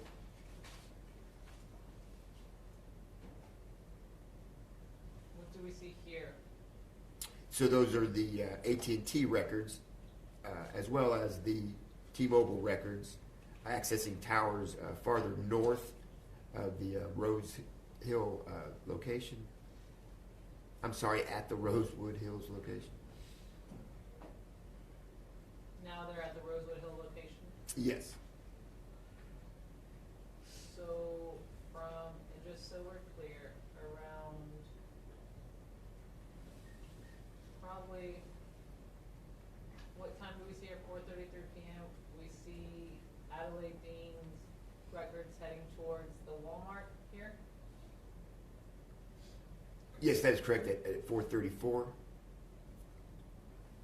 Both sets of records for both numbers are both traveling south towards that Walmart. That is correct. While the records for Richard Acosta Jr., T-Mobile, and Google are still hitting off this peninsula near Lake Ray Hubbard. Yes, and the records that we are seeing for the T-Mobile are just the timing advanced, and that is when the device and the tower in communication. We're not seeing any calls or accessing the internet or actual physical usage from the customer. It just means the phone is on and the records are... They are recognizing each other, the tower and the device. And the Google location data in that same location. So now at 4:51 p.m., both sets of records for Adelaide Dean, AT&T, and T-Mobile are still in that Walmart area, correct? That is correct. Fast forward, around 5:41, 5:45, the records for Adelaide Dean show her at her house, give or take? Yes, there's the records. Both devices, both accounts, T-Mobile and AT&T are showing. And this is at 5:48 p.m., what we're seeing on the screen. Right, on December 27th.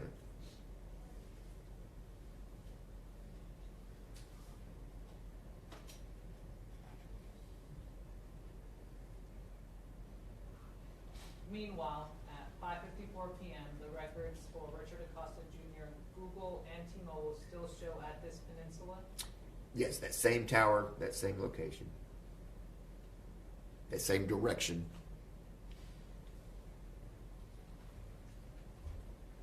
And right here, at 6:05 p.m. on 12/27, both sets of records for Adelaide Dean, AT&T, and T-Mobile are lighting up at that 1206 Rosewood Hills Drive address. That is correct.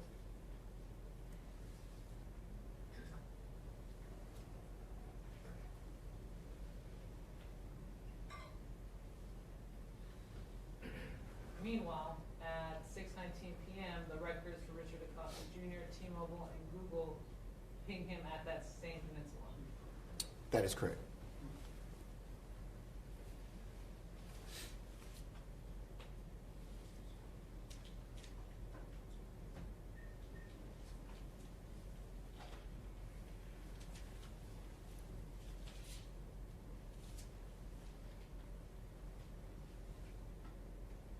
Here at 6:34 p.m., the records for Richard Acosta Jr.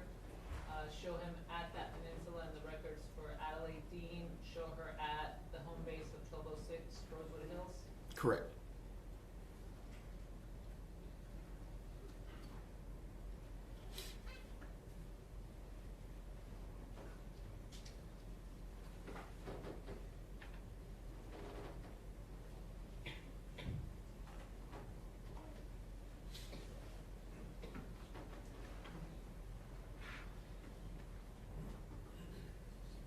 And so, for the interest of time, that device for the numbers associated with Richard Acosta Jr., the T-Mobile and Google location, as we saw in State 378, the last ping was, and it stayed there at 12/28/2021 at 5:43 a.m. or p.m.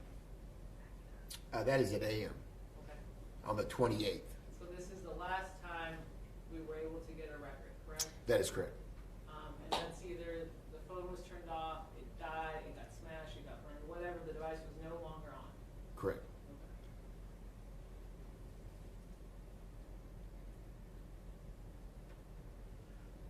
And I know that we were kind of hitting on the lake. I think it's kind of hard to see here, but this is where we see the shore of the lake, correct?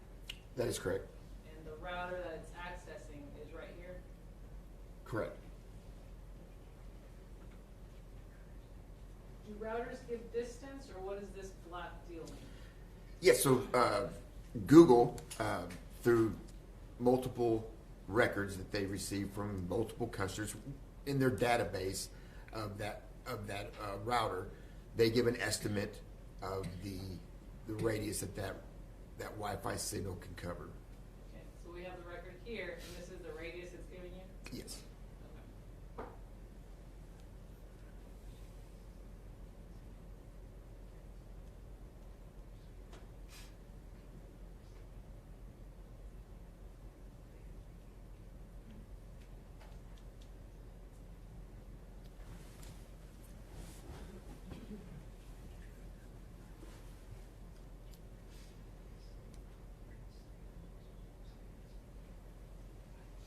Okay. So theoretically, if, as you know, iPhones nowadays are waterproof, if I threw it in my pool and it's still on, is it still able to give off data to the mothership? If it's still on? Yes. Underwater? Yes. I don't know to what depth, but if the record is being shown and gathered, then yes. But the device must be on? Must be on. You know, if it's underwater, 1 foot, 2 feet, 10 feet, you can. It must be on to calculate that record, yes.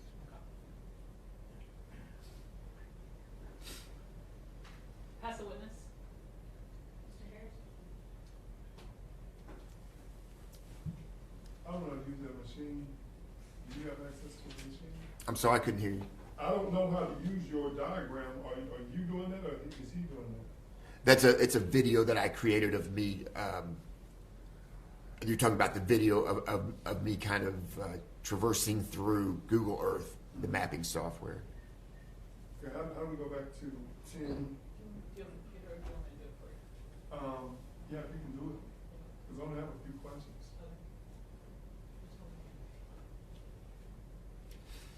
Just go to when Abel's phone goes up at 10.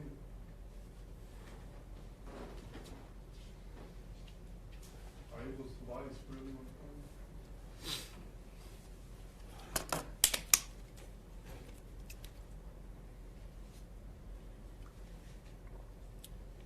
So, right here at 9:24, we show Abel.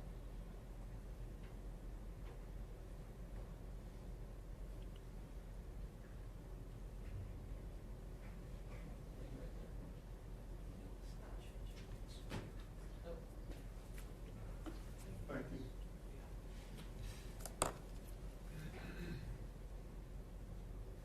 So for the record, I have 9:59 p.m. For Abel Acosta T-Mobile records.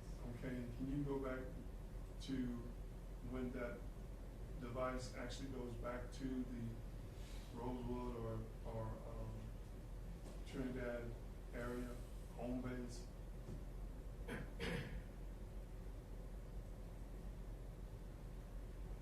were saying it's what, approximately 746, 48, 750.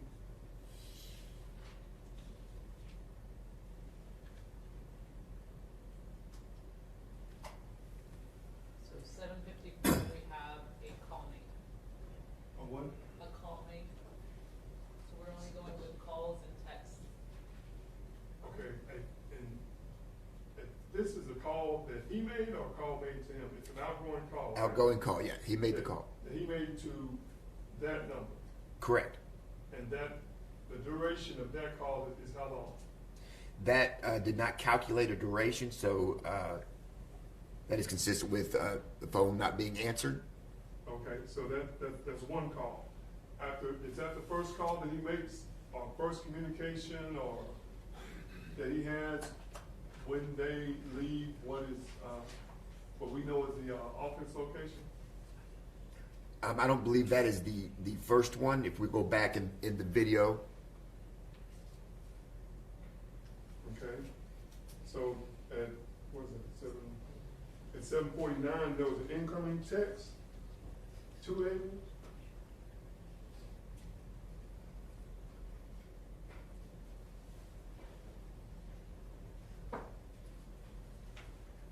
I'm sorry, was that the question? I need to refer to the video. That is, those are my records. I don't have all the records printed out in front of me. Can you please go to 7:49, an incoming text?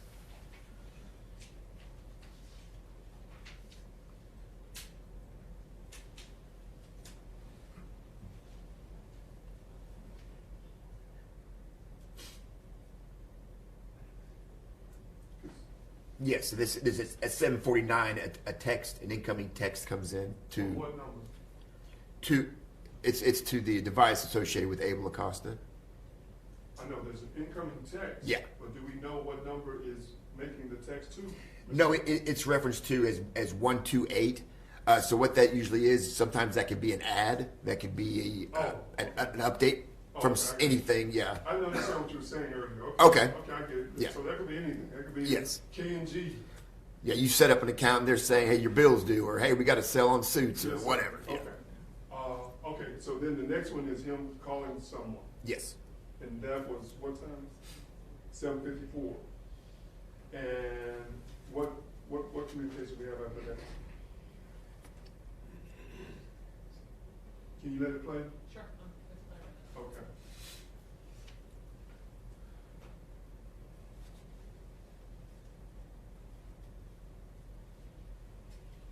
And go ahead and stop it for a second, please. And when we say he's making, that device is making that call, have you been out to those locations? No, I have not. So you don't know whether there's upstairs or downstairs, do you? I do not. And when his device is making that outgoing call, again, you don't know whether he's upstairs or whether he's downstairs. No, I don't. Can you at least tell the members of the jury whether he's in Trinidad or whether he's in Rosewood? With that specific call record, that tower could cover both locations. And just so the members of the jury are clear, when you say that all those devices are together, that don't mean like me, Mr. Acosta, and Ms. Shuford, right? Not necessarily, right? I'm sorry, are you talking that proximity? Yes, sir. Oh, yeah, I cannot tell that from these records, no. Yeah. Within feet. Just a radius, right? Correct. Just in that house. Or not even in the house, right? Well, the Google location data is definitely within the house because that router is being accessed, but the provider, the T-Mobile, the AT&T, it's a larger area, and I could not differentiate between upstairs and downstairs with those records. And so, just so the members of the jury is clear, we know that the devices are in the location, but whether or not those parties are even communicating with each other, you can't say, correct? If they were communicating with their phones with each other, I could tell you. But in a conversation, no, these records don't show that, no.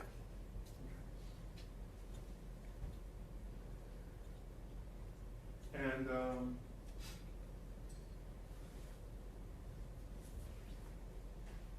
lastly, just these phones, when the communications with the phones or with the devices stopped, again, it'd be as simple as someone turning it off, right?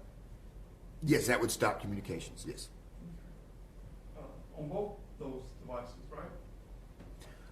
On the, both records that are being gathered, Google location data and cell site, yes. Yeah, just simply turn it off. Yeah, I agree.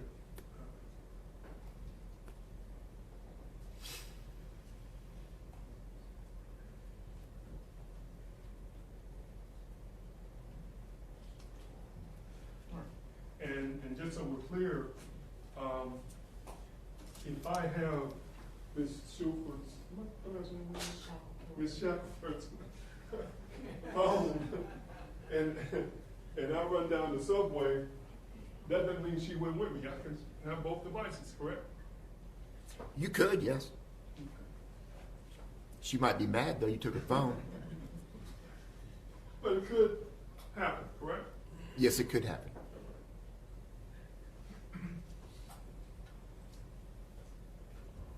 And can Ms. Jessica? Yes. Okay.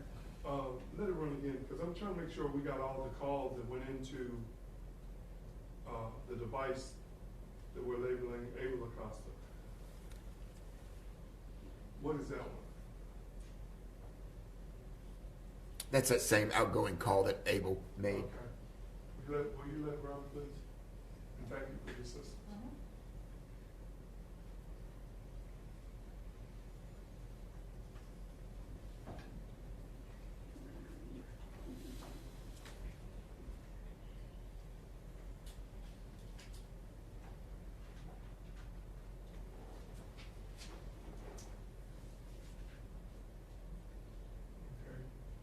What is that right there? What was that one? That is a data record for the device, the AT&T device associated with Adelaide Dean in yellow. Okay.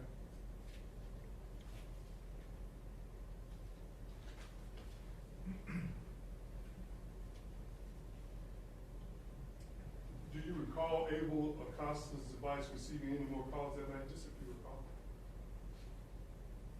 There is one right there, the 1323, the blue pen. That's an outgoing voice call that lasted 212 seconds to 214-434-6767, and that's at 7:58. So at 7:58, he's making an outgoing call to 214-434-6767. Correct. And it lasts 212 12 seconds.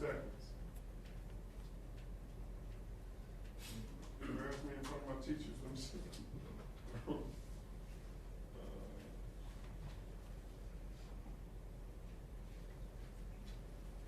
A little over 3 minutes. Or a lot over 3 minutes. About 3 minutes. Correct. Okay. Is there another? What's next on Abel? If you let it run, Ms. Rose.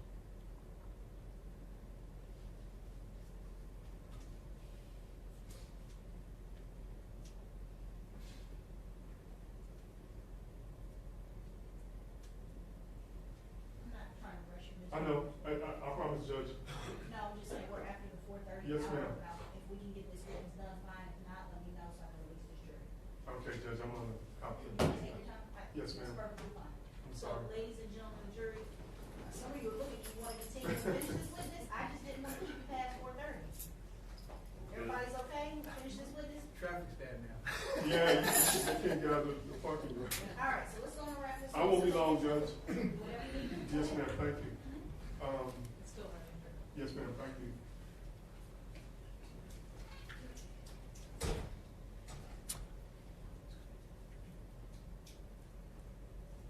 Yes, so these are 2 more calls incoming from that same number that he just talked to for 3 minutes. Okay, now it's income. Yes, so, and it only lasted 3 seconds, so that's commonly voicemail, hits voicemail, maybe here's 3 seconds of hey, and then hangs up. Okay. And that's at 10:03. Correct. Is it 10:03 or 8:03? 8:03. I'm sorry, 803, yeah.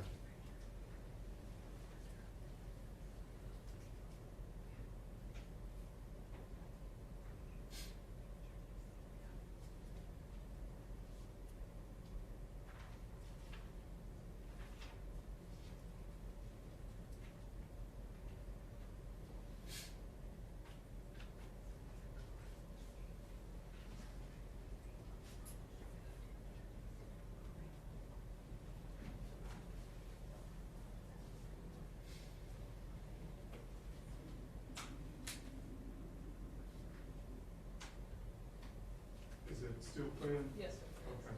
It's pinging the little. All right, I see it.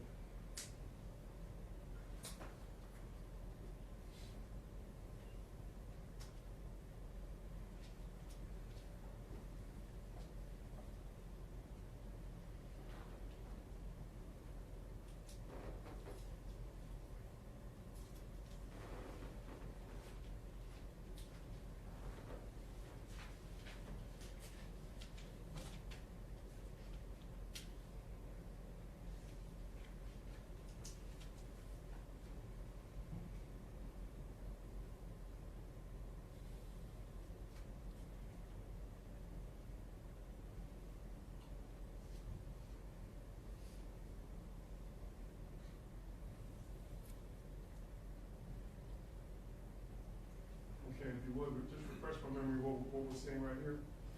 Yeah, those are the records for, All three devices? well, we haven't seen the Able since we last spoke, but yeah, we're seeing the Google location data and the T-Mobile data for Richard Acosta Jr. And there are transmissions for the device from Abel Acosta. Right.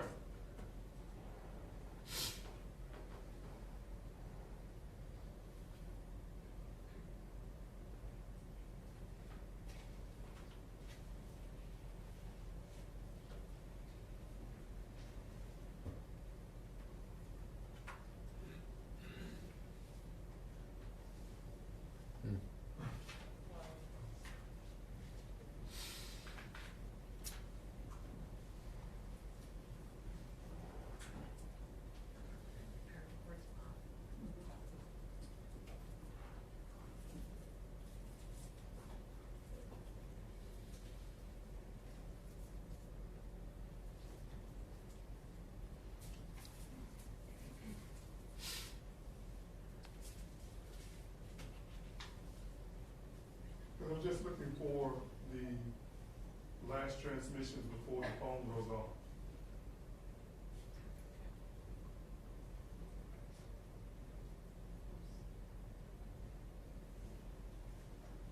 It's coming up.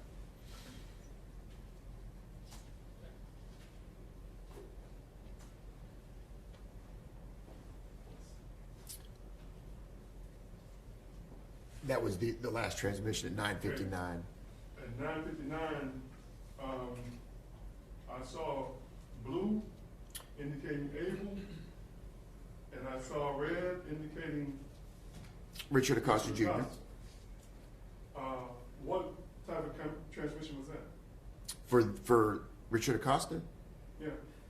if we can scroll back to it, I can see the line item number. There you go, 1504. That would have been accessing the internet. And the reason I know that is I keep track, since there's so many records, I keep track of, I guess, the 1,000th. If these records are 1,000 through 2,000, I know that they're data hits. If it's just an internal thing that I do. So that's him accessing the internet, not him contacting Abel's device? Correct. Okay. The one before the last transmission with Abel, what is that 1339? That is a phone call. That's the only records we have for Abel. I did not click on that to show the information associated with that call, because if I did that to each one, it would be a 10-hour video. And But on this call, Yes. 1339, it happens right before he turns his phone off or whatever happens to the phone. Do we know who this call goes to? yes, I can find that out for you.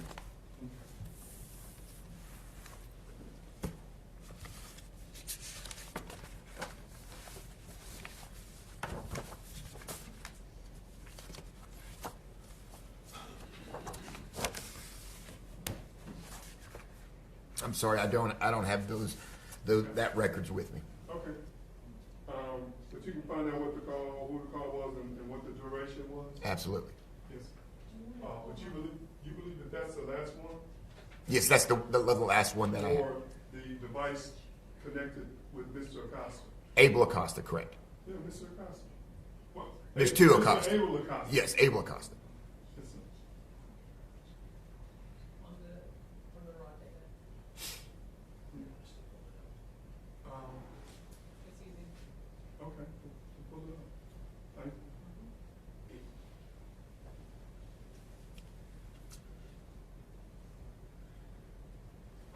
work for Tommy and Kristen, I didn't get this training.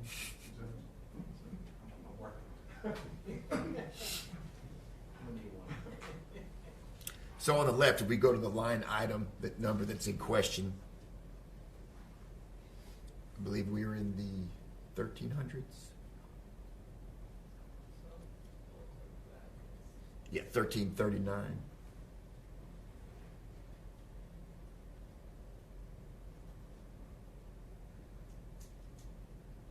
And in these raw records, you'll see that it's an outgoing. MOC is mobile. It's a mobile call. The number it called, and how long the duration was 19 seconds. And the number was that 469-778-8909.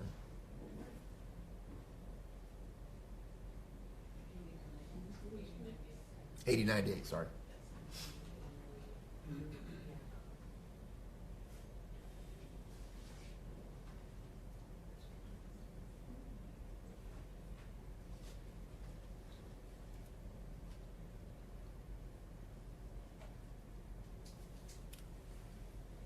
Okay, so 12/27, 2021, 3:59:04. What does that mean? So the raw records, they come in UTC time, Universal Time Coordinated, and depending on the month, it's either going to be 6 hours ahead of Central Time. So the software that I use converts it to Central Time for the ease of use of the operator. So these raw records are showing that it is 6 hours ahead of the time that you saw on the map. Yes, sir. Okay. So 3:59 would be 9:59. And you said 19 seconds. 19 seconds, and the MOC is the mobile originating call, meaning that they made the call. Okay, now from this raw data, what are these? It says incoming. What is that? Yeah, so it's either an incoming call or an outgoing call. Okay.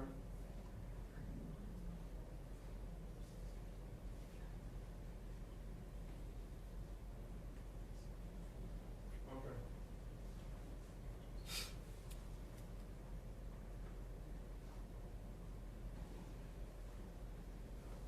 Judge, I believe that's all I have. Thank you, sir. State anything further? Any other questions, Your Honor? Mr. Campbell, you're free to go, you can step down. Thank you, Jeff.